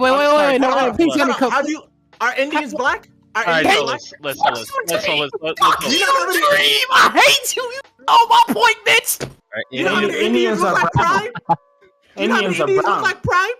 They're Indians that no, they're black. Don't come on, but no. Hold on. Don't do this. Wait. Hold on. What color is the color of Prime's sweatshirt right now? It's black. Yeah. Sorry. Getting deep. Huh? Oh, so you gotta be like totally black, like your skin color gotta be like why did you say the Indians are brown and not black? That's how we categorize things because we categorize those things, right? Who's we? Everybody. No, not everybody. If Native Americans are brown, but I'm black, even though there are Native Americans who are a lot darker skinned than me. What? Yeah, I was about to say, like, skin color has nothing to do. Bro, albino motherfucker can come in here and be like, yo, what's up? Chinchilla, the point is to counter your point that skin color refers to race. Because we just disproved it. Not. Because we just said that somebody that looks just like Prime but is Indian, you wouldn't categorize as black, even though they have the same skin tone. It has to do with like the society. I think that's like obviously like no. I mean, come on now, like. Let's just hold on. Wait, we didn't hear. Repeat yourself, Chinchilla. My bad. People are talking. Go ahead. Sorry. Like when it comes to like certain races and that kind of stuff. You have like certain like facial features as well. So, and that's how you go up. Hold on. No. Let me cook the dream. Okay, Chinchilla, I'm sorry. I'm not trying to be disrespectful. Here's the skillet. No, don't worry about it. What nationality am I? So because I really just you're dancing, you're skating around this race thing. What nationality am I? Let the white guy say something. Margin. I looked at you, Margin. I have no fucking clue. I'm gonna be I can't. I should be allowed to answer because I know what the answer is. Maja looks Serbian. If that's my guess. I said his ass look Armenian, bro. That nigga's Serbian, bro. He's a Muslim white dude. I said, is that like Armenian arms dealer, bro? Arms dealer is crazy. Yeah, he's definitely like Russian. No, just kidding. But yeah, no. I'm just saying, but I am African American. I'm half black, half Pacific Islander. This just makes your whole argument crumble right there. I'm a black man, and yes, there's black people in Morocco. Just stop, please, dog. It just doesn't without like trying to paint you out. I agree. This is why I agree with you. Like there are black, like people in Morocco, but overall, like Morocco is not a black country. Most Moroccan people are like. Most Moroccan people are just white guys and white girls. Guys? Hold on. How do you know what most Moroccan people look like? Have you been there? I know a lot of Moroccans. Yes. Have you been there? No, I don't have to beat yourself for Jesus. No, this thing has no. Please, somebody clip that, bro. I think it's I need to learn how to clip. Yes, I did. No, somebody please clip that. Whoever's in, clip it. Bro, my friends are Moroccan, so there you go. How do you clip it? Clip it. Brother, we have so many dark-skinned people in Morocco. I don't think you can say. You can say the same about Cubans too. There's a lot of Hispanic countries where it's like right, yeah. Like Morocco is in Africa. Hello, like it. Come on, come on. Oh, it's in Africa, and therefore they're black.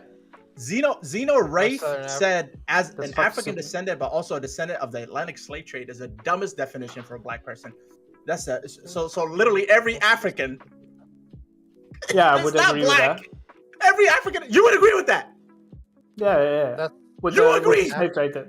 An African descendant, but also a descendant of an Atlantic slave trade, is a black person. You agree with that? No, I wouldn't agree with that. Okay, misheard. No. I'm sorry. Okay, thank God. But the point is, yeah, I'm sorry for that. Like that was fucking stupid. Skin tone is not skin tone is not. Albinos are black too. Yeah, exactly. Skin tone is not. What does it mean to be black then? That's the point. There is no There is no definition. It's illogical. It's like illogical. Social construct is literally like you're perceived to be black and treated a certain way due to that perception. Therefore, you are black. It doesn't make sense. It's bullshit. It's made up. It was designed as a means of subjugating. It was designed as a means of subjugating people that were not me. So if it's just a social construct, a hell of a way to say that, Anarchy. Doesn't it like map on reality in some way, or is it just a social construct? Yeah, but the point that how it maps on reality is based on an individual. That's what I'm saying. If you think somebody's black, that person is actually black to you. If you think somebody's black, you treat them as black, they're actually black to you. You understand that? I clipped that shit. I clipped that shit for you, Dream. I understand that, but that doesn't make any sense because definitions don't make any sense. No. Race. No. The social construct of race does not make any sense. It was never made to. That's why one day everyone in America woke up one day and said that different groups of people were white. Right? Jewish people one time were not white. Irish people one time were not white. Italian people one time were not white, but now they are considered white. It doesn't make sense. It's bullshit. It's made up. It's a social construct. Exactly. Okay. Yeah. It's why the term whiteness. It's why the term whiteness is a thing. Like whiteness. Let me give you the best example possible. Were Irish people white before they were considered white by Anglo-Saxons? No, but at that time it made sense when it comes to like mapping onto reality. When it comes to like, what does that mean? Hold on. Wait, what? Like they were considered considered white, and it was like considered like they had like a different like what skin tone or features or whatever, you know. I don't know the features of like fucking like he's asking what changed about Irish people to make them white. What changed about Irish people to make them be considered white? Exactly. I don't know about your history. Nothing. No, Nothing. I'm not an American, so I don't know. Nothing. I don't know about your shit. No, So- we didn't get like a so patch that update for. We didn't get a patch update for Irish people. Like nothing. Let him cook. I'm just saying, like they're the same people. We just woke up one day and said, you know what? What I think happened, our personal belief is white people started running out of white people. Like, God damn it, we gotta go to the reserves. And say, Irish people, y'all weren't white before, but fuck it, we need some recruits. You know what I'm saying? Y'all are white now. Off the bench. We had that's pulled what them right off happened, the bench. So They what happened probably is did we that. had a meeting, right? And the KKK was there, the Nazis were there. We were all chilling, we were having a conversation, and we were like, all right, we need the Irish because we're running low. Listen, Chinchilla. The point you Yeah. literally made my point for Sure. me, right? So I made the point that it's based on perception, and so I gave you a clear historical. I kind of example. agree with you on that one. Okay. I kind of Okay. agree with you. But I there's no- will say this. I will say there's this. no Like definition that you- overall, like when it comes to like social constructs and that kind of stuff, I kind of agree with you. But that being said, like it's kind of mapped onto reality when it comes to Racist. like, What does that stuff. mean? Hold on, What does that mean? Chinchilla. Listen, Chinchilla. There is no biological observable fact of race. It's just there's no such thing. You cannot observe race. This as like a scientific repeatable progress. You can't do a scientific experiment on race itself. Can you not do a DNA like? DNA test? doesn't determine race, right? You would agree with Oh, that? well, Hold on. Not really, no. like it kind of reflects that, right? Like if If you're a like white man, 100%. wait, right now, right? If Dream had 100% Caucasian DNA, would you call him a white man? Like if his shit came back and he was from fucking North Ireland. I think he wouldn't look like he looks right now, right? Okay. That What about- is a cop hold out on. answer, my friend. No. Here's a better No, question. it- Here's a better question. Go How ahead. much DNA of African ancestry do you need in order to be deemed I black? don't know, man. Exactly. This is like fucking stupid. That's the point. No. That's a great answer. Because no one knows. There is no answer. You gave the best answer, which is you don't know. Because it doesn't make sense. There is no answer you can give where you say, well, based on your DNA, therefore you must be this black. No. There is Also, no can we answer. also point out the fact that race, the concept of race as we know it today, as it was solidified back in the day, it was not built off biology, right? It was, but it was like built off vibes. bullshit. It was purely vibes. Like, we can show you that Like- science that this construct was solidified under, and it was bullshit. There was no like, well, no. we're gonna look What at- was the fuck? What was it called? What was it called? There's literally a term for it that is why we ended up with a lot of the racist structures that we have when it comes to race. I don't know, I'd say Scientific positivism. I think that's what the term was. Scientific positivism. Where You it's mixed like some religion every in there too. Yeah, basically, yeah, no, religion was a part of it as well. But scientific positivism, if I'm remembering this correctly, forgive me, I heard the term for the first time from Vosh, and I needed to double check on this one. Scientific positivism is, I believe, something about. I need to double check it. They're like confirming your biases that you have via science in a way. Yes, that's you're trying to use science to say that everything in the world has a 100% of things in the world all have a scientific backing basis behind it, no matter what it is. Like if you build the social construct of race, you're going to try and use science to confirm it entirely, and it's extremely biased. And that's what that's starting to sound like. Let me give you like my personal experience. I'm like racially ambiguous, obviously, right? I feel like most Moroccans are.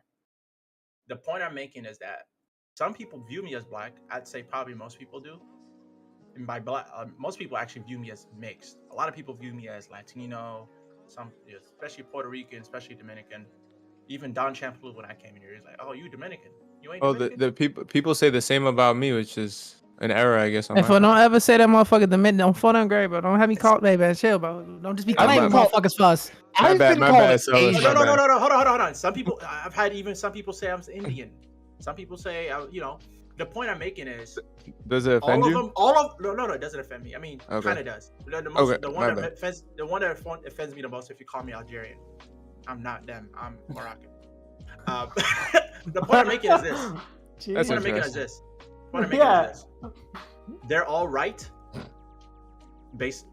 They're all right because in terms of racially, right? Like, because race there's no definition. There's no like arbiter of race. Now they're all incorrect if you're talking ethnically. Like, I'm actually not Indian. I'm actually, not a Hispanic. I'm Moroccan, so that's my ethnicity. Ethnicity is a better arbiter of a category than race is. Like I would prefer. I'm a race abolitionist, but people are just too stupid to get rid of it, and people are too much enjoying their power to get rid of that system. So I just have to play. I have to play by race. This is like an interesting like concept, right? Because of the fact that you have like people like John Zerka, right, saying the N-word like over and over because he said like I'm Albanian and he's the whitest fucking person in the fucking room. Do you find that okay that he just spouts out like the N-word as like a white person? Because he's like a fucking white person. Do you know John Zerka? I mean, yeah, of course, I know Zerka, but are you fine with that? You asked me a question. Let me answer. Me personally, sure. I'm a philosopher, so I have to stay logically consistent. I am okay with the use of the N-word, given, anybody saying it, if they use it with a positive context or a joking context. If Zerka's using it in a derogatory, negative way, then I'm not okay with that. But if he's doing it in a joking way, I'm fine with it. I'm fine with anyone saying it, especially if they're singing a song along with it. That's my personal opinion. You can disagree with it, that's fine. So the point is, I don't even know why you brought up a white guy saying N-word. What does it got to do with anything? Yeah, well, it's like you want to abolish race, right? If you want to abolish race, it means that everybody can say just the N-word or can say the C-word or whatever words, It doesn't even fucking matter at that point. Yeah. You can that is abolishing race doesn't abolish history. No, please, but let's sit in that for a second. This man said we can't get rid of race because then white folks can say the N-word. Are you black? I hope you. That's the most pro-black shit I've ever heard. That's some Black Israelite shit right there, my boy. But the thing is, okay, I love that. It is. If we were to get rid of race, I don't think the N-word would even mean anything. Like, this is just a hypothetical future, right? If we got rid of race, the N-word would just be meaningless at this point. But obviously, if the N-word still meant something, then race is probably not gone. Yeah, they kind of have to. They have to. They have to like tangentially go together. Exactly. Like they can't. Exactly. Yeah. So I also want to say this. I feel like racism is gonna be gone as soon as them old white folks die and then their children die. I hope so. Do you think so? No, it doesn't happen. It doesn't happen. I think we're being less racist as time. I think that's just demonstrably true. We're being less racist. I'm sorry. Every generation is gonna be racist. So this was just a case. Like I'd rather us. No. I'm sorry. I think like people are just gonna like this is just shooting the shit in the dark. I think over time we're gonna realize. Because we created race, I think we could get rid of race because we created it. It doesn't have. Yeah, it's kind of true because of the fact that what you said earlier about like Jewish people and like Irish people when they were considered non-white, right? And nowadays they are considered white. And you even see that with Turkish people, right? Like Hassan Piker, he is being considered white within the US, right? Because of the fact that his skin color is white. My perspective. I do want to expand the people in here. We have Anarchy who joined us, and we also have yes, sir. Kemi. And so, Anarchy, go ahead, and Kemi, if they want to join in, I'd love to hear from them. So, Anarchy. I'm gonna be honest. Paying this, I'm just gonna come out and say it. D10's probably the only person that's making any sense out of the two of them interacting right now. Although I do actually have a question for you, D10. So you're talking about you mentioned that you think that racism is eventually going to go away. Are you talking about racism in terms of how we treat other people, or are you talking about racism as a structure in our societal norms and our governments and so on and so forth? Both. Fair enough. I just have to ask for that distinction because I don't see those societal standards and norms, governmental enforcements, and all that bullshit going away nearly as quickly as necessarily like how we treat other people around us. Every policy issue is going to be attitudinal first. We always have to change the attitudes first, and once the attitudes are changed, then the policy comes. And actually, it's kind of right because of the fact that we will always split up people. and we will always say like, But that's "Oh, what I'm he saying. got We like will split green up eyes, people. we got Listen, blue eyes." We Before will we split up move- people. hold We on, will before- split up people, but it doesn't have to be racial. That's the Thank point. Before- you, D10. Thank you, before D10. we- Thank you we so will- much. Yeah. We can And split up I people agree with that. ethnically. I'd be way better off if we split up people ethnically than racially. The No. thing is, I want Not to. ethnically. There was something that Chinchilla said Not that ethnically. people are just going to be racist because, and I just don't believe that. I think this is a lot of taught and learned behavior. I can actually go to a time of where, me personally, I'm gonna mask off here. Had a little bit of a bigotry towards Hispanics, right? Back when I was younger, I was in the construction field. I went from like loving Latino, like Mexicans and stuff like that, and then working in that construction field and hearing all that rhetoric, to then getting like a disdain, right, for a little bit. And then afterwards, after I got out of that field, I was like, why the fuck was I even thinking half the shit I was thinking? This shit is based on your environment. Everybody, listen, nobody goes, I could go to a club right now. Or a bar right now. I don't give a fuck the person I'm talking to or having a good conversation, what skin color they are. Nobody's like that. You know what I'm saying? We just want to meet cool, nice people. Only when it's a secondary thing, when race starts to come into there. So we just got to get rid of this like negative teaching of all of it. I think that idea that you have right there is just toxic. Sorry. So can I say that? I actually really disagree with you guys, but I want to give Kemi a chance because they just been out here. Kemi, hello, hi. Hey, what's up? So what's up, guys? So I sort of get where Chinchilla's coming from in the sense that race, despite being like a social construct, is a very like real ideological thing we perceive because of like we sort of base it on skin color and these sort of like things we based don't. in reality. In what That's the thing. I think If we did, Indians would be black, but obviously No, we've already that's- established they're not. No, I entirely agree. What I'm saying is, it's someone. I sort of use gender and like sex like as analogous, where we sort of see gender as like sex is a real thing we can like look at scientifically, and then we say, oh, but gender is based on sex. It's a real thing. So people will sort of argue that no, you can't be a different gender from your sex because they sort of use that biological thing as a scaffolding. I think a similar thing happens to. Let me tell you why this race. is disanalogous. It's disanalogous let him finish. First, let him get it out. Okay. then you can... Yeah. You can shit on this point, but let him finish it.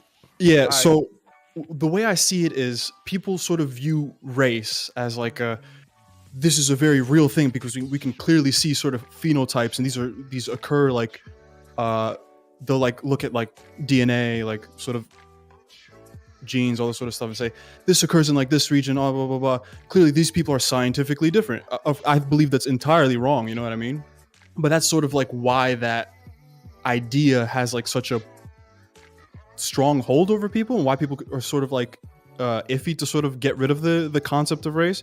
But I entirely agree that it is like a social construct. It's just that's why people clutch to it so hard, because people will point to it and be like, no, look, this has a basis in reality, not realizing that we're looking at facts. And the reason race is being clutched on so hard is the same reason Christianity is being clutched on so hard. Tradition. True. That's it. I entirely That's agree. simple. Entirely So- agree. So there's nothing based on science. So you're talking about, well, it's analogous to how gender and sex is, because we base off what our perceptions is, and we have some qualifiers. But the problem is, sex is a scientific fact. We can observe sex. Of course, yeah. Scientifically, you can do tests. There's no test for race. Of There's not a course, I science- agree. No. So the point is, that's why I'm saying that's disanalogous. You can't. That's not a. that's But not a see, good what I'm saying here is, analogy to bring up, because the whole point about race is that it was arbitrarily made up in around the 13th century to enslave Africans, because before they had a racial system, they had a religious system where the people are not your religion would be slaves, and then people were just like, okay, well, I'm just gonna convert. Now you can't enslave me anymore. They had to come up with a new system so they can have slaves to benefit their economy. So they said, you know what? You can't change your skin tone. Fuck you.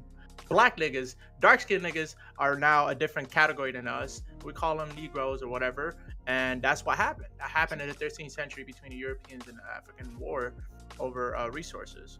yeah, I entirely agree. The only minor disagreement I have is I think it is a little bit more analogous. You're more than simply welcome because, to like, pop in if you like. even though we look GFD, at it's sex, an- right? it's an What I'm open- saying here about gender and sex and like race and phenotypes. Race is different from phenotypes. Like how we sort of like categorize like, certain skin color, certain hair, like all this sort of stuff. We look at that and then construct race based on that. But that is not race itself. Race is the social like interpretation of that, and like these like See, the thing is, you would probably have more of a better analogy if you were to say phenotypes and ethnicity. Mhm. If you were to say phenotypes and ethnicity, I'd be like, yeah, there are some ethnic backgrounds, ethnic places, ethnic identities that do have a very specific phenotype, like East Africans and big foreheads, for example. Just on that alone, I'm sorry. I'm sorry. Oh, it's fucked up. We're gonna let you cook. Just keep going. Why are you laughing? I made myself. You dropped the laugh too clam much. in the stew. I made myself laugh too much. I'm sorry. And like almond eyes in East Asians, right? Yeah. That's an ethnicity. But race is too broad, too unspecific, too vague of a category for it to stick. That's why it's like, but male and female is very specific. It's there are some necessary requirements in order to be male and female. Yeah. There is no necessary requirement to be black. There's no necessary requirement to be any race. That's why it's disanalogous, because one has a necessary requirement and one doesn't. Yeah, I would say so with like that minor disagreement. Are we just going to say like everything when it comes to race-related stuff, right? It's just too vague. It's too like if you have like Russians, if you have like Russians from Siberia, it's like it's all too vague and they are not. I don't know if they are white. Like I think you can call a black person when you see a black person, right? Like at a certain point, you're begging you the can question. see a black. No, it's basically like people know like Prime. He looks like a black person. That's just pretty easy. But Is Paris Jackson black? Hey, just real quick.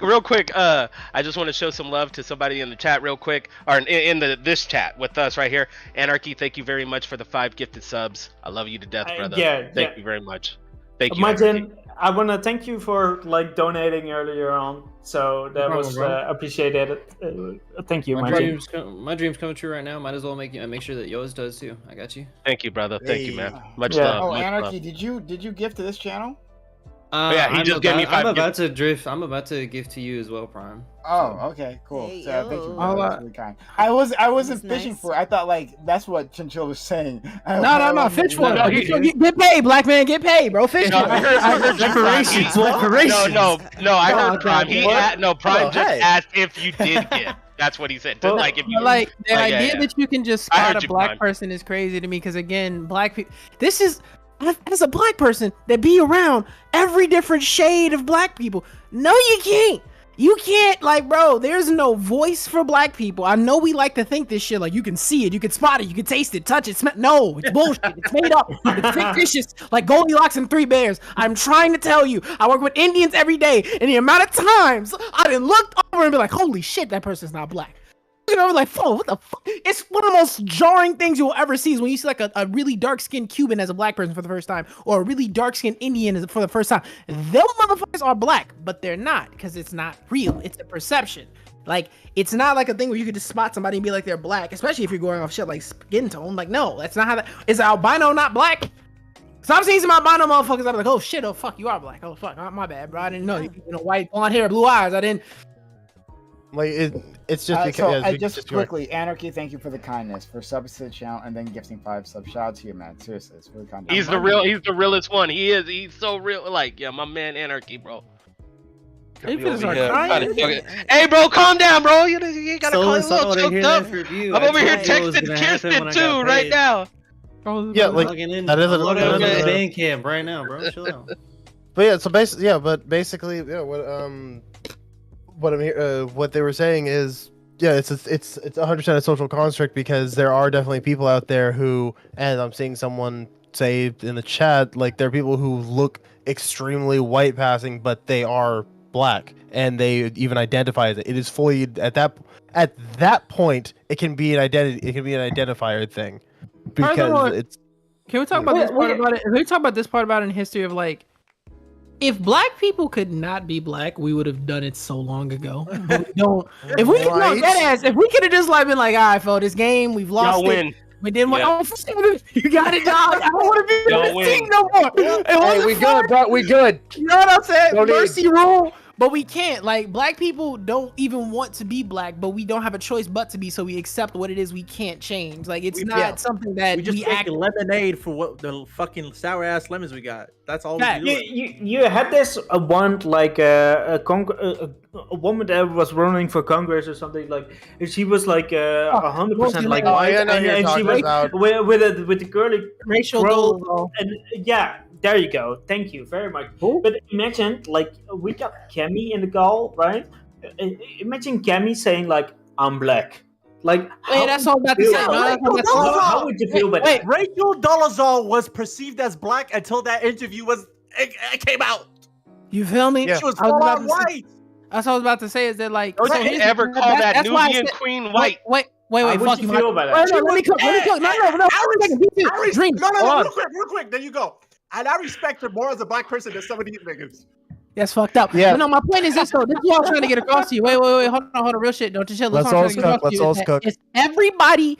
If everyone says you are black or you are white, then yes, you are that. That's how stupid it is, right? Literally.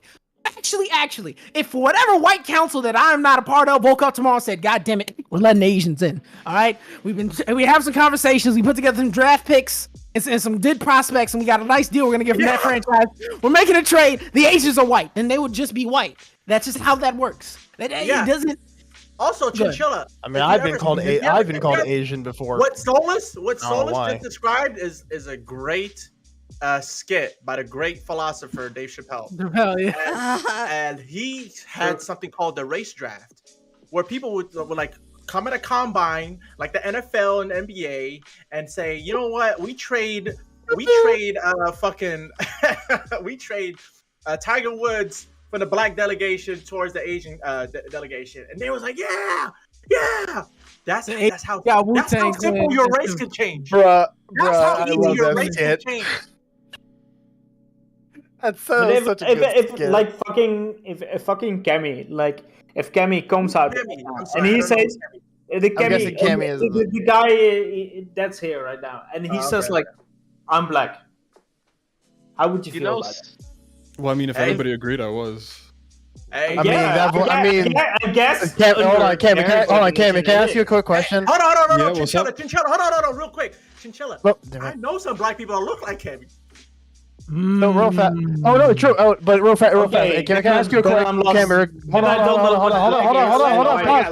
on. Let Mason go. Because I mainly, it's a very small, quick question for Cammy. Do you do readings or essay or video essays or something? No, I want to get started on them, but. Dude, your voice, I'm telling you right. I will tell you right now. I will tell you right now, your voice is just delectable. I'm sorry, I have to tell you that. You should. Yeah! Delectable? Yes. Do you hear those dulcet tones? You just want to say delicious. It's a good microphone, I guess. I don't know. I need to hear that voice. I need to hear that voice reading me a bedtime story. It's delightful. It's great. I'm a little uncomfortable. I'm sorry. Not in a bad way. I'm just joking. You need to be doing podcasts and shit, like, so that way. Yeah, you have a good voice. We can hear your voice without having to see you. We have to imagine. I had to get a small derail so that we could calm ourselves. This nigga said you sound delicious. Like, what are you talking about? No, worse. Delectable. Delectable. When have you ever used that word? You don't use that word. Listen. I have had many a men tell me how good my fucking voice sounds and shit. So I'm fucking used to it. Like, they'll be like, "Ooh, your voice is so good." Like, Razor. I hope you tell your significant other that their voice is delectable too, folks. That's just crazy. Let's rail the conversation back. So, Chinchilla, if the question you asked me is, if Kemi said he's black, what would you say? What would you think? And my response is, I know some black people that look like him. I've seen black people that look like him. They got like they're an octoroon. You ever seen a Key and Peele sketch? Are you real? Good afternoon, my octoroon. No, dead Are ass. you real? Dead ass. Like honestly, like if Kemi said like he was black, he ain't black. No, Then no, I don't know that. no, you don't I'm not understand. easy as No, that. he's telling you that we literally know. Nobody thinks he's black. No. Bro, so there was a No, guy. names I don't know if you are different. Chinchilla. There was a guy. I don't know if you heard of him, right? He was really famous for this exact thing you're talking about. His name was Logic, right? And Logic, for like Logic 3 ain't black albums. either. No, but how is he not black? His father is mixed. What are you talking about? He doesn't look black. What? Oh, what? That's the point we're making, bro. Bruh, Wait, so I've is that been the metric people we're said using I now? look like Logic and Chance the Rapper. I've gotten people telling me I look like Logic and Chance the Rapper mixed. Okay, maybe I need to both look black up Logic. rappers. I I'm just feel black. I feel like this nigga walked into the point and still missed it. Like, how the fuck did he? Even Anarchy, I can see some with Anarchy. That's crazy. Bro, no, dude, No, alright, that's too that's pale. wild. That's insane. No, that guy looks too white. Nah, bro, I was too white. He looks like Mark You think about Zuckerberg. it. Tell me you don't look Zuckerberg. like Logic a little bit. Tell me you don't look like My Logic. point simply being though is like literally Logic. The reason I give that example is Logic for a long time. Logic was for a long time saying that he was black, and not a lot of people believed him until he had an interview with his father, who was black, and it was like, oh shit, he is black, and just like that, he was black. That is, I remember his music changed. He started saying "nigga" a lot more. It was crazy. We had to be there. But my point being is that interview changed everything, and just like that, he was black. Okay, so if Kemi, He had if he pulled his father onto the fucking screen, like, yo, this is my dad. I'm like, oh fuck. I'll do you one better. Chinchilla, I'll do you one better. Solus, I wasn't black until I was middle school. Damn. I didn't even have a race going in. Motherfucker say he got drafted right out of high school. That's I'll tell you this. I'll tell you this right now. You're actually correct. Solus, you're actually correct. I was drafted by a black delegation as soon as I entered high school. First draft pick. I'll tell you this right now. You're more right than you think. I was drafted by the black delegation. I became the Black Student Union president. I was known all over the city as the best Black Student Union president in high school. And I got to travel the world representing San Francisco as a leader in the black community. But before then, I didn't have a race. I was just simply Moroccan. That's not a race. That's just a country. I didn't have a race. Nationality. I didn't think I was. That's sadly enough, that's true for a lot of North Africans too. That's the point I'm making is, when you come from a homogenous country, there's no race. You just are that. I'm just simply Moroccan because you look around. I feel like that should be exactly. It should be the norm. Yeah, that should be the thing, the norm. Yeah, like for here, we should just all be Americans. No matter what your skin tone is, we should just all be Americans. Exactly. And there's dark that's skin. how it should be. With you, and then at worst or at best, depending on how you look at it, you're a dark skinned American, light skinned American, medium skin, brown skin, whatever. So that's how we look in Morocco. There's many shades in Morocco. And I looked at he's just dark or he's tan. I didn't say, oh, that's a whole different race. That's a whole different group of people. No, that's just somebody that has lighter or darker shades or skin tone. That's it. I want to say something to Razor. Like, obviously, I had this encounter with like a friend of mine, and he was second generation, like in my own country, the Netherlands, and he is like from Morocco, and he said to me like, I'm a foreigner, and I said like, no, you aren't. You are just a Dutch person. You're just a Dutch person, just as much as me, and that kind of shit, And it's the same when it comes to being an American. Like, honestly, like if you're your father and then you have your son and that kind of shit, like you're just basically from that country and you're not. Can we talk about why Moroccan or whatever, Can we talk about why that's not really allowed though? Like, well, because I keep saying like black people do a lot of times just want to be American or just be individuals. They just say nigga, we just American. But that don't work. It's an instance like no, it works. Because obviously we have a systemic system in place that is currently fully against like against black people. Well, at least it was 100% fully against us, and we've since fixed it to the point repaired it, I should say, to the point where it currently is. But there's still so much pain and trauma from all the years that it's still systemically fucked up. And we have people at the top who are from that generation that held us down, who are not going to let go of their power to have us get it fixed quicker. So that's where we're currently at when it comes to race relations. In my mind, it's the people in power are the same people who put in the system, if not the sons of those people. So they're incentivized to keep it as it currently is. That's our biggest issue right now when it comes to dealing with like race and everything. We can eventually get rid of it. Can I say something else that's a bit toxic? It's probably the most fucked up. Yo, can I be really real with y'all? If there was lines on race, do you know how many niggas I would be denouncing? Do you know how many times black people have said some shit where I want to be like, folk, you not gang, you not one of us, do not pass go, do not collect 200, take your ass directly. But I can't do that. I can't do that. The amount of times I've seen Solus look at another black person online after they say some crazy shit, be like, I hate you.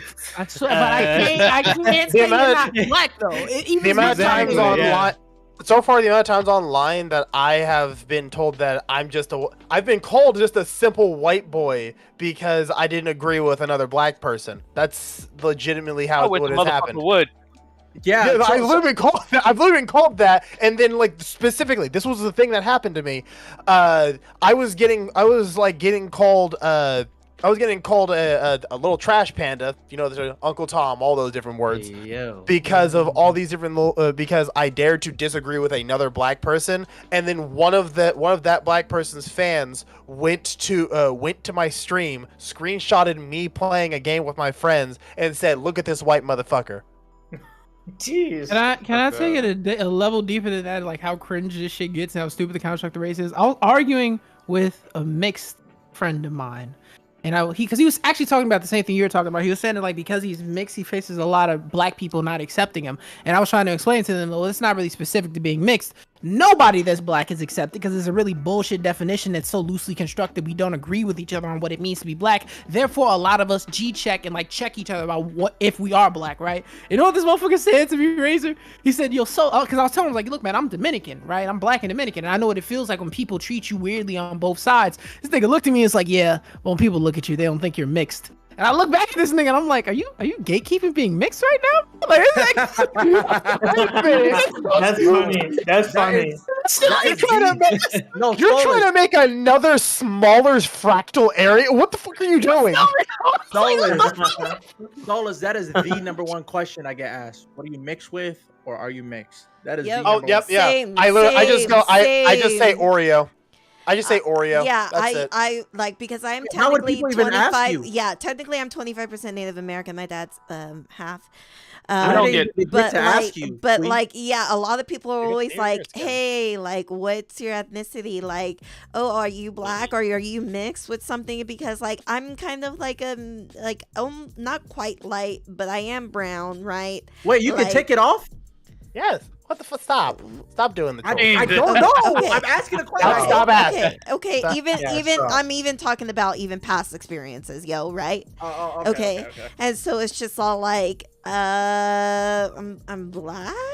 Like, it's like, why does it really matter? Like, yeah, especially when guys will always be like, trying to like come back on me or whatever and be like, I'm black. Like, oh, you must be mixed with something. I'm like, you know what? I have a great question for everybody. Hold on real quick before. Real quick. Can anyone here name all the races?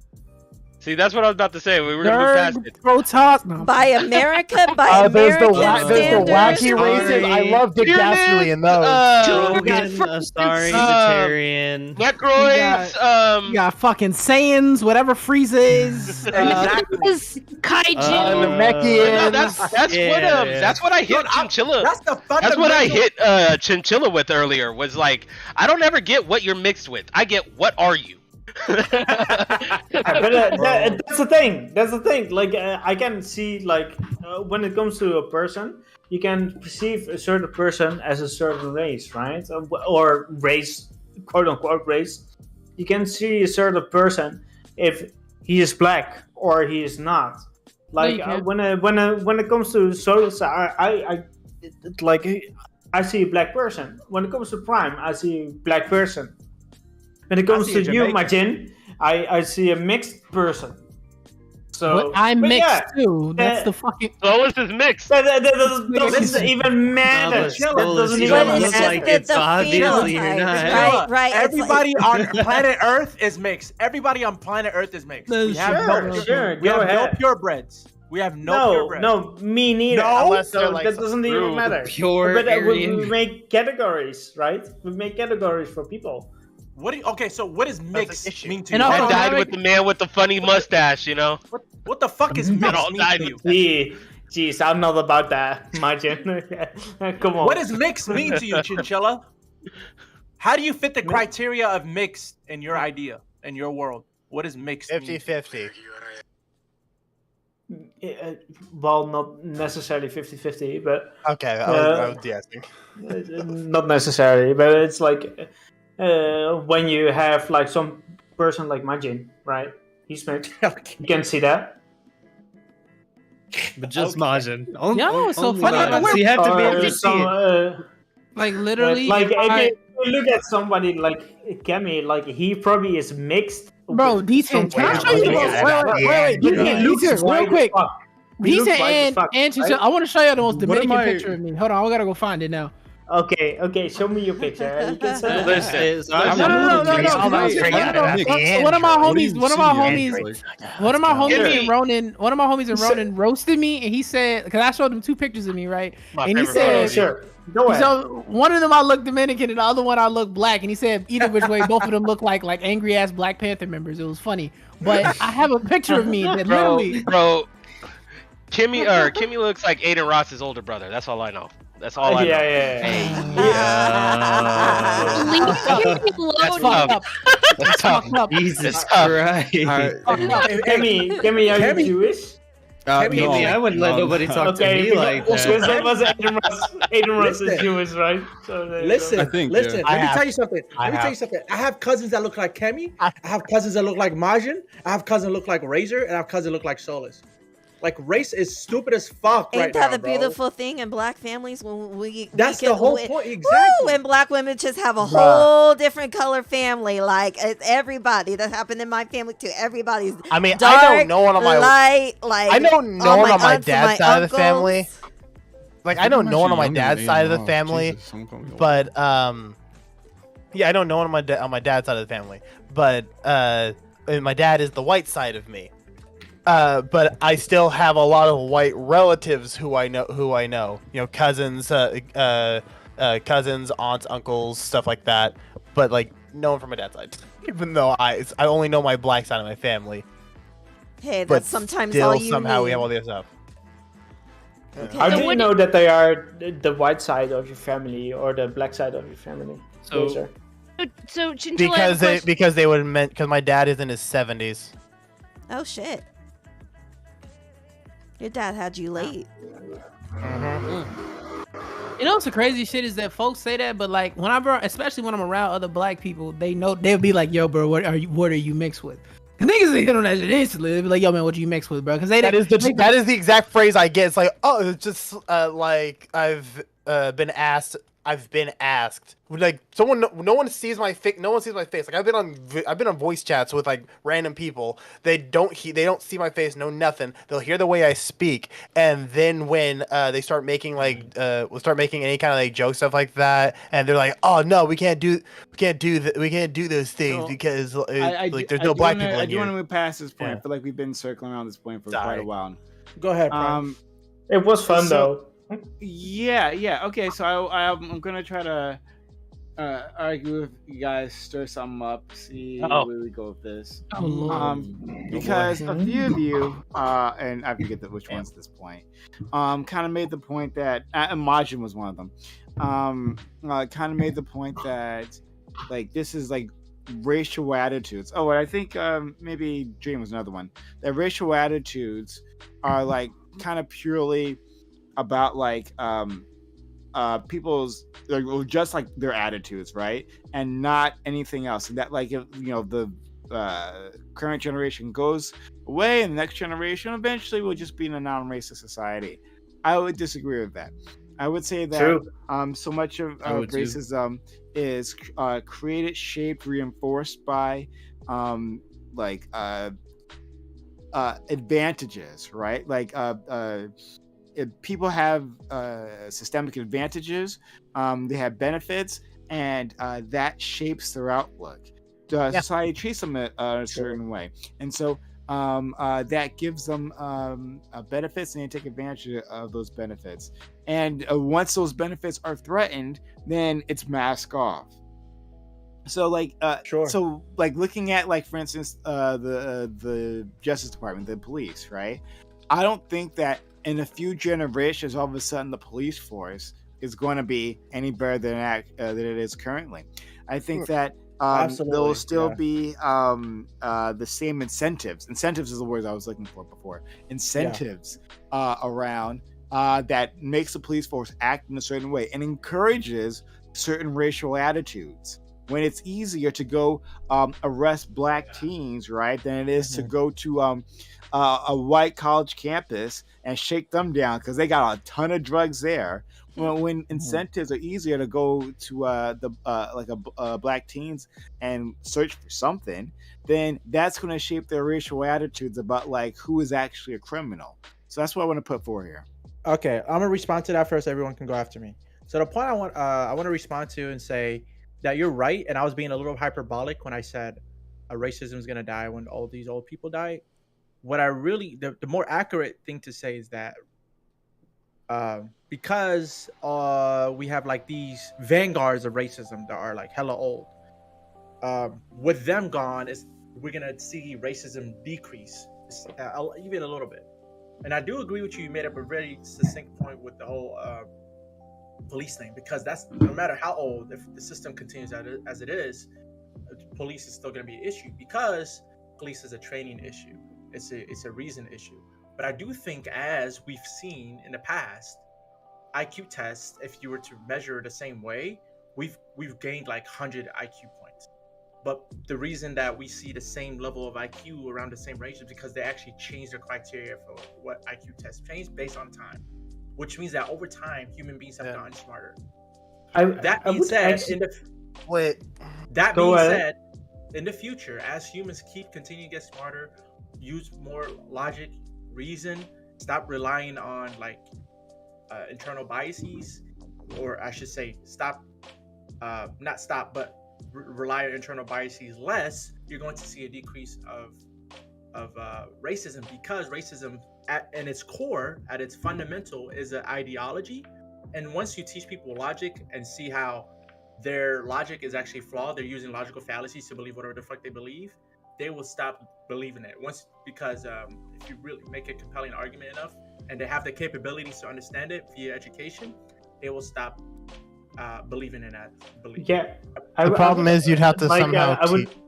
I would overall like agree with you. It's like a dream. Like it's an interesting point that you make, but that focus on like having like better education and that kind of stuff. And I believe that over time you will have like better education overall, and I hope so. And I hope that people wouldn't like judge people of the skill of that guy, you know, and that kind of shit, you know. But yeah, regardless, like I think that when it comes to you saying like racism is just basically like blackness and whiteness. It's just based on social constructs and that kind of stuff. And at that point, I don't think that racism will ever stop, because of the fact that it's just a social construct under your definition.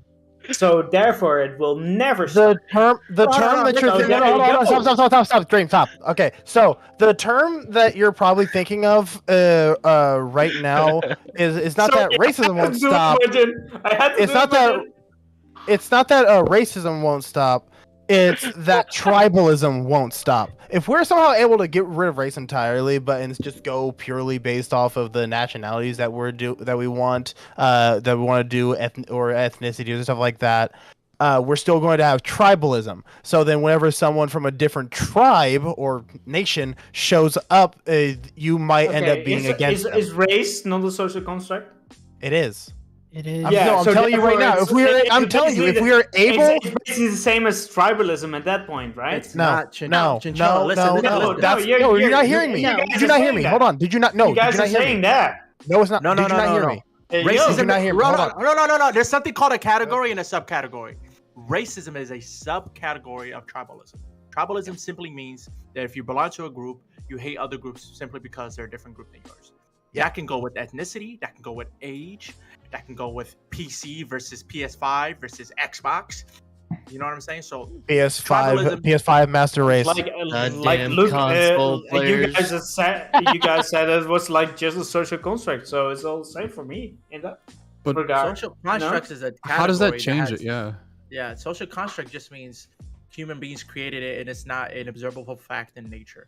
That's also it doesn't mean. So it's the same as like a tribe, and it's the same as a race in that case. Yeah, like think of it actually like as a tribe. Think about a tribe. Like you determine who's within your tribe. You can decide like if someone new comes in and you find them friendly, you could adopt them into your tribe. Like think about it like as an actual tribe. Like it works exactly that way. Anarchy, were you trying to say something?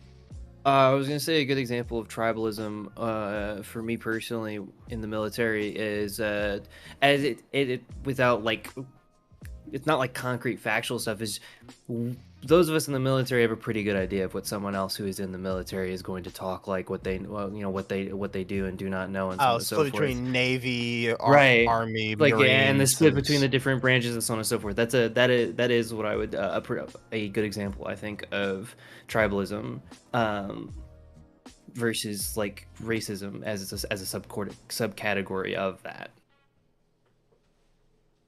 I don't know if it makes you think about it better. I know you're having a hard time. I agree with you in the sense that. Go ahead, Zarbo. I'm sorry. It's okay. Because it's a social construct, it means that there was a time before it ever existed. Boom. If we built it, we can destroy it. It just takes way longer because people are comfortable with it, people are familiar with it, so much so that they don't even recognize when it is coming into play. So much so they try to act like there's some scientific basis in it. Yes, absolutely. And the idea that people cannot destroy something that they created is bonkers bananas, is out of this world incorrect. It is something that, number one, I can't help but bring this up. Lead poisoning in America is particularly awful and still affects the exact people who are the like vanguard party of awful. But that's just, look, lead poisoning is really bad. And it affected a lot of people. But mainly in the blacks communities because redlining. Yeah, absolutely. But the idea that like the only way to separate people is by race, like race is, you can't, like, during this whole conversation I've been really quiet trying to listen to everybody's stuff, and not in a single moment did I learn why it was important for you to identify anyone as black or white or mixed or whatever. Like, why? We don't think it's important. We don't. Like, Right, you right. missed the whole. Exactly. That's the point. You missed the Yeah, whole yeah. point of the thing where Solus was No, saying. no, Most she's of us. agreeing No, with no, it. no, Bravo. I'm She's agreeing. agreeing with it. Yeah. No, you're good. You're good. I'm saying that whole time there was no from Chinchilla. There was no like, oh well, now I know this about you. Now I can assume this about you. All of that is completely null and void. It is literally nothing. You just talk to people, and their race influences who they are for our like understanding of things and where society has put them, but it's not real. It's not an observable fact in the universe. Can Can I tell y'all something about this conversation that irks the fuck out of me? Has nothing to do with anybody in this room. Of course. I feel like black people for a very long time, like I've said since the construct of race ever existed, black people haven't wanted to be black. But as this conversation has come up, it's usually be like transracialism, which is mad irritating because it's Black Except when it's racial dolazol.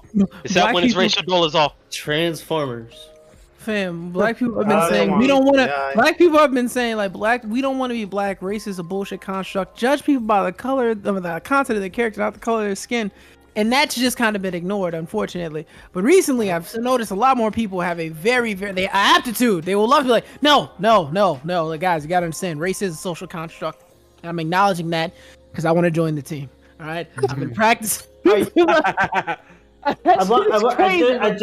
I just want to say something overall. Like, I think that, like, overall, like, yeah, you can pin down, like, when it comes to, like, different races, like social construct and that kind of stuff. But overall, there is some sort of, like, reality and some sort of fact when it comes to, like, if you see an Indian, you know what an Indian is, and it's not a white person. And it's Wait, not do you based purely on the look? So, very interesting because I actually have already gotten misgendered in this conversation, and I'm not upset about it. Like, but I'm not mad at anybody. But I'm not saying making the about same gender. Thing. I'm not making it about gender. Stop. Hold, please let me finish. I am not making it about gender. I am giving an example where vision is not the only thing that is the informant. Yeah, but I mean, But wait, vision is the first perception of everybody's eyes, no matter what you think or feel. Yeah. It's always the first impression or the first. Yeah, it's unless you got like a name tag or something. Yeah, tell us what it is. We're not. If somebody wanted to come up to me and be like, "Hey, Majin, I'm afraid of you getting on this bus because you might, drive it into a building because you look like a terrorist," I'd be offended that they said that shit to me. But there's no identifying marker that shows that I'm a black guy. You know what I'm saying? You could assume. I could tell y'all right now I'm Mexican. I could tell y'all I'm Middle Eastern. I could tell y'all I'm half black, half Asian, and y'all all believe it, right? Like exactly. There has to be You think he's been lying this entire time? Yeah. I thought he was Oregon. I've been lying the entire time. I just wanted to all black everything. No. You're probably all of that shit. So I want to let in our friend Spaniard. Nice to see you again. I haven't seen you. It's always good to see you, brother. I'm so glad you put this type of shows together, Prime. It's lovely. It's awesome. Get to hear different points of views. If you want to say something, Spaniard, go ahead. Yeah, I spoke about how it's always people's vision is the first thing that comes to, when you're walking down the street. For all of you here, right? If we're all walking down the street, we have duct tape over our mouth. Our eyes are the first thing to say and see what I think of who you are or what you look like or what ethnicity or what nationality or what race or even eyes is your eyes. Even the eyes even assume what your age is or even age bracket or or female or male. Can I? Even if I don't even know them. What if you only hear them? Can we have a definition? No, I mean that's what I mean. That's why I specifically said put duct tape over the mouth. Wait. Can I ask a clarifying question? Then Chinchilla, you said that there's some reality to it, like you can see somebody and tell that they're black. What do you mean when you said that? Like somebody is black. What does that even mean to you? Is that actually like referred to me? Like yeah, I'm asking you a question. Like, what does that mean? You said that there's like a visual reality to being black, right? Like you can see somebody and say, "Oh, you're black. Oh, you're Indian. Oh, you're Cuban." When you say, "Oh, I see you and you're black," no, not Cuban. I don't know what Cuban people look like. No. It's similar. They're similar to Indians in that they can be very dark skinned and you might confuse. That's what I'm saying. Anyway, I think I'm asking you. Solus. I got the question. So okay, Solus, when I look at you, like I personally like see a black person. Like what does that mean? Basically, like what does that mean on the color of your skin and your facial features. What does that mean, though? He's not answering my question, though. You're not answering. No, I'm gonna help you. He's not trying to got you. Just follow it. I'm gonna help you. I'm just so- answering your question. Like basically on your facial features and the color of your skin. Chinchilla. Can the same person change their race over time? That doesn't make sense. No. It does if you follow along and watch. Like. So let's say yeah, that's an interesting. That's an interesting question. Like, well, like if they can like let's say they got transform really their. tan, like they got really tan over time, and some people's hair texture does change over time, right? So at the beginning, Yeah, it was super pale, I think I've already straight hair, and No, then yeah, over like- time they got But tan. Dream, just because, To a but Dream, certain just extent- because your features change doesn't mean your race changed. Just because your features Exactly. changed. No. Exactly. No. Spaniard. That's where we're literally going. Let's- No. But Chinchilla's opinion is literally that Spaniard. That it's all based on their appearance. Yeah. No, because I said this. I said this earlier. For me, the way that my light's hitting me, I'm somewhat pale-ish. I'm still black, but I look somewhat pale. If I stay inside for about a couple of days, I'll become a lot lighter because I've not absorbed enough sun into my skin for my melanin, and I don't get tan. I just get more and more pale, and I will look fully white. And the only thing you'll be able to tell like why I'm black is because my hair. But I can hide that. I have wigs that if I put on, I'll look like an average. I'll look like an average white woman.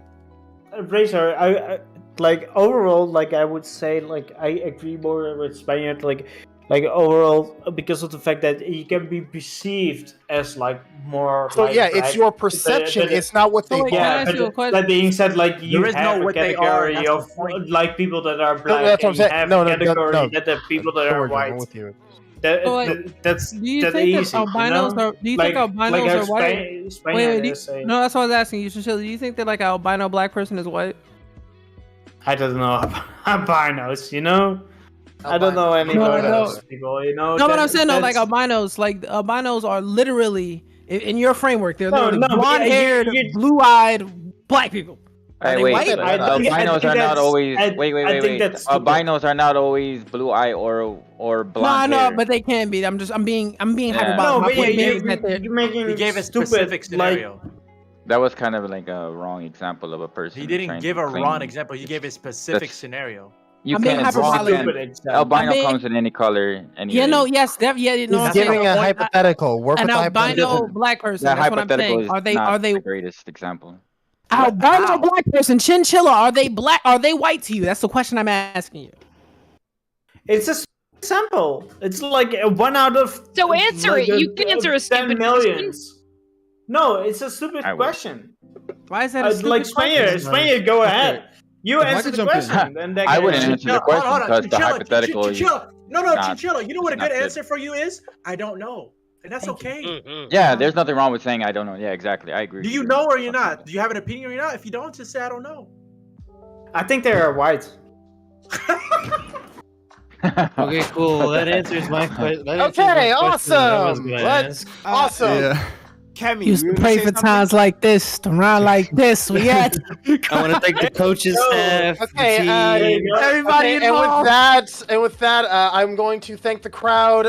You're all been wonderful. I have to go to bed. I work early in the morning, 4 a.m. Y'all have a good one. Peace and love, guys. Good night, Razor. It's early in the Bye. morning Tell- here. I was gonna say Good tell night. Starlight I said hi, but never mind.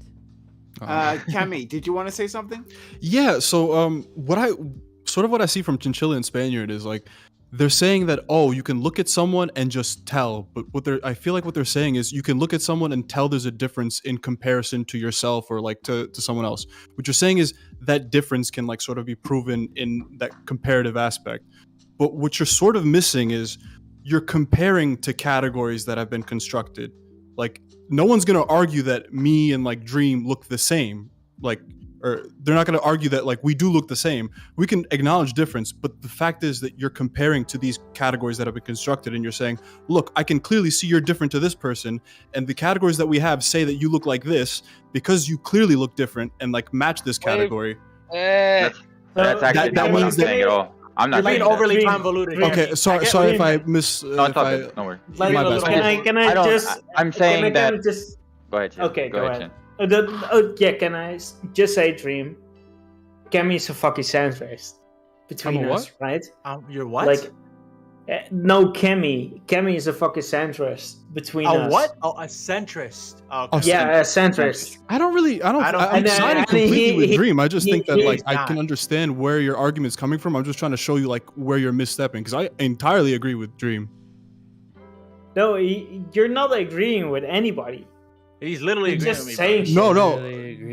Literally agreeing. I think you're kind of like missing what I'm trying to say. I'm saying you're looking at and focusing entirely on like the visual difference and saying like that indicates that. But I'm entirely agreeing with Dream and saying that like visual difference does not indicate that these categories are real. They just match up in that like ideological lens that you have on.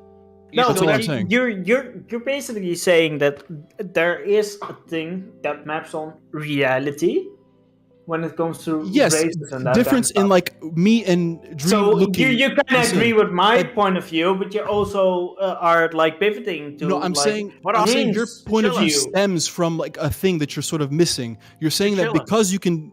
You're being a little slippery, Chinchilla. You're being really slippery by using. No, word he is slippery. No. I'm gonna explain to you how you're being slippery, because what you perceive is your reality. So in a sense, you are. It is reality, but the point, the way we're using reality is in an objective sense. Race is not objective. That's the point that we're making. You cannot observe race in an objective sense, meaning it's not a repeatable phenomenon that you can say, okay, over here, this No, person is. I wouldn't say that race is objective, but I would say that race maps on reality, and that's something different. But right? Okay. Do you understand that? salad look delicious, y'all? Yeah, but it does but really you good. can't define it. You gotta quit flaunting food on these. I know, right, dude? Bro. Like, I'm hungry, man. There is no definition for race. My brother treats me good. I need a fork. Would you agree that there's no definition for race, Chinchilla? There's not a definition for race. I think there is a definition for everything, right? What is not the an definition? objective one, right? No. What is the definition of race and why? I think that there is a definition of race. That's not the question I asked. What is the question I asked? What is the definition of race and why? What is the definition of race and why? Ethnicity, that kind of stuff, that kind of shit. That's a whole different word. That's a whole different category. A lot of No, I think is every ethnicity a race? How would you define race? That's the point. He just the fuck? Holy shit! Oh my god! You just got hit with your own precious Move! He backed that nigga down. No, but I think it's silly. He got his ass slipping. He didn't see that one coming, did you? I'm gonna help Chin out. The definition of race is the physical appearances of a person. But you just Spain. You don't even agree with that. You don't even agree with that, Spain, because wait. you said Dream. just by looking. Slow down your blood pressure, okay? That is the definition. I'm gonna keep it up. But that is the definition. Stop Spain, denying your Spanish blood, all right? God damn it. You disagree with it. You're a hypocrite. No, but I mean, I'm going definition. to the definition of. I actually went in the dictionary. That is the definition of it. Show me. Go ahead. Are you serious? Give me the link. Give me the link, please. I got you. I got you. Merriam-Webster. Merriam-Webster, race definition and meaning. Any one of the groups that humans are often divided into based on physical traits regarded as common amongst people of shared ancestry. I just linked it in his chat. It's right there in his chat, in Prime's chat. It's that I just read it. I put it in the side chat for you. It's so easy to read. I go, okay. Why is it Which definition are you using? A common The Merriam-Webster one, I think. A group of people sharing a common cultural, geographical, linguistic, or religious origin or background, the descendants of a common ancestor, a group of sharing a common lineage, a group of living things considered as a category. Yeah. And who said that? Oh, who said that? It was me. Woo! But I wouldn't get confident. I'm gonna hop on. I would not get confident. I swear. Yeah, I know you feel like you up. I would not get confident right now. But I really wouldn't. Offended by people with being divided such groups categorized as race. Yeah. Who said that? Hold on, Chinchilla. Listen, hold on. Who said that? Who said that? There's an actual. We can credit. You want to go at me? We can Again? credit. There's a guy who invented race. I mean, yeah, Dream. I might not agree with the definition, but I was just reading the fact. That's all. I was just reading what. Okay. Hold on. You guys want to get at me all the time, but I'm just right by the definition. Wait, I mean, there are That's the G's thing I heard you say all night. Yeah, you just want to come get at me. Okay, Dream, you want to say something? Yeah, there's more than one definition, is what I said. That's like the whole point. Is that your definition? Yeah, but... like, hold on. Here's. It could be based on physical characteristics, but then when you actually dive even deeper and say, sure, it's a group of persons really about common descent or heredity, then you ask the follow-up question: what are those characteristics? What are those common descent? How much common descent do you need? What is the heredity that you like? So that's the point. So if you're saying it's based on looks, what looks, and what? Be specific. If you're saying it's based on common descent or heredity, which is like DNA or ethnic or like background, how much do you need in order to be qualified? If you're saying based on culture, right, which is a definition saying, okay, you're not black unless you indulge in the black culture, then like, okay, what about X, Y, and people that don't physically look the same? Do they count as black? So there's multiple definitions. One is culture, one is background, another is your father black, another is I'm missing one. Looks.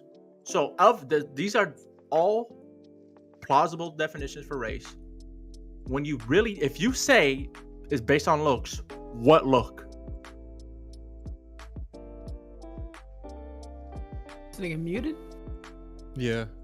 That's tough. That's crazy. No, Chinchilla muted. Maybe he has something to do, you know. Spaniard and Chinchilla on the same team, so I'm asking it both of them. I'm not entirely on the same team. I'm just speaking with facts. When I stated, okay, partial of the definition of the entire definition, you said I was wrong, and now you backpedaling. Now you're wrong.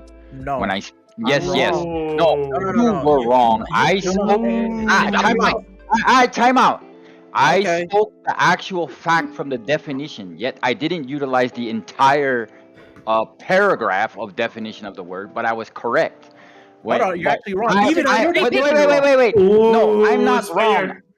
Just because I said I disagree with the definition doesn't mean it doesn't exist, and I spoke it with using a fact. That's a difference. Mm-hmm. Yes, I can disagree with something, but does it mean I'm wrong? You were the one that was wrong, because you called me out and said my definition was wrong, and actually it was a fact from the definition. What is a fact when you talk about definition? That we just read from the link. Do you seriously think I was denying the fact that some people think? No, you told me I was wrong when I spoke that definition. Tell me, bro. What do you think? Hold on. Listen. When you seriously think, like, this is in your brain, Hatim thinks no one ever thinks this about race. No one thinks race is about how somebody looks. You seriously thought? Yes, it is. I thought yeah, a lot. No, I'd be just joking with you. I'd be messing with you. I just, no. having fun and spirited with you. That's all this. I'm not serious about calling you Hispanic. I'm just Spaniard. Let me explain it to you. Spaniard. It's just all social constructs, bro. It's all social constructs. When I read the definition. Oh, you back, Chinchilla? I mean, when I read the definition that it's a physical appearance, like skin color and etc. Like, that is the technical definition. No, it's not even. I do have a question. That was part of the definition. Okay. All right. So, we got this. We had the definition. We heard. Exactly. Right. A group of persons related by common heredity. And so, what does it say? Looks. So when I said it. Hold on. Let Prime cook. We don't have to retread this, okay? All right. No, I'm not retreading. What I'm trying to say is that. No, let Prime cook. I know. I just kind of want to move past this point. No problem. Oh, okay. Right. Like. Yeah. But Anarchy, you want to say something? Yeah, I had a question because, frankly, the discussion wasn't going to go anywhere unless people could agree on a definition of race. But I had a question aimed at Chinchilla, since Chinchilla wanted to get snippy about the comments made earlier about race being a social construct. How does having a definition change that of the fact that it was constructed socially? How does that change anything? Sorry, you're talking about like having like a meaningful like definition when it comes to race. Yeah, it's meaningless. Yeah, the problem there is like obviously like what Dream is saying, but that being said, like overall, like I would know when we see like a certain person of a certain type, like we see like when you go to Asia, right, you can see like a Thai person, you can see like a Korean person, and you can see like a Filipino person, and it's like incestuous, like or like none of those are racist. Okay, That's not even true. Pause. So yeah, so there is because I can interact with this. So yeah, sure, go ahead. So yeah, so sure, we can definitely sit here and let's say we operate under the definition that was found on Merriam-Webster, right, where you can define race based on like physical characteristics and all these other identifiers. Where you keep losing me, right, is this idea that because something is a social construct, that means it does not exist in its entirety. And maybe that's because of wording that has been said by other individuals prior to this conversation. But something being created by us does not mean that if all of a sudden it just doesn't exist in the world. We can see this. We see racism actively in the world today anyway, right? So it exists, right? So the question that I'm asking is because you made the comment towards Spaniard, oh, it's just a social construct. Well, sure, it has a definition, and yes, we can see it actively in our world around us. Yeah, none of that changes that we as people came up with it. No, but I think that it's like abolishing like this whole thing around like it's just a social construct. It's like basically saying like people can be racist again because it's the fact that like we are going to abolish races, and we're gonna abolish like people like their skin color and that kind of stuff. I think that is like a way more like toxic way at viewing the world because of the fact that now you don't acknowledge like black people, mixed people, all kinds of different color people. So that's my view. Why would you want to acknowledge people's race? Sorry? Why the fuck would you want to acknowledge people's race? What would be the positive benefit of acknowledging that with folks? I think that is like positive because of the fact that you want to address their struggles, right? Mm-hmm. But the do you wanna like? Why do you think black people like, have struggles? Don't they? Don't they? No. Very true. Black people definitely have struggles. You know, but why do you think that is? Cattle slavery? What was like? What do you want to do? The answer on the board. What do you want to do? I'm gonna tell it to you like I'm Steve Harvey on Family Feud. The answer on the board is because of racism. Like, do you want to? The construct of race is why black people have problems. No. What I was trying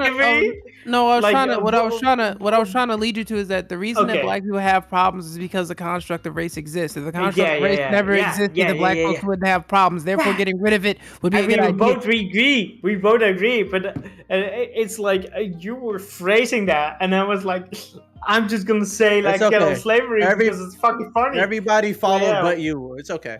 You can lead a horse to water, but Solis says funny things in a great whatever. way. He's a smart guy. He's a very smart kid. The point is, Chinchilla. The point is that if we lived in a society, just like Zarbo said, without race, we created race. We can simply, just as easily, or maybe harder, get rid of race. But it's still very practical. It's a practical endeavor. Now, I think your objection may be, well, people are still going to be discriminated. They probably will be. Dude, you wanna abolish race? You wanna abolish race? So you're the biggest racist in here because of the fact that that's going on. If you want to abolish race, that's pretty racist overall. Why is it racist to not believe in a What construct are you of race? saying right now, bro? So hold on, Are you I do. okay? No, let him cook. But let that man cook. How This nigga's better burn down the All right, house. so now I'm gonna ask a clarifying question to that too. How? So if someone wants to abolish racism, at what part of that like stance that they have is discriminatory against another person because of their race? Wait, he didn't say racism. Chin said abolish race, not racism. Yes, and he just yes, but Chin also just said Abolish that if race. you wanted to abolish race is racist. Like, So what about that is racist? What about yeah, what abolishing about construct abolishing of race? racism is racist? That's what No, I'm asking. what is about abolishing race? is Spaniard, racist. I'm not asking you. I'm asking Chin because he just said it. Spaniard, you're not following the logical conclusion. I am. In order I'm to not. have No, In order, but, Spaniard, but Kimmy, Spaniard, but in Kimmy is order- adding a word that you're Chin not- didn't say. But you're not following the logical conclusion. In order to have racism, you have to have race. So if you abolish race, you're abolishing racism definitionally. No, so the question, so Spaniard, to clear this up, a comment that Chinchilla made to Dream was, "You want to abolish racism? That He didn't makes say you racism, he racist." said race. Said race. Either way. Either way. Yeah, abolish race. Not the That same makes you thing. racist. Yes. No, you're. Wait, no. You're right. I did mix up. No, you're right. I did mix up my words. Okay, there. So He there said you you go. wanted I to misspoke. abolish race. What about that is If you racist? want to abolish race, the question I I'm agree asking, with you, what about Solis. that makes I agree with it that question. racist? What is it? How is it Then racist? shut the fuck up and let me ask it. Yeah, let him go. Go How ahead. about Go you ahead. say the correct word? Guys. So, Anarchy, give it a try, please. I apologize. I misspoke. So again, you made the comment, Chin, to Dream, that him wanting to abolish race makes him racist. How is my question? I think overall, when it comes to like whether it's like black people or like mixed people or like people that are like Asian and that kind of stuff, I think there are some reparations overall to be made to those people, and I think that white people should pay for that. And I think that if you are racist, like overall, I think in that case, as a white person, right? As I'm a white person, like if I was a white racist, I shouldn't do that. Hold on. I have a So, great response. there you go. I have My a one shot, one kill with this response. Go. Chinchilla, we would just do that after we give out reparations. Sorry? What do you mean by that? You could end the construct of race after you give reparations. Yeah, just end race after you give out reparations. If you make the playing field like equal, at that point, there is no racism, right? So that's what No. you're saying. I mean, racism doesn't. Hold on. You good. To make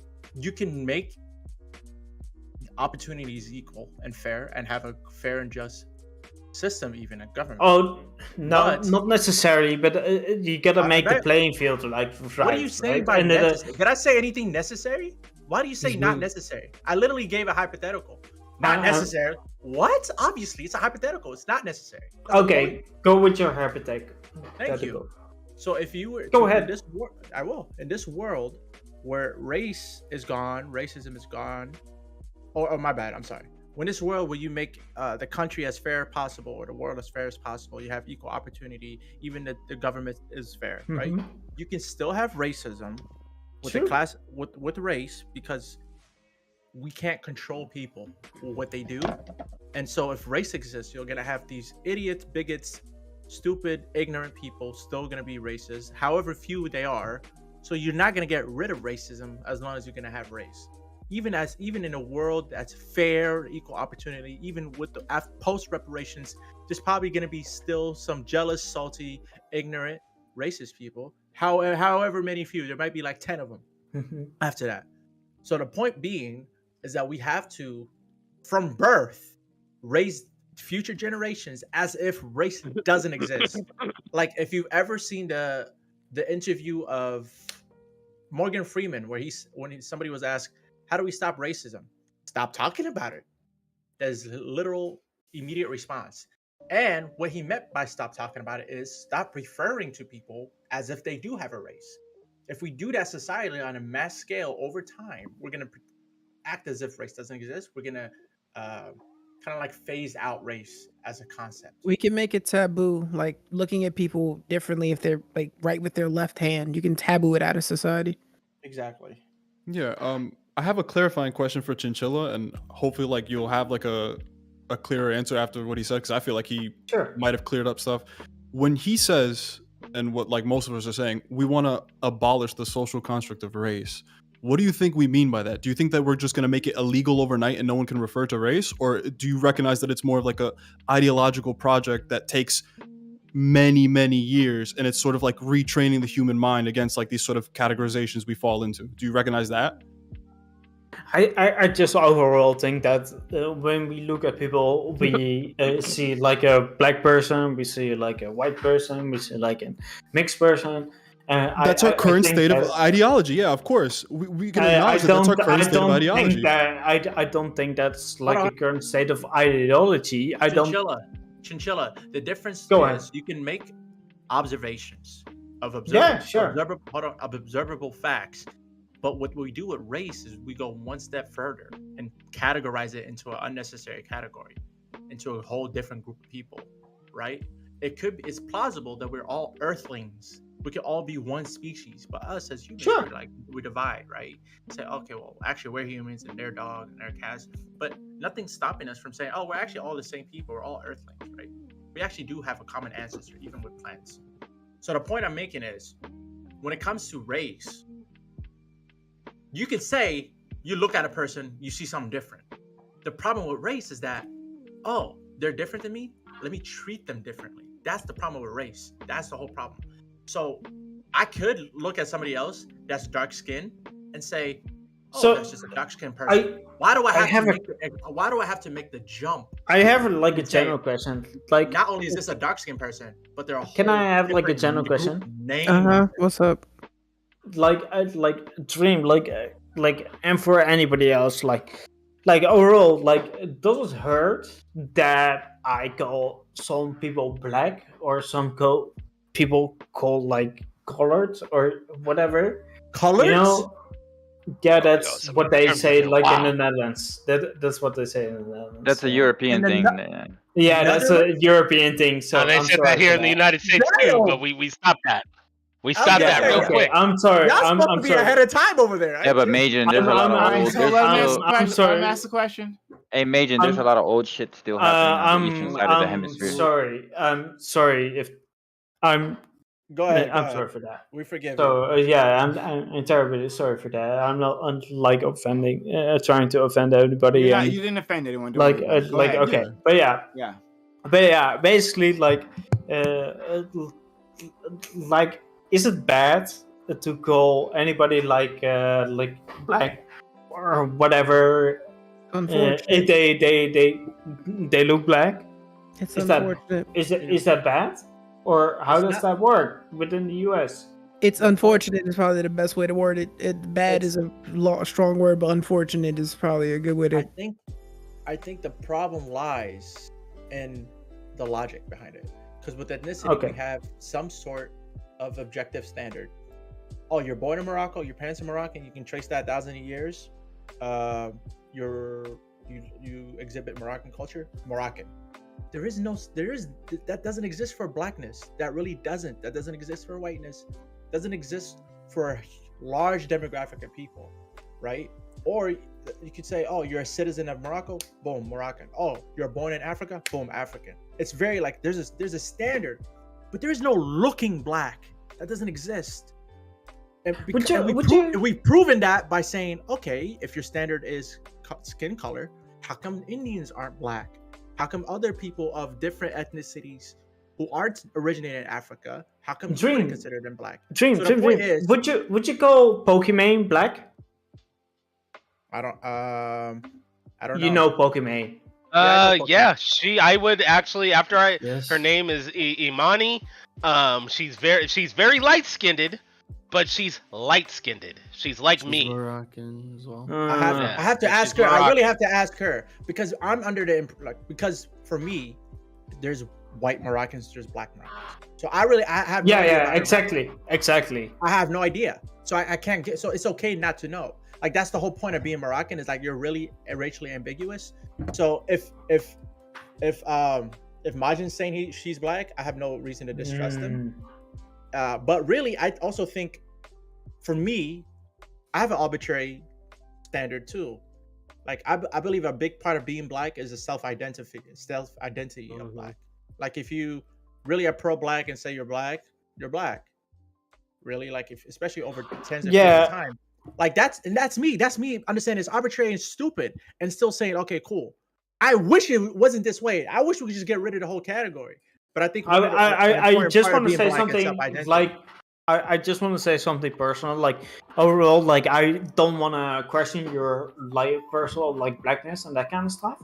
I think that's kind of immature and that kind of stuff. But I think that like overall, when we look at like somebody like Pokimane or like I have some friends, they are from Morocco.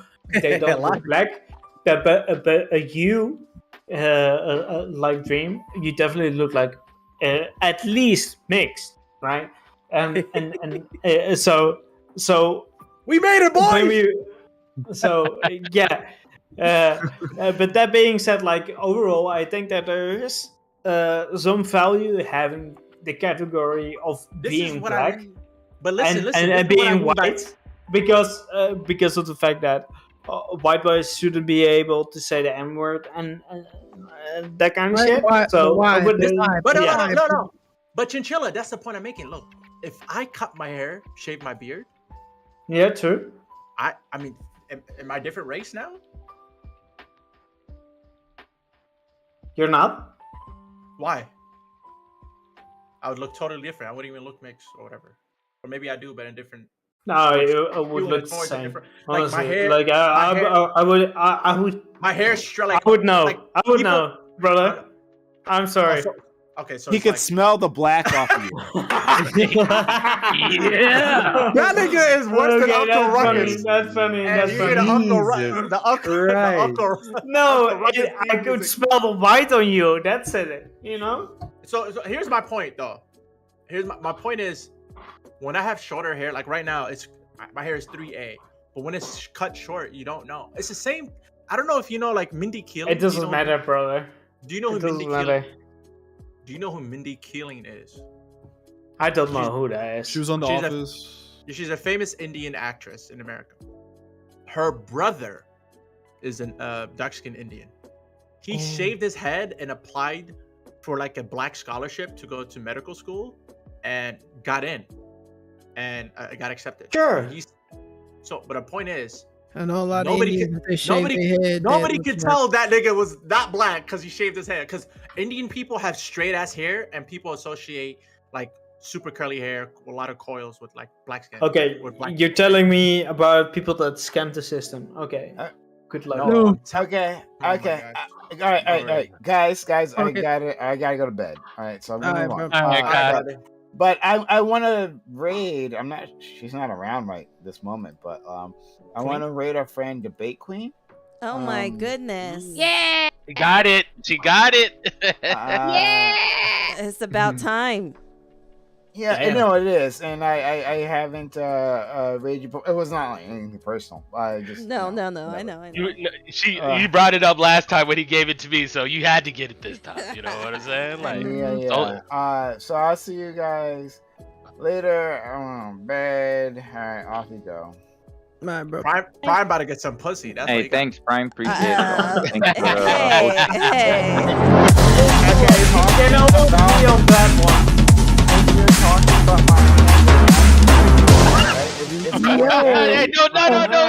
It's going down. Oh my god! Damn.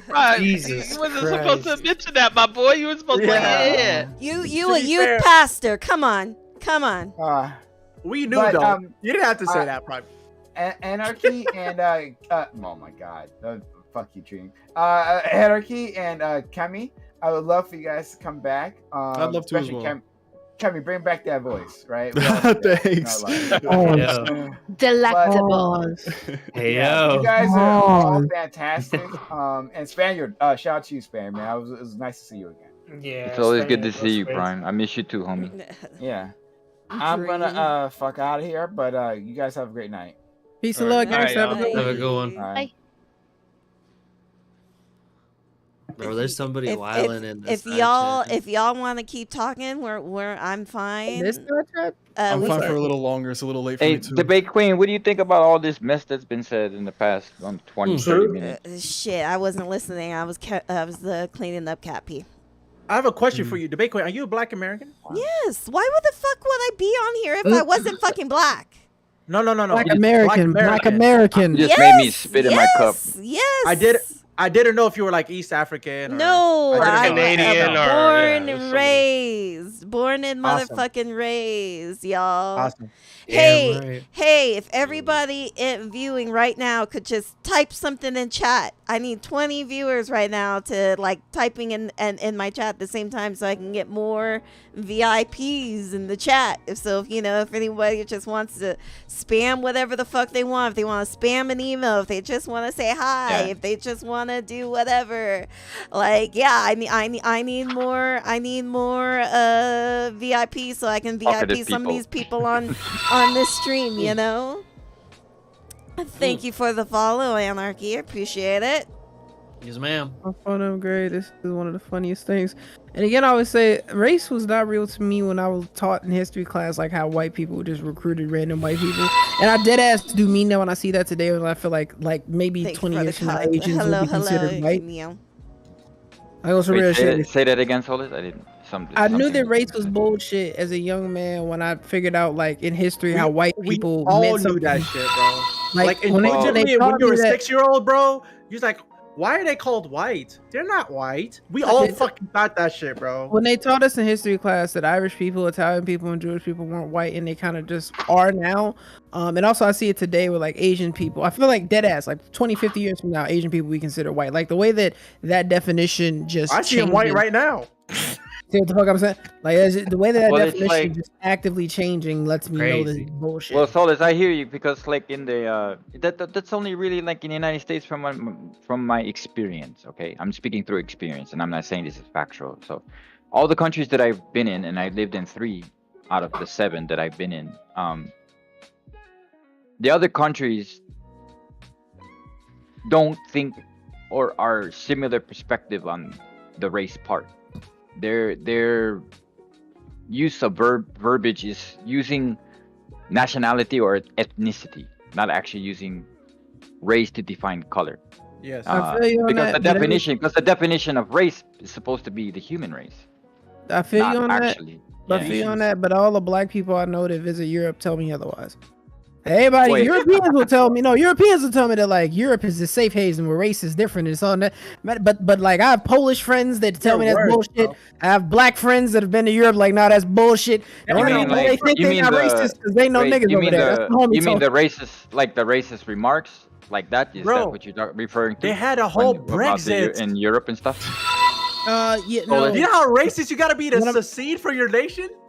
Jesus Christ. Wait, what are you referring? Solis, what are you referring? No. So I had a good friend of mine, right? Black, lives in London, and he was telling me how, like, as he lives in London, like, consider that his home base, but the motherfucker travels all the goddamn time. And he was just saying that, like, he gets the same racism that he experiences back home in other places in Europe. Oh yeah, And it's weird because the bullshit stereotypes and shit like that that are given to him are like the ones that are generated from his home country.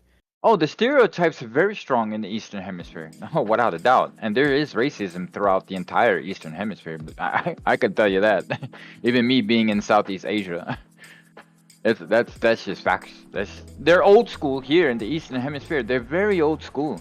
Like when Majin said something about, you stated, Majin, that they should have been like upgraded already. They should have been taught better already. No, it's not true. They're still stuck in the old ways. What are you talking about? In what context? You're using As in the So racist remarks, my- or the stereotypes, or color. the lens of perception. Yeah, and the word. Yeah, that. Listen, that continue. I'm a Spaniard. Like I didn't want to get into this because Solus is gonna give me a bunch of pushback on this, and he has a good point on this. But I don't agree with any of your takes right there on Europe at all. Why? I'm one of these people that I didn't experience. I was in Eastern Germany. I probably got the time I spent over there. I ran into probably 3 instances of racism from minors, like 16.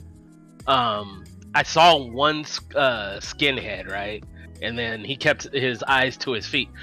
My first time in my whole entire life not feeling like a black man, right, was in Germany, Eastern Germany, Bautzen. It didn't feel like my skin color made any difference. They didn't give a fuck about my skin color. So, I don't know. My soldiers faced a different attitude about their skin color while they were stationed in Germany. So yeah, different experience. Yeah. So as a person that lived in like the UK and lived in like the Netherlands and have been in Just real quick too, my Germany- ex-wife, or just real quick because I wasn't Yeah, exactly sure. finished. Go ahead. My ex-wife of 10 years is a German, from Germany. Yeah, She's it's not super American. cool. Citizen, High-key, and like I low-key. said, that's good shit, bro. I was super deep out there. You may slap me for this, Majin, but high key, low key, fuck your ex-wife. Yeah, that being said, like overall, Okay. like when you're in Germany, like Germany is like a really like it's not conservative, but it's like more as like you do your own thing, right? That's a Germany thing. Like they are like looking down and they are not judging. They are trying to keep their own way and that kind of stuff. That's the German way, and I know that because I live next to the German border and have been in Germany for like I don't know, 200,000 times or something like along those lines. The one time, and the they're great people, but yeah, go ahead. The one time I experienced where I was like, I actually thought, I was like, holy shit, this motherfucker's being racist. We were sitting in the backyard of my ex-wife's mom's, like we were having a little picnic type thing. The family was over, right? Mm-hmm. And I'm sitting there, and one of the, like, I can't even remember, who's some older dude, right?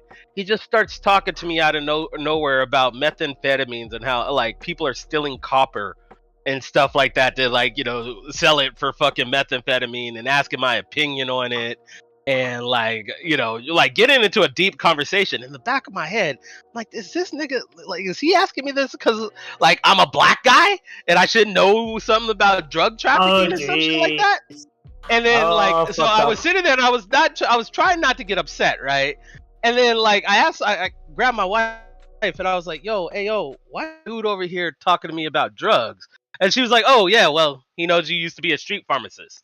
I was like, okay. So then I just let it be because he knew my my trade back in the day. So. Okay. That's what came to my mind when you were telling the story. That right, you used to be right. you used to be a street pharmacist. I didn't think of color. But you know, just assuming the black guy is a fucking street pharmacist, right? You shouldn't do that. Well, then you shouldn't do that. I'm kidding. I'm joking. Fuck out of here, right? You just got lucky with that one, right? Lucky. Anyways, but yeah, no. Seems like it's dying out. Yeah. Do you still hate me? Oh, I don't hate nobody, dog. That's anarchy. I'm one of the nicest. I'll give you smoke, and I'll. It takes a lot to get me to hate you, dog. It takes a lot for me to hate you. Like you actually have to be. You actually have to be a bad person for me not to like you, like really bad. I'd say So like you Nazi said- level status. I'd be like, if you were a fucking Nazi, I'd be like, yeah, I definitely don't fucking like you because you're a fucking Nazi. I'll draw the line there. Yeah, so I'm a descendant of Goebbels. No, just kidding. But I stand by it. Neo-Nazis don't deserve rights, and I stand by that. no, but are Anarchy you is a like? shooter. Southeast Asian, like Filipino or like I'm Samoan. Samoan. Oh, all right, that's Samoan. cool. Alright, that's super cool. Island boy. Fucking Samoan. Don't say that. Come on. I'm an island boy. I am supposed to be. And I'm just trying to make it. I'm supposed to trying be have the fun. most racist It person. got so in serious here. earlier. Just trying to have a little giggle. Speaking of which, also, since you seem like you wanna get some good favor with me, buddy. Go ahead and toss me a follow and a sub on my channel, and we could be best friends. Okay. for I knew it was coming. I knew it was coming. I think out of everybody, hello, y'all are on my channel. Y'all should be coming to like help me. I'm still streaming. Throw me some gift subs or something. I want to go see some sloths. Okay, I like me some sloths. Okay, real IRL shit. Yeah, like, help Debate Queen out. Yeah, Right. You won't have to see me here behind the green screen. I will actually be physically somewhere. Who doesn't want to go somewhere IRL? Like, come on. It's better than going to the zoo. How much time do I have to keep streaming this? Actually, subbing to people. Link me your For channel. me, subbing to streamers is better than going to the church and doing panhandling there. Facts. All right, I'll put my where is this? Go here. I'll put it in the side chat.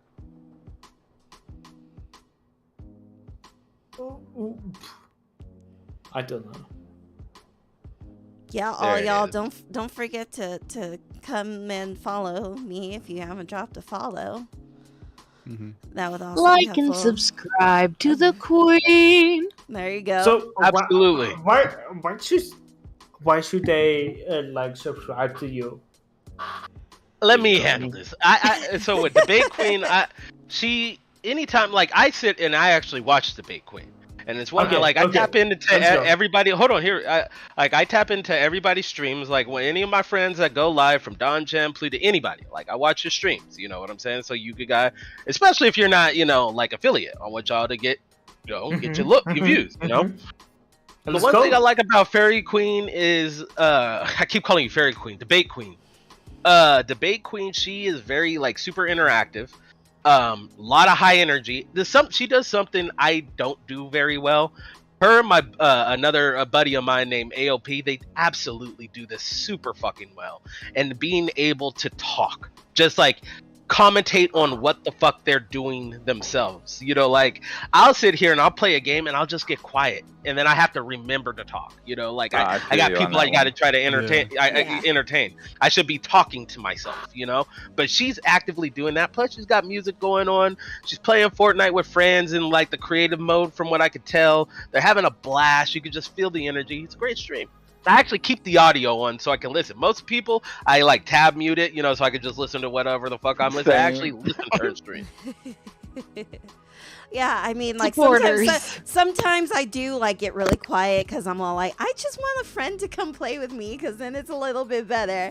But yeah, I do. I'm I'm like, hey, I gotta go over here. What I gotta do? Yeah. But sometimes I do get quiet because I'm like, oh my god, I'm just super hyper focused. But then I always have to remember that all y'all are there. Sorry if y'all hear my washing machine in the background. Like I said, cat pee. So okay. I'll tell you right now that I had Debate Queen on my second monitor because I am a hacker. And I literally have stopped playing Baldur's Gate 3. That is how good the Debate Queen stream is.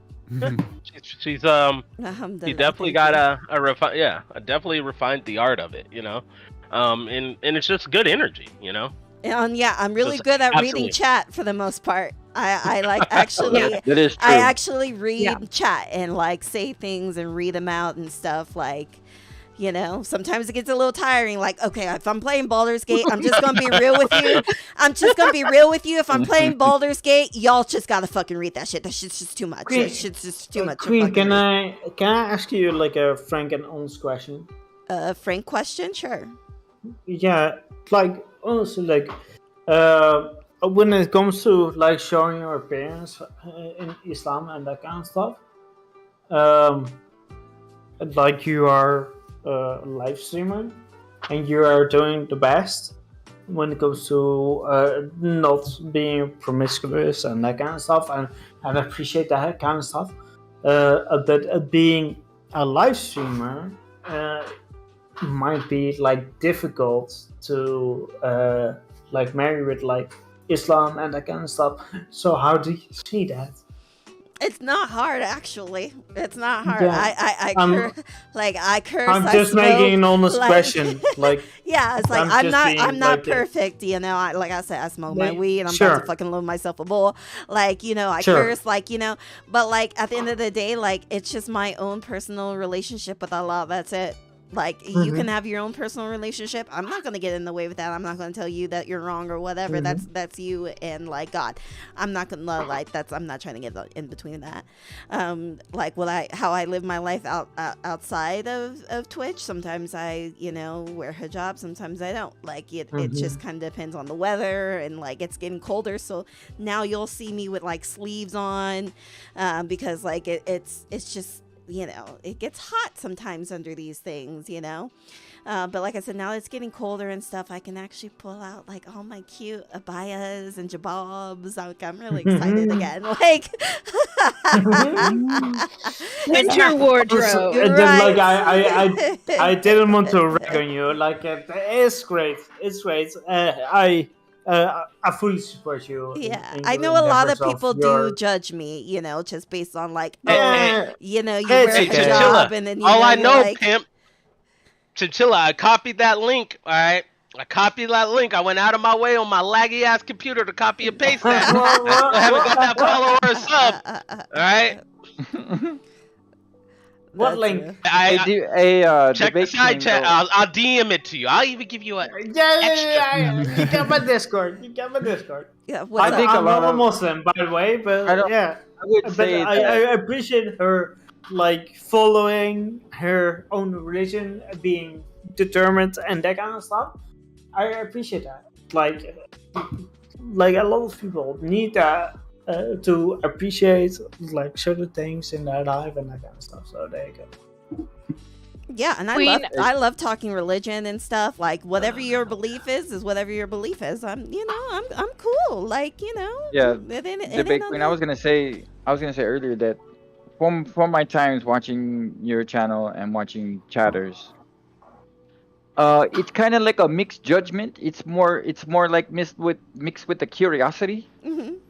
From what I've noticed, a lot of their questions is not There you go. it's not meaning harmful, but it's curious, right?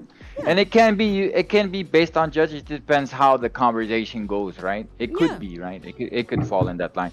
But I think so far, the amount of time that I've been watching your channel, the chat, Hey. if I was a mod, I think maybe out of the hundreds of questions that have been asked about it, I think only maybe one person was like bannable. That's it, just Yeah. one out of like 99. Yeah, like If I'm- I had to base out of 100. Right, like this is gonna get loud, so I'm just gonna try to talk really over my. it's in the spin phase. So yeah, like most people really just most have like questions about like how I'm queer or like how I see LGBTQ in like being Muslim, and I'm like, there's nothing to like say that like I'm different, it's like Allah made me this way. So it's like, are you mostly trying to be like, oh, so you're LGBTQ and Muslim, you can't do it, and like you must be bad? It's just all like, so you're telling me that Allah's wrong? Nah, you're not gonna tell me that Allah's wrong. Allah made me this way, I'm cool. But yeah, it's like when they get to that point, then I'm like, yeah, you're pretty fucking bannable. But for most part, So- like everyone's pretty chill on like that comes in asking questions and stuff like that.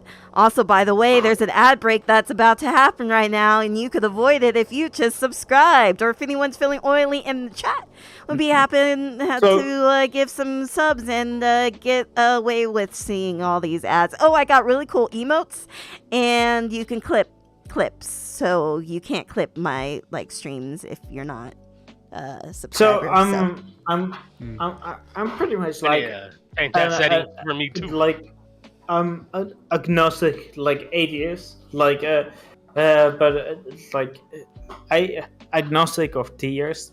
Like basically, I think there is like a higher power. I don't know what it is, but the whole thing around like scriptures and how they are being guided and that kind of stuff. So that makes me like, I don't know if it's Jesus, if it's like Muhammad or whatever, you know. So that's a major issue for me. But I believe in higher power, but I don't believe in Muhammad or Jesus or whatever. More of a really, you're agnostic. Listen, that kind of stuff. Yeah, like- So yeah. Listen, like Jesus and Muhammad, from a Muslim perspective, they're just prophets. They're like Yeah, any they are other, prophets, That's yeah. it. They're just prophets. But like the main focus that everybody needs to focus on is not the prophets. The prophets don't matter, right? They were just there to do Allah's work and do Allah's job, right? Though the what matters is you following Islam, which you following the book of the Quran. That's it. Nothing more, nothing less. Okay. Okay. Okay, Just but strictly that- the that- Quran. That's it, and it's all but, about Allah. but for me, for me, that's all scripture, and that can be written by people and can be misinterpreted. It can be like wrong. So therefore, I don't follow any I got like scripture. something for that. Well, Alright, the Chin, way I got the way that the Quran was passed down was orally before, like, and it was very strictly like you had to remember the verses and stuff before it was all collected. Now I get you if you were like talking about like hadith, which is written well after the prophet died, right? And a lot of people refer to hadith as like authentic and like, you know, but you can't tell me that so-and-so said so-and-so 300 years afterwards and told me that the prophet said this and did that. No, that was all written by man and like to further their own ego instead of just following the Quran. The Quran is a perfect book. According to Islam, and if you want to look at the Sunnah, the way that the Prophet lived, all you have to do is open up a Quran. Can I You comment? don't need to look at anything else, of course. So for me, I'm an atheist, right? I don't believe in religion at all whatsoever, right? But I respect anybody else who is religious, right? And when you said that it's wrong, I think that's the wrong word to use, because whatever the other group members of the panel, whatever they believe in as in religion, it's their way, it's their right way, right? And you can't say it's wrong. Yeah, you know what I mean? I think just the wrong use of words. That's all. Just the wrong use of words. Okay. Yeah. Yeah, that's what I just wanted to say. Yeah. Yeah, it's like overall, I think that like basically when it comes to interpretation, whether it's like Islam or like Christianity, like I think there are a lot of things that it was basically like it could have been right, it could have been wrong from God's interpretation. But that being said, like therefore I don't believe in like Christianity or Muslim because of the structures of their like whole stuff, you know, because there's a lot of like interpretation going on, and therefore it's deprived of God in that sense, but it doesn't mean it's a God, you know. It doesn't mean that God says that. So that's my opinion. So therefore I'm saying like scripture is definitely not something I believe into. So therefore, I'm agnostic theist, right? So there you go. Yeah, that's why it's good to each their own expression. Yeah. Everybody has a choice. Oh, go ahead. I was gonna say, I think atheists or agnostic people can definitely like recognize the benefits, sometimes the harms as well of like religion, just because like when you have such like a strong belief, it can be so beautiful. The way I sort of see religion, this might be a little controversial, but like the way I see religion is like almost like the way I see love. in the sense that like I don't know how you guys feel about polyamory or like monogamy, but like the belief that when you love someone you should only love this person versus like the belief that you can love multiple people and it doesn't like take away from the love that you have I for one changed person. it. I usually describe the two. So like there's love and there's actually the purest form of love, true love, and that's the one that you were the former that you were saying right there. Like, hey, there's nobody else. You don't cheat on that person. That person makes you a different person. Then there is just basic love, right? Like, hey, I love Solus. You know what I'm saying? He's like a little brother. You know what I'm saying? Normalize saying I love you to your friends. Heike. Yeah. Yep. I think what I'm trying to say here is that like I think for some poly people they'll say like that true love they don't really see it as that, like they can experience that true love for multiple It's people. impossible. I'm telling no. And this is the thing. And true love in my definition of it, you can't have it in polyamory, right? And this is coming from as a husband or ex-husband. You know what I'm saying?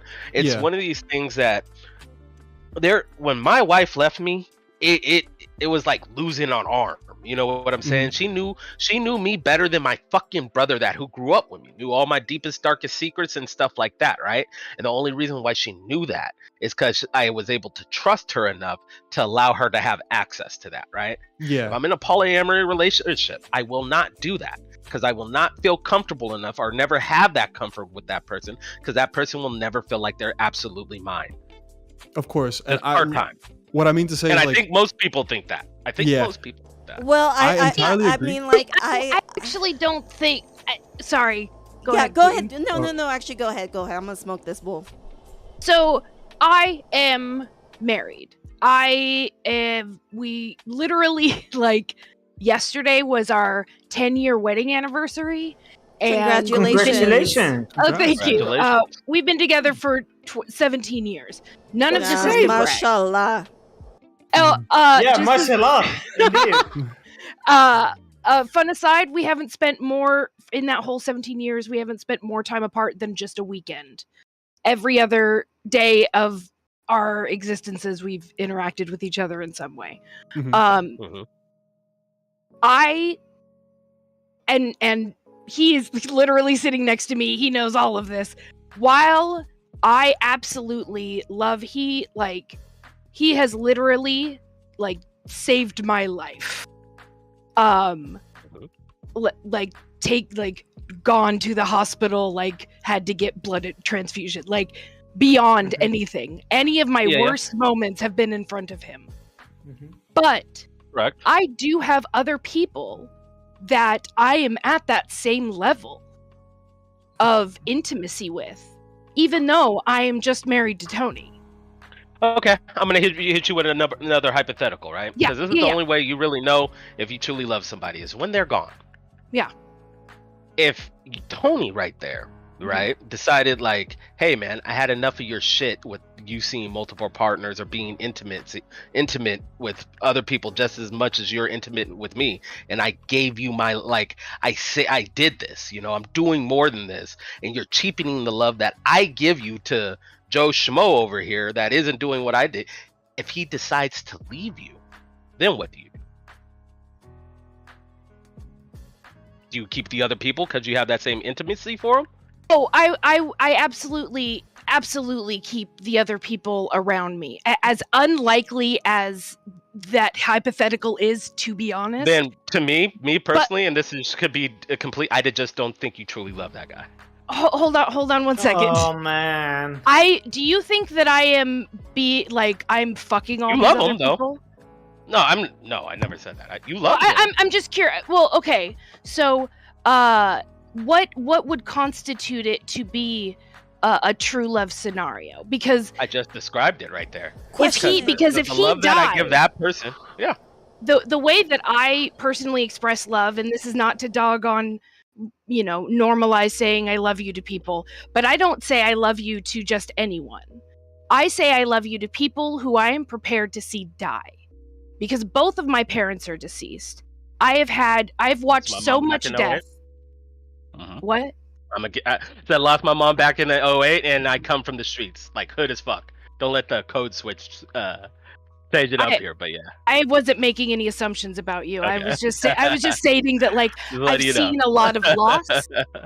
I've Thank seen you, a lot of loss, Nax. and it's like it was, you know, before I graduated high school, I had to find my own guardian. Like the people that I trusted didn't exist for a very long time, except for honestly 2 of the people that I still have in my very intimate circle, because those 2 people were there when they found my father, who had killed himself in my senior year of high school. They were around before he died and after he died. So they have already seen very intimate levels of me and of my life. And they have shared their intimate endeavors with me. And we have gotten through tons of I mean, just to go through this, like, and I get, like, yeah, and I get it. These are your closest friends. To even touch on that base, the only person at that point in time that this would have been like, you know, the world would have ended for me, right? You know, like, you know, when you touch your other person in another timeline, you know, the world goes blip. If I had to choose between my baby brother Malik or my wife, there's no other 2. And I got tons of fucking friends. I'm a personable guy. I got a lot of people that are closer to me, but when it comes to those 2 people, nobody else matters. And I'll be honest, he probably absolutely feels the same. And maybe because of my trauma, I'm not even like, maybe because of my trauma, it would make absolute sense if I had to make sure that I was attached to as many people that I could truly trust as possible, because all of them are going to leave. But that's what I'm saying. That's what true love is. It's not meant for everybody. Not everybody you can truly love, because let's not say unconditional. Because I will say that if he died, I will fully turn into a hoarder. Because my thing is this. Okay, what is true love? How do you define true love and what that is? Yeah, I would say unconditional love. Like, you know what I'm saying? Like, where it's like, it is like, I'm telling you right now, there is absolutely nothing I wouldn't do for my little brother. It would get done. To whatever extent, even if that meant my own like well-being. You know what I'm saying? Because that's my little brother. That's the future. And I think when it comes to that kind of love, there's not, I don't, a lot of people can't even say that confidently. You know what I'm saying? They can make the statement, but I'm telling you right now, if it was putting somebody in the dirt, putting myself in the dirt, whatever it is, my brother got it. That's true love. That's unconditional love. I don't know, man. Yeah. Okay. Do you think if Tony left me that I would not love him after that? I think you would. Like, anybody that leaves you get separation anxiety and stuff like that, right? But it's up to that. Hold on. True. But like, it's up until the point of where it's like, hey, man, like, I am saying I'm going to leave, right? And that they really, like, you could get that hint of like, oh fuck, I'm really about to lose this person. You know what I'm saying? And if that feeling isn't there, that you wouldn't fucking blow up the whole world to try to keep them, then you don't. Yeah. Are you somebody else? Can I ask a clarifying question? Okay, so you said unconditional love, and you used the example of your brother, right? Mm-hmm. Then what is true love between two consenting adults? Is that different than loving unconditionally someone who you've been around and raised your whole life? Like, you know, there is. You mean like that romantic aspect? Right. Because then that's what I'm trying to get at. Then what is true love? Mm-hmm. Because you talk about true love, but true love can I use my wife in another example though, too. Like, right. That's more than one person. I use both in the same one, but I use my brother only in this last one because I'm still with my brother, right? Mm-hmm. I listen, right? I can even use my ex-wife, right? After she left me, right? I didn't get into a relationship. I was a hoe. Like, you know what I'm saying? I never thought I could fall in love again, because even to this day, like, my heart is with my wife. Like, I have somebody that I'm talking to now, and I'm god awfully afraid of what happens when my wife comes back. Mm-hmm. It is what it is.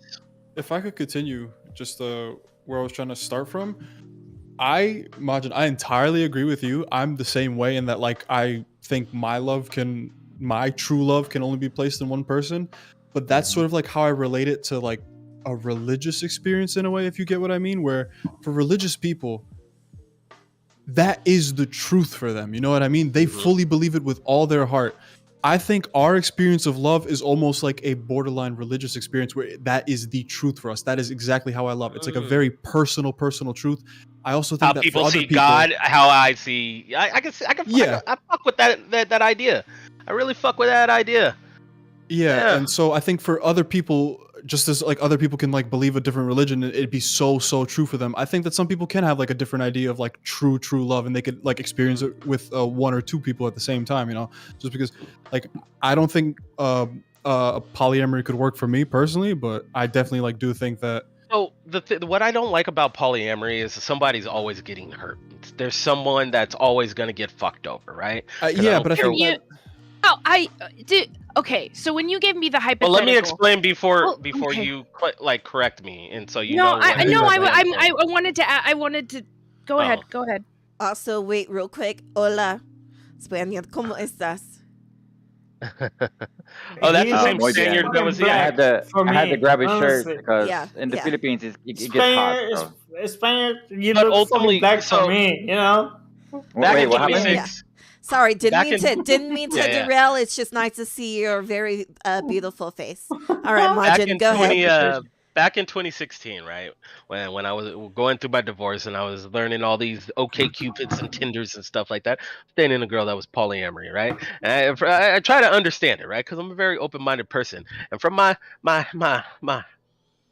investigation, all I've gotten from that was polyamory is called how to be a player for white people. Just like how politics is game banging for white people, that is polyamory. Y'all motherfuckers ain't slick enough to be a player, so you're like, instead of being all secretive, you're like, I'm just gonna tell my partner, we're gonna make a community.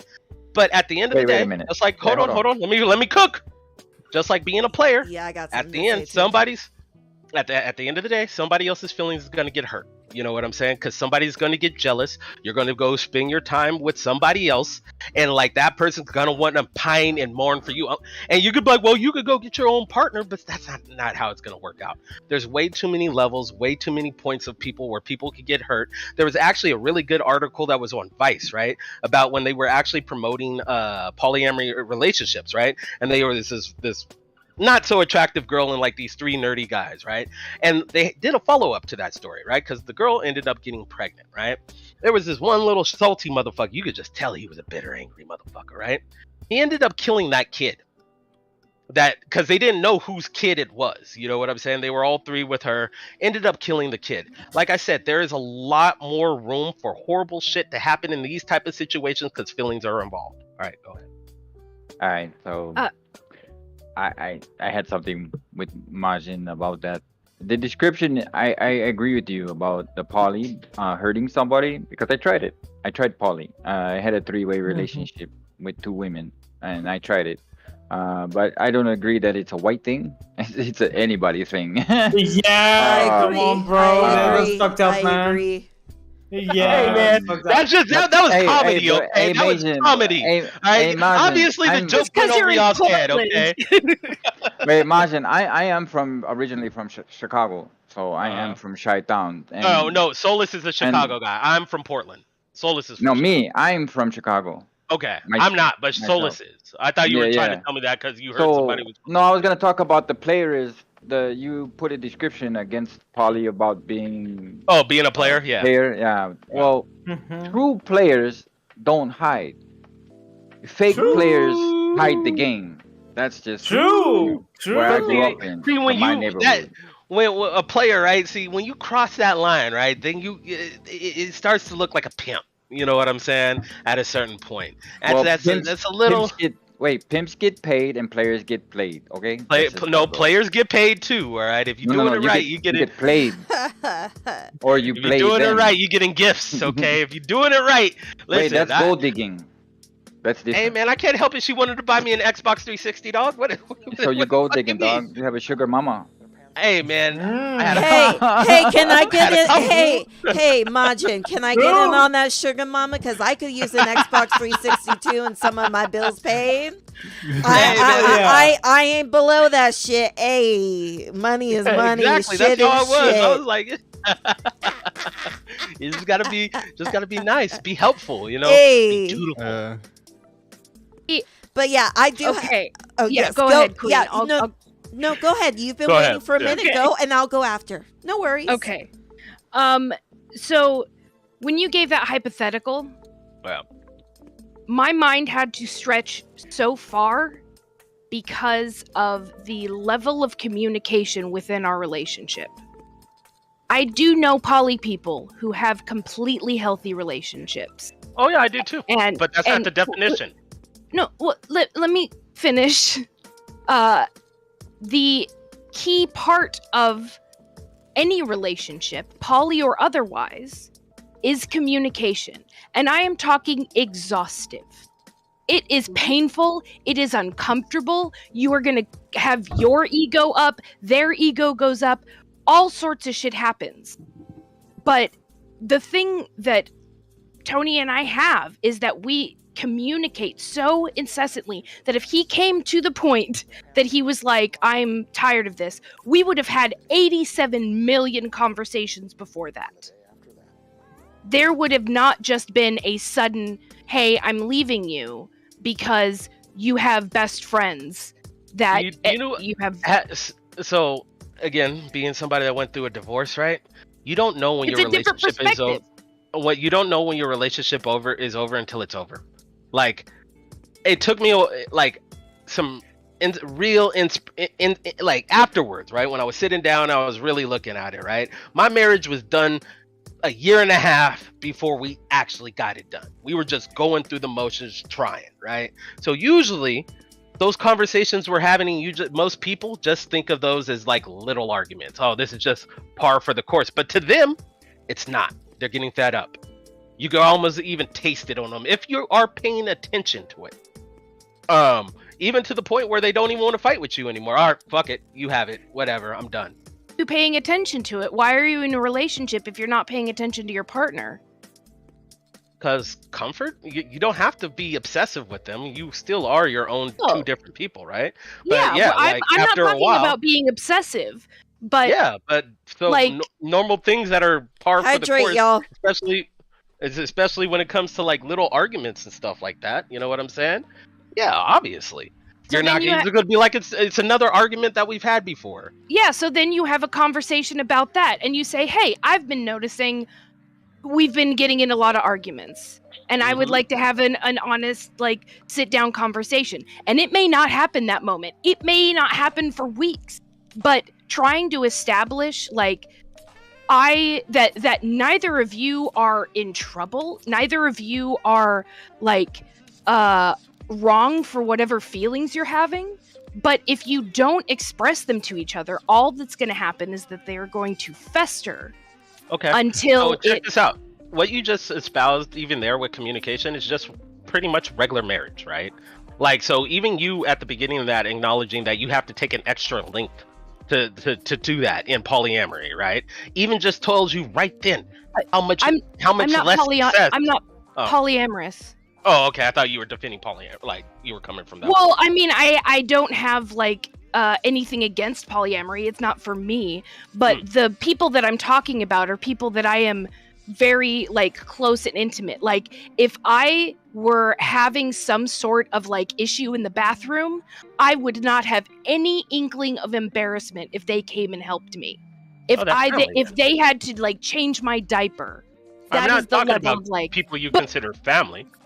But that's all I have. I don't have my parents, my May- sister. I had to ghost because Can I say something that might help or might it? Because I think this is a little deeper than what both of you are expressing. I think it's also there's a distinct difference between how a female and a male think about this level of intimacy.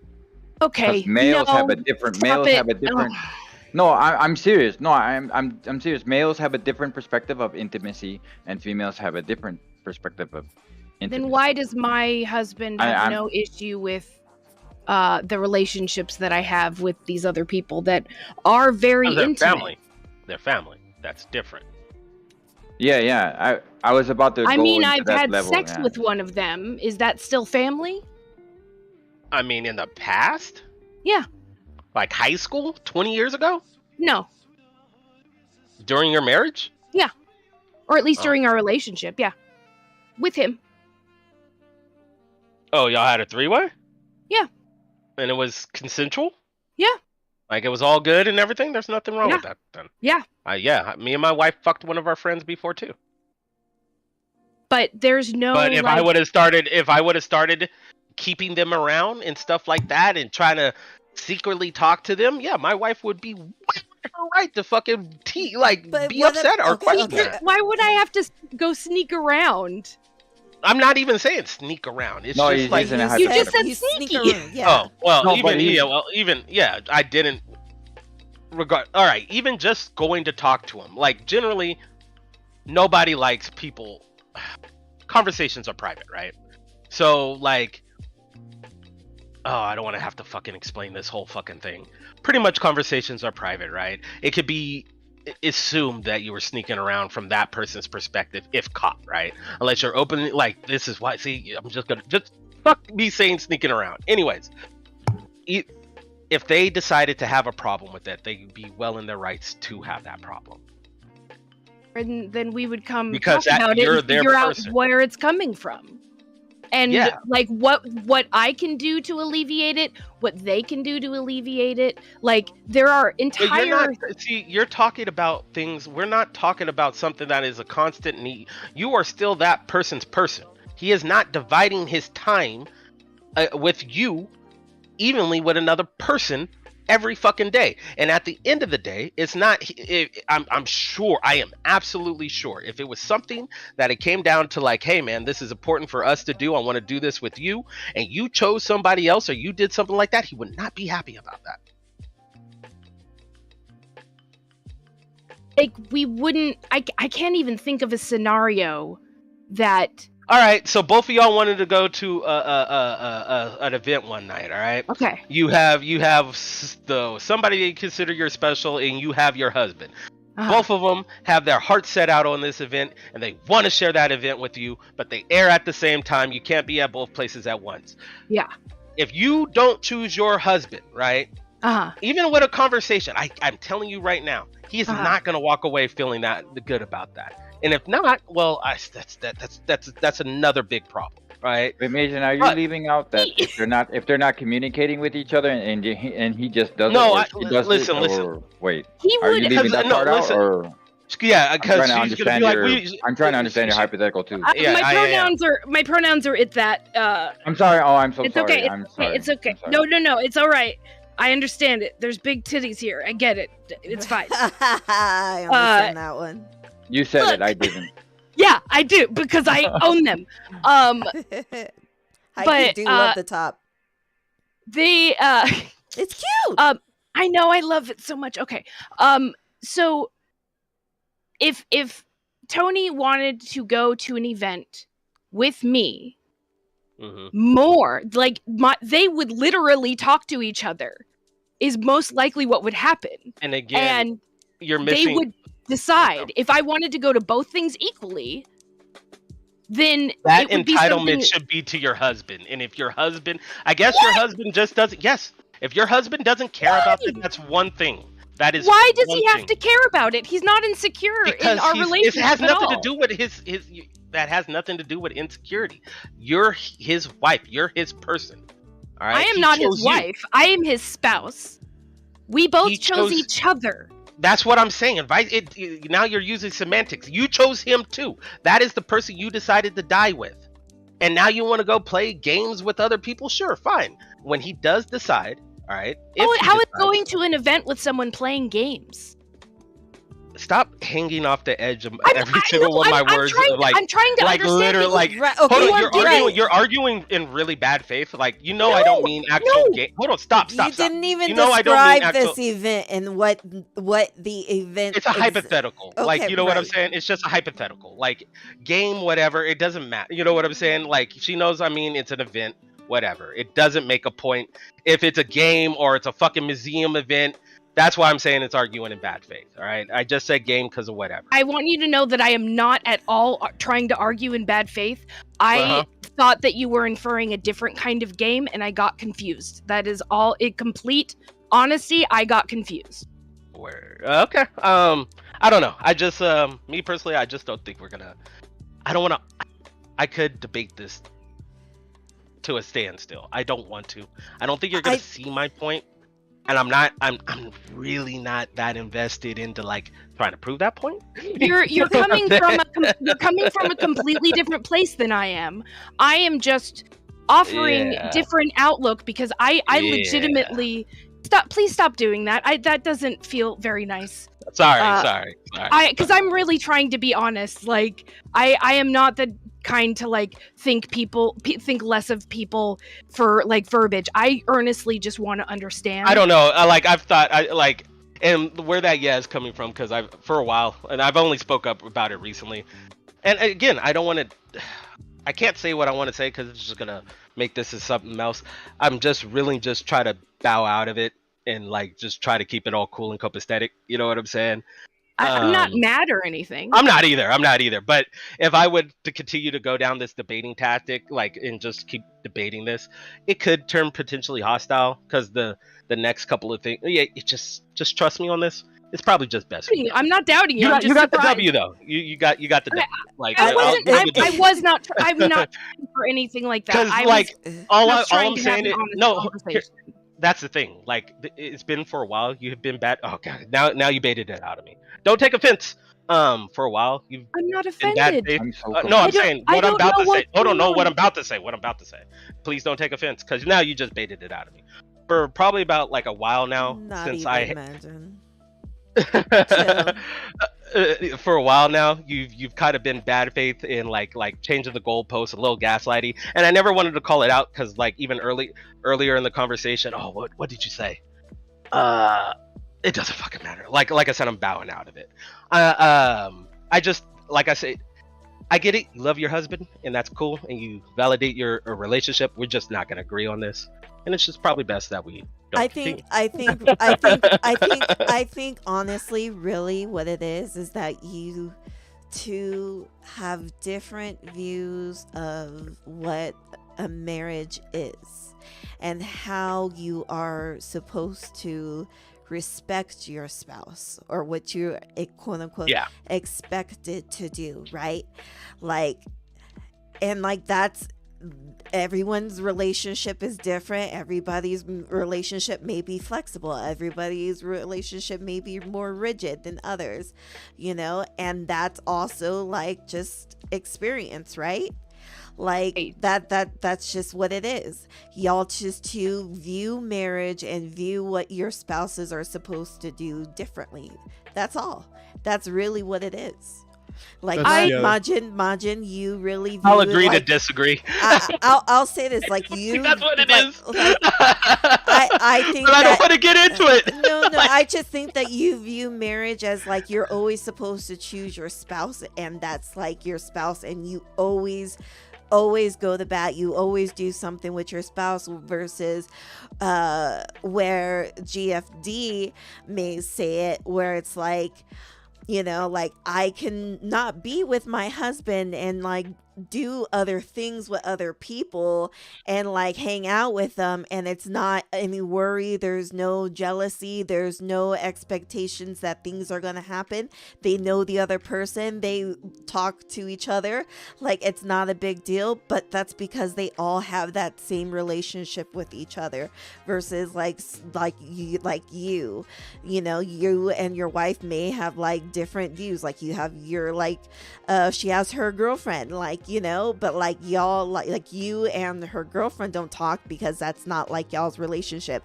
That's like your girlfriend and your No, it's just the right wife's and thing your to do. girlfriend. It's literally like, It's hold on. not- no, Again, no, hold no, on, no, no, hear me out. No. I let you don't go think for it- so no, long listen, about this. listen, espousing listen, ideas listen, on listen, me. listen, I know. listen. I'm not gonna let you espouse ideas on me. That isn't mine. Wait. Listen. At the end of the day, it's not about what's right or wrong. All right. It's not. It's just about everybody has, everybody views and holds their relationship differently. That's it.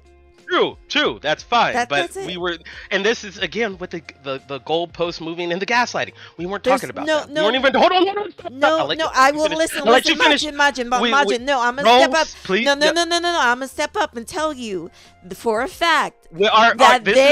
listen. We were talking. I'm gonna just have to overtalk you because listen, we were they talking were about not- love listen, and true listen, love, listen. and they had nothing to do with marriage. And so this is why I I'm was just going saying with this they're whole not gaslighting shit. gaslighting you. I'm telling you for Oh a fact my- they're alright. not gaslighting you. I think that you're just viewing it differently, but I'm telling you, they're not gaslighting you. I've seen gaslighting, and they're not gaslighting you. It's not egregious, but it's there.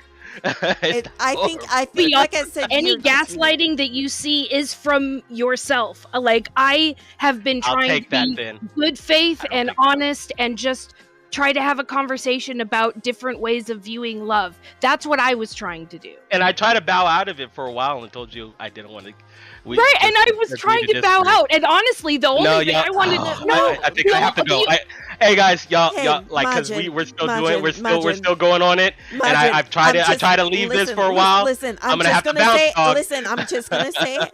All I'm gonna I'm not say mad. is- I'm not. No. mad. All I'm gonna say is, You can watch my stream. I'm chill. smiling. All I'm All right. saying, just give me a minute to say what I want to say. It's all I'm just saying, Najin, is thank you for your like opinions and your different things. I know everything's cool. Like, listen, people get heated and know when to bow out. I'm not trying yeah. to bait you. I just or knew this anything of conversation that, wasn't gonna go anyway. But anywhere. like, that, no, it's chill. That's what I'm saying. I respect that you want to bow out. I'm sorry if I just wanted to give you my like perspective of it, but like again, it's not trying to bait you or trying to do it. I'm just trying to give you my perspective from the outside, right? Because at the end of the day, I don't know either of y'all's relationship, right?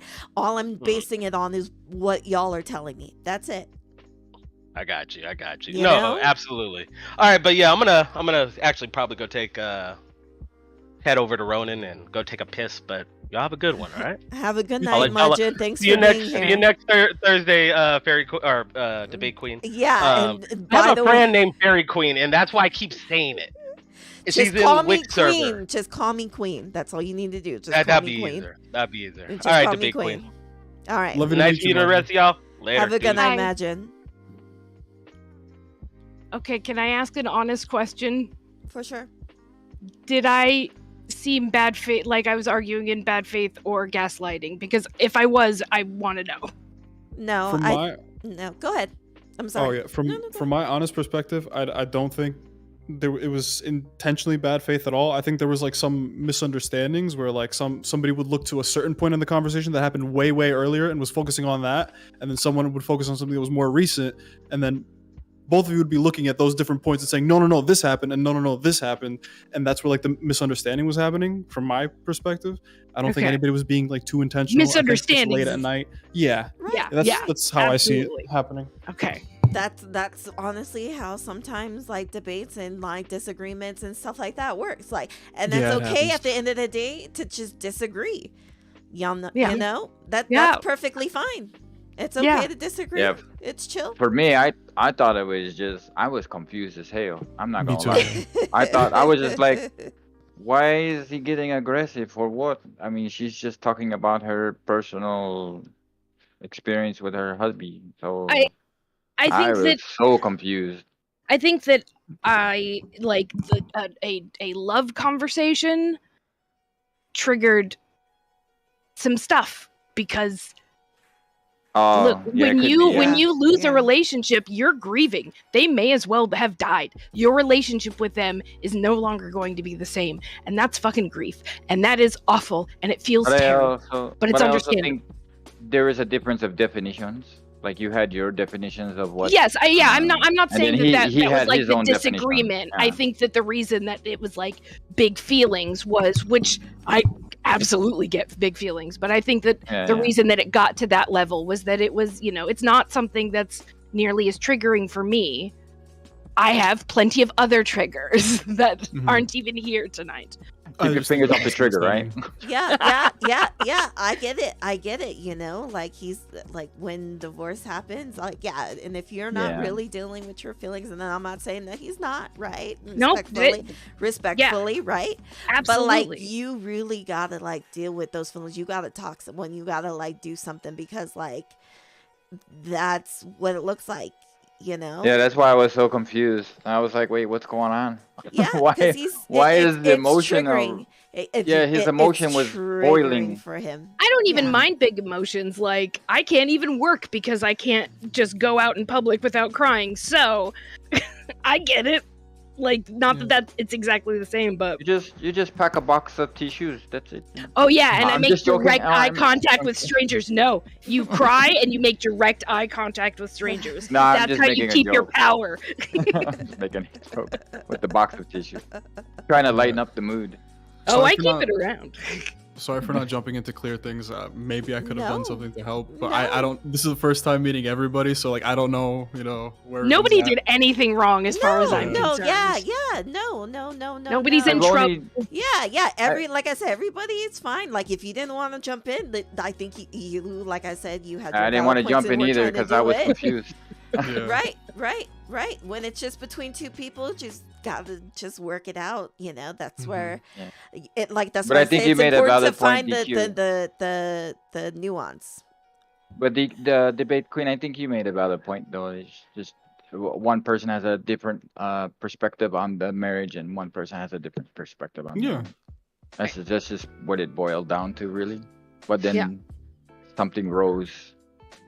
It's good that he was able to step away. It was good. We basically got married for the tax reasons. So like. Oh my goodness. Hey, it's just a piece of paper at the end of the day. For real, yeah. Well, it depends. It depends. No, dependent. No. Oh my goodness. I was gonna say it depends on the marriage. Everybody has their different view on that one. Yeah, because like me and my wife, we're not on paper marriage. We're married from our heart. So yeah. I sort of feel like similarly. Like I told my partner, like I'm ready for the paper whenever. It's just like, but right now, like I wouldn't feel more in love with you if we got that paper. Right now, I'm like I have as much as I'll feel. I have a challenge for you. Since you call your significant other a partner. If you would be so kind as to Google this. What is the difference between spouse and partner? And the reason I bring this up is because my wife. Is it usually just marriage? Because my wife had, we were talking with another couple, and another marriage couple he referred to his wife as a partner, and I said, I had to think about it for a second. I'm like, I never call my wife partner. And then my wife asked me, why does he call her partner? And I said, to be honest with you, I don't know. So me and my wife, we Googled it. We Googled what is the difference between partner and spouse. And we saw there's actually a big giant difference in the definition. And it actually surprised us. And she's like, I'm glad you don't call me partner. Yeah. So we found out something very trivial. It was pretty cool. Yeah, I get where you're coming from. We've started normalizing using partner since I have come out as non-binary, and also it helped for like his parents to have. They were like, well, how do we refer to you? And be like, oh, Tony's partner. Like, while like wait, language. Are you technically married though on paper? Yeah, right? we're absolutely married. Okay. But we call each other. Well, I'll say spouse or partner. I'll still call him a husband, but he'll say spouse or partner for me. And I think that one great thing about language is that while there may be a definition now, it doesn't mean that it's going to be the same the whole time. Like partner to me means spouse. Well, actually, on a technical definitions, it doesn't. To be honest. Right, but I'm saying that Yeah. it changes over time. Like irregardless is now a word that Irregardless? is different. Yeah, irregardless is a word that is different from regardless. Yeah. Even though they technically are used the same way. Mm-hmm. It's Like- like how language is like used in like reality and like by the actual people versus like the rules. They're both different things, like long and parole. How like linguistics work. We have the rules itself, but then the actual usage sometimes differs from those rules. Lingo and what have yous. Yeah. I have God, one I love question. language. It's a little egotistic, but in the call with Prime, someone said I look like Aiden Ross's older brother. Is that true? Yes. Oh. Okay, I'm gonna not- say not that to you me. do look like a brother. I don't know if it's older or younger, but I'm younger than him too. I just Oh, think that you shit. look related to him. You look like direct family Shit, as opposed well, to like I mean, a cousin. you could be his that's younger me. brother, but at least you know you don't have all his antics. Maybe Yeah, the reason there's why. not W there. Maybe the reason why I don't think Kemi looks like dude because I don't like Aiden Ross at all whatsoever. I think he's just a leech. Yeah, he's a leech to awful. Andrew He's Tate. awful. Yeah. He got his fame and his what do you call it? All the attributes of streaming and etc. on Twitch is because of Andrew Tate. I don't like the guy at all. Even before that, he was just like friends with he was a LeBron. nobody. Yeah. He was a nobody before He Andrew was Tate. he was Nobody knew who friends he with was. he was friends with LeBron's son, And and then, that's yeah. what kicked him off. And then he went into Andrew. It Well- was just that he was bigger for kids rather than. Of course, he had to leech off the black people in order Shocking. to get. No, that's real shit. That's real shit. Yeah. Yeah. When you have by proxy like a rich person, and then they happen to just be black, and you're the white person, you're gonna get the more fame than the black person. That's just what it is. Oh, I don't think in this situation Andrew Tate definitely has more clout. Well, than, no. I'm no More I'm just clout saying, than no. LeBron's son, Oh, maybe. 100. Yeah. Oh, LeBron's son. Oh yeah. Yeah, Andrew yeah, Tate yeah. definitely got 100% more clout than that. Yeah, dude. yeah, but I'm saying early on. Not now. I'm saying like early on. Oh, okay. Yeah, early on in his career, he could like leech off and like that's how he bounced out, right? So it's just like now, but he does leech off other black streamers and black people, and like that Oh. has happened in his bodyguards and Yeah, I don't black watch all of that, culture. dude, because It's just from what I've seen. It's not like I was like, oh, I'm gonna fucking like go watch the guy, right? Yeah. It's Yeah, just from yeah. what I've I seen. just like and, keeping up like, with the clips kids. and shit, like shit that I probably watched off of like Hassan and off of other people, But it's like, yeah, I don't even watch that guy either. Hassan, I think he's the most fake socialist I've ever seen. One of the most fake socialists. He's a very wealthy man. He doesn't distribute his own wealth to others. he does. And if you call donations, the donations are coming from the viewers. So he's not distributing his own wealth to donations. He's doing viewerships money to give to the donations. So, Wouldn't you view his work as his own money then? nope. This is he's earning Not his own work. It's You don't think that streaming is work? Is no. I don't mean that part. I mean the part where he gained his clout. He gained his personality. He gained his characteristic streaming trait. It wasn't from Twitch. It was from. Did he his get Uncle it? Zach. Check. Oh, you think he got it from Jank?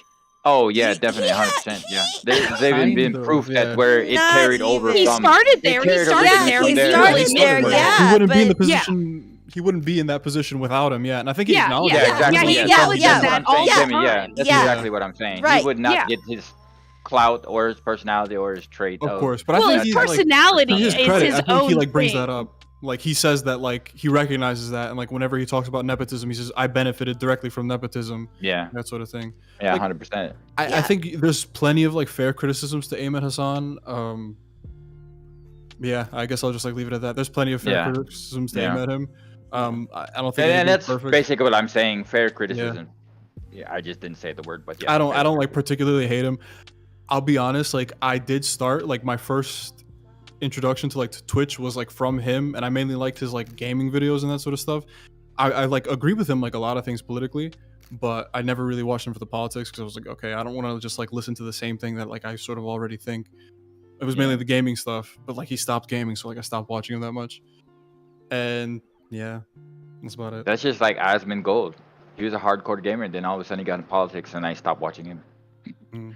I think that there are different rungs on the ladder to leftism, as it were, and everybody needs a different version of different things to actually like have understanding and graduate to, you know, bigger and you know, more enlightened or whatever thing. Just more. So, Well, I wasn't talking about the entire ideology. I just mean Hassan is like a rung on the ladder kind of thing. I mean, like, I do want to talk politics because I do have like the history of it. Like, I can talk policy and politics. Right. Very good if I really wanted to. But right now, I'm just focused on like trying to grow my stream. And you know, I'm having fun playing Fortnite with my friends and stuff like that. But like, I do, like I said, talk about Islam. I do these panels and stuff.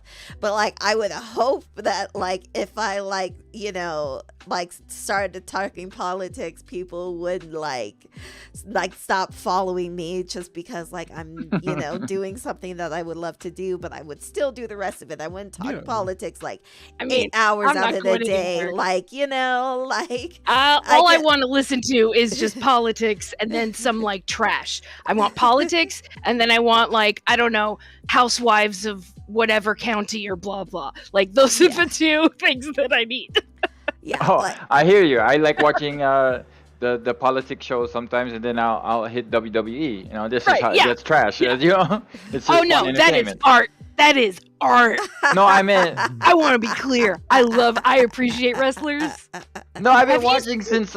I've been watching since Hulk Hogan slammed the Giant. You know, I've been watching since I was a little kid, like when I was like 7, I got 8 years called old. Cactus Jack in high school, so it wasn't a compliment. But no, I was going with your compliment about watching both politics and some entertainment somewhere else. Yeah, I know. I'm just playing around. I've been waiting to game with Debate Q for a while. Actually, I want to be a gamer, Fortnite? but I don't play Fortnite. I'm so sorry.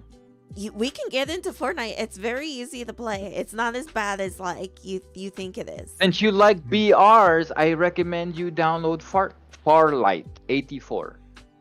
I don't know what that is. Oh, it's a battle royale, just like Fortnite. Oh, okay.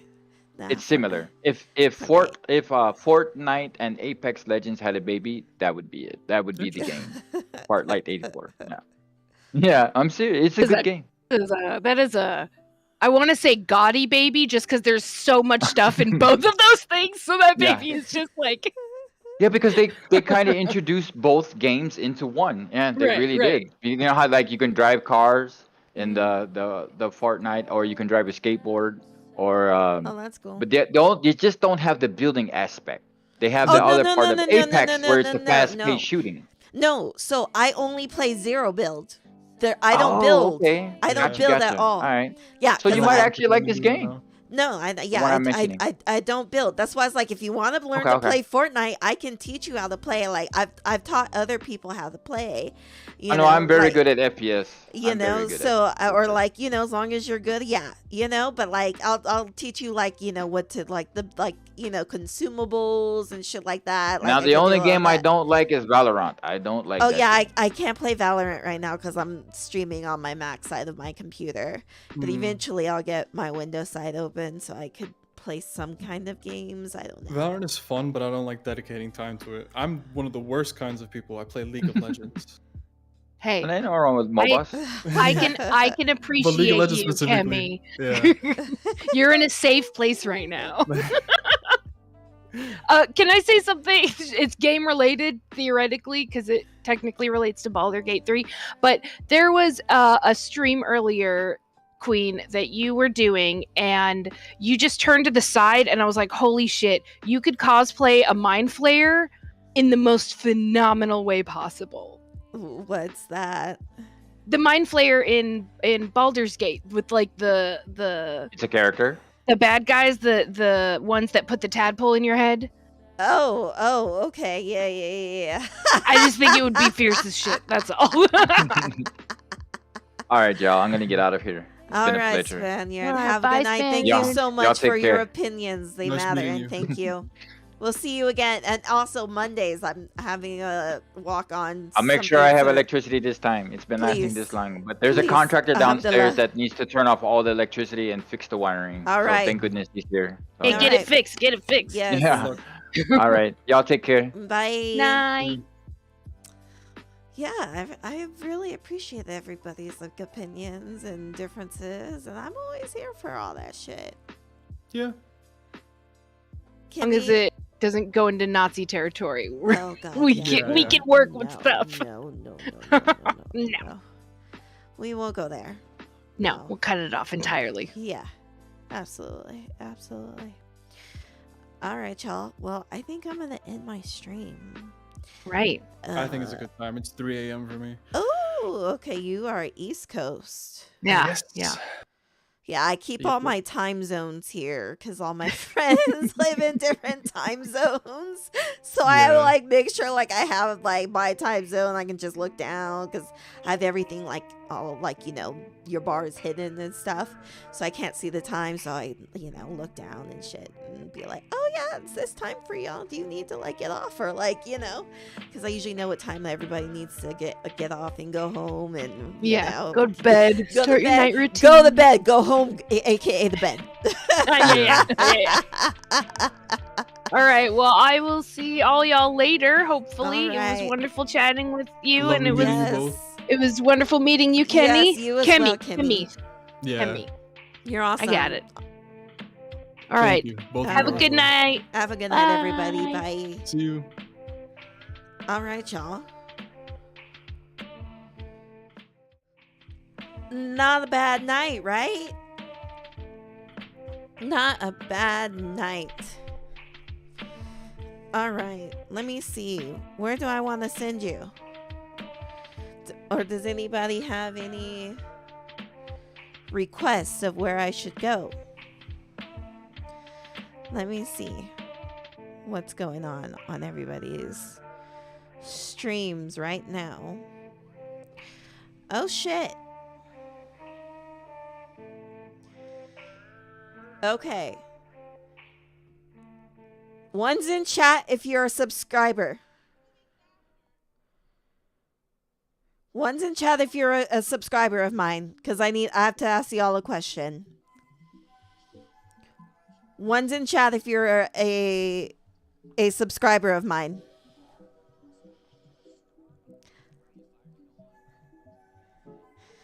One's in chat. One's in chat.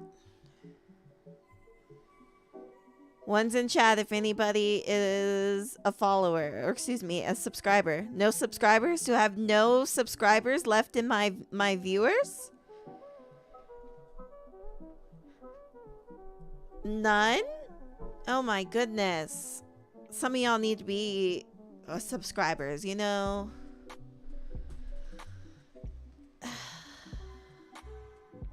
I would really appreciate it. Really, really appreciate it. But it's only because I want to raid someone and I have a really great raid message. And I was hoping that y'all could copy it and raid with me.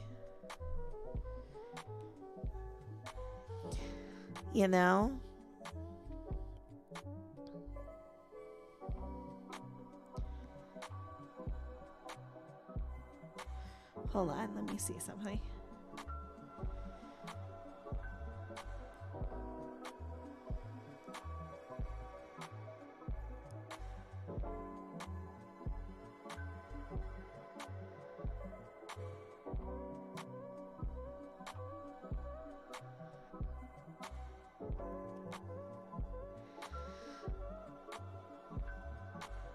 One's in chat, one's in chat, one's in chat, one's in chat.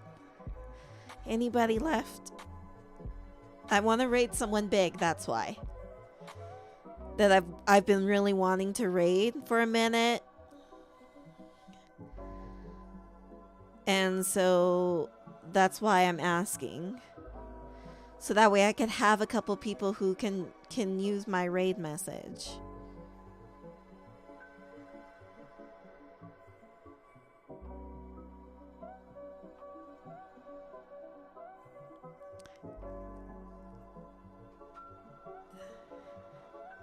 One's in chat, one's in chat, one's in chat.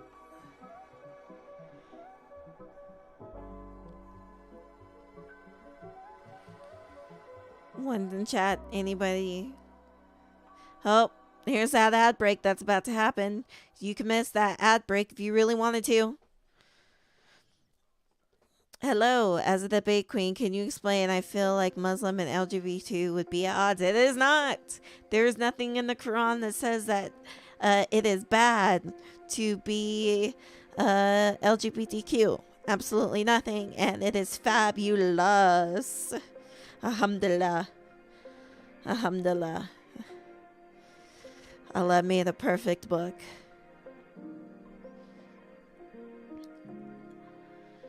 But yeah, those ads are about to start. You could avoid them if you want to subscribe, or if anybody's feeling really oily in chat, which I would greatly appreciate.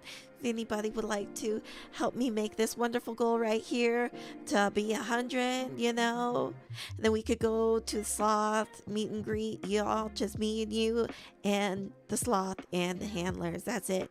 Super fucking cool. All right, y'all. Come on. Anybody in chat left? Anybody in chat? GFD still left in chat. Are they in chat?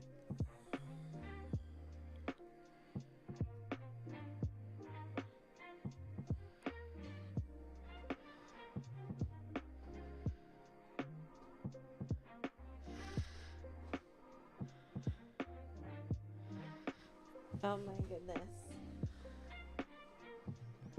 I wonder if GFD has Chatterino with mentions on. So, did I answer your question, Long Dark Survivor? Oh, well, y'all got some ads. That sucks. That sucks.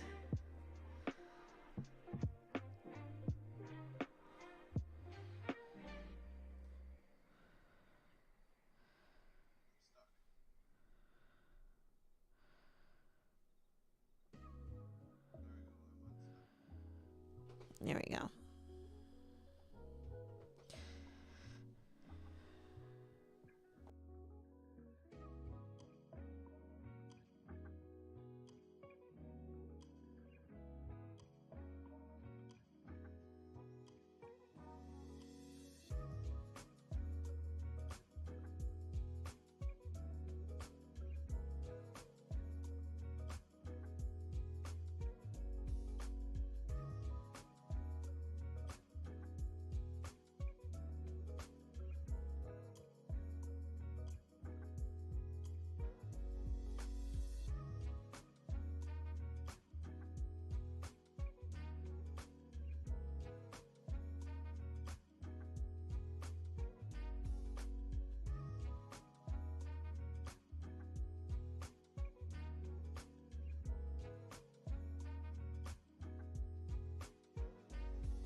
All right, y'all.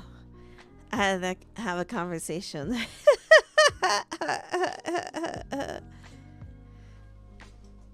had a conversation with Paganox in private, but I hope people are still here. Okay, so y'all, I really want to raid. Oh well, I guess if no one's here, it kind of makes me sad. Well, I really want to raid Frogan for the first time. Well, maybe I'll just wait and see if anybody's here after. And I could use my emotes, which would be cool.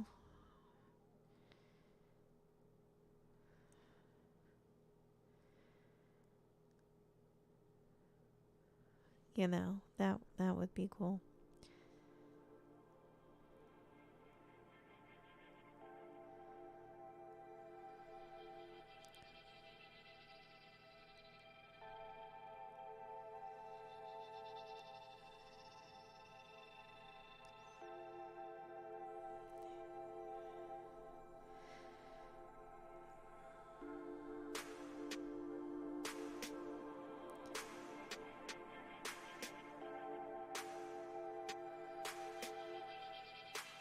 Okay. I'm just checking.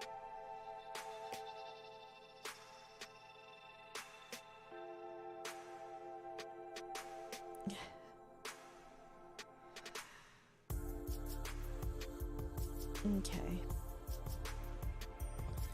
Well, now that everybody's back.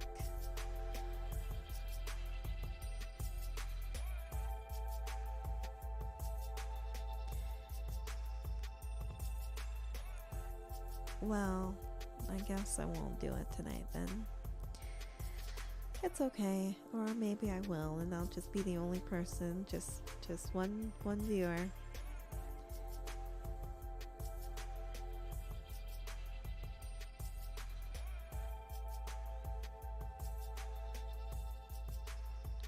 Or should I play some games before I end?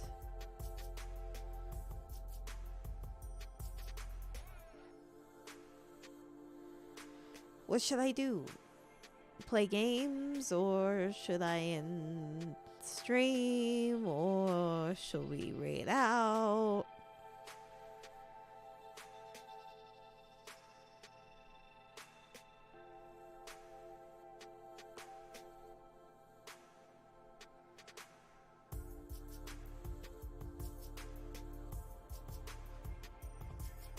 What would chat like me to do?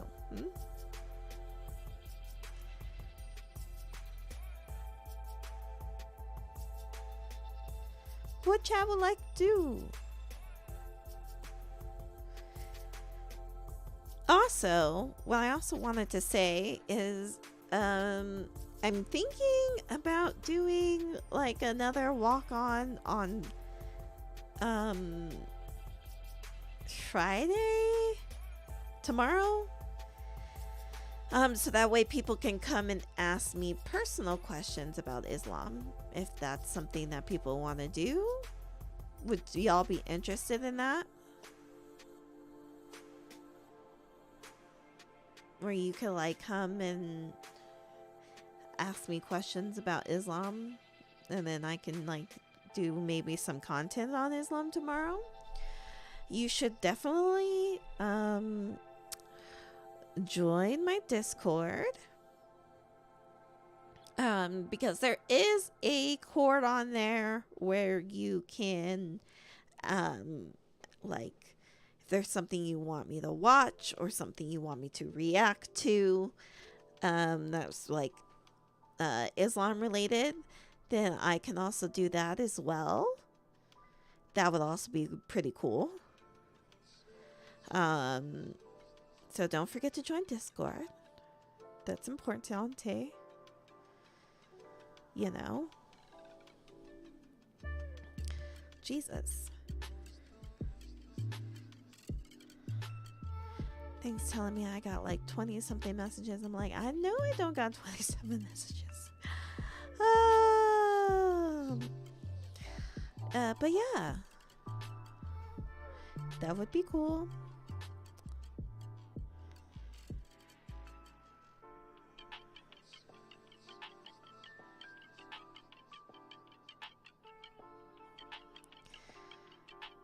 Alright. Well, if chat doesn't want me or doesn't want to respond to me, I see how it is, chat. I see you. I see you.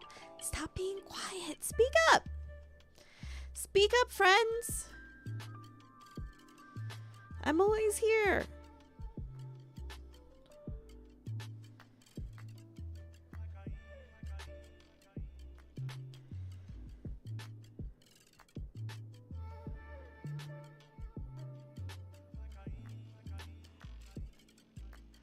Making sure something isn't on. It's not.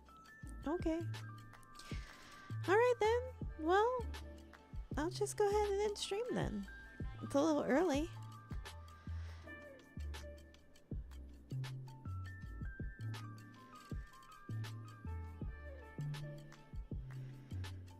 There we go. Alright. If you are a subscriber, which you should be, I see you, make sure to copy this wonderful raid message that we're gonna do. Alright. Copy that. Copy it. Copy it. Copy it. Copy it. Copy it. You know, just copy it. Spam it. When we do our raid right now. But you know what we do first before we raid, right? You know what we do before we raid out? We do the most important thing. We do the most important thing. We give respect to the one and only.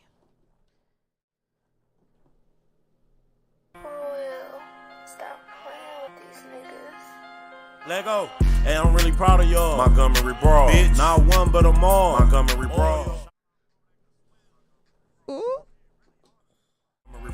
Shout out Unk with the chair. Montgomery Brawl. Everybody that was there. Montgomery Brawl. Threw the hat off at the start. Montgomery Brawl. Man, shout out to the girl. Montgomery Brawl. Hey, now y'all done started some shit, so we gon' finish y'all it. Did. And this time, everybody about to witness it. Y'all. Bro told them to move, just doing this job. But y'all wanted to jump him, so now we got a prize. Let's get it. All right, bet. Let me tell y'all what really happened. Heard they was jumping on my cousin. Let me off, Captain. Cuz came out the water like, let's get it cracking. Unk came with the chair like I got some action. Cuz came no shirt like I got Sebastian. I got him. Even the women getting hit like, damn, what happened? Hey, this shit was kinda lit like, damn, it's cracking. I even seen a rock bottom like, damn, this wrestling. Seen a couple of them boys go night-night. And we got the first black man to swim to a fight. Salute. If you mad at this song, don't mention me. Don't do it. But fuck that chair going down in history.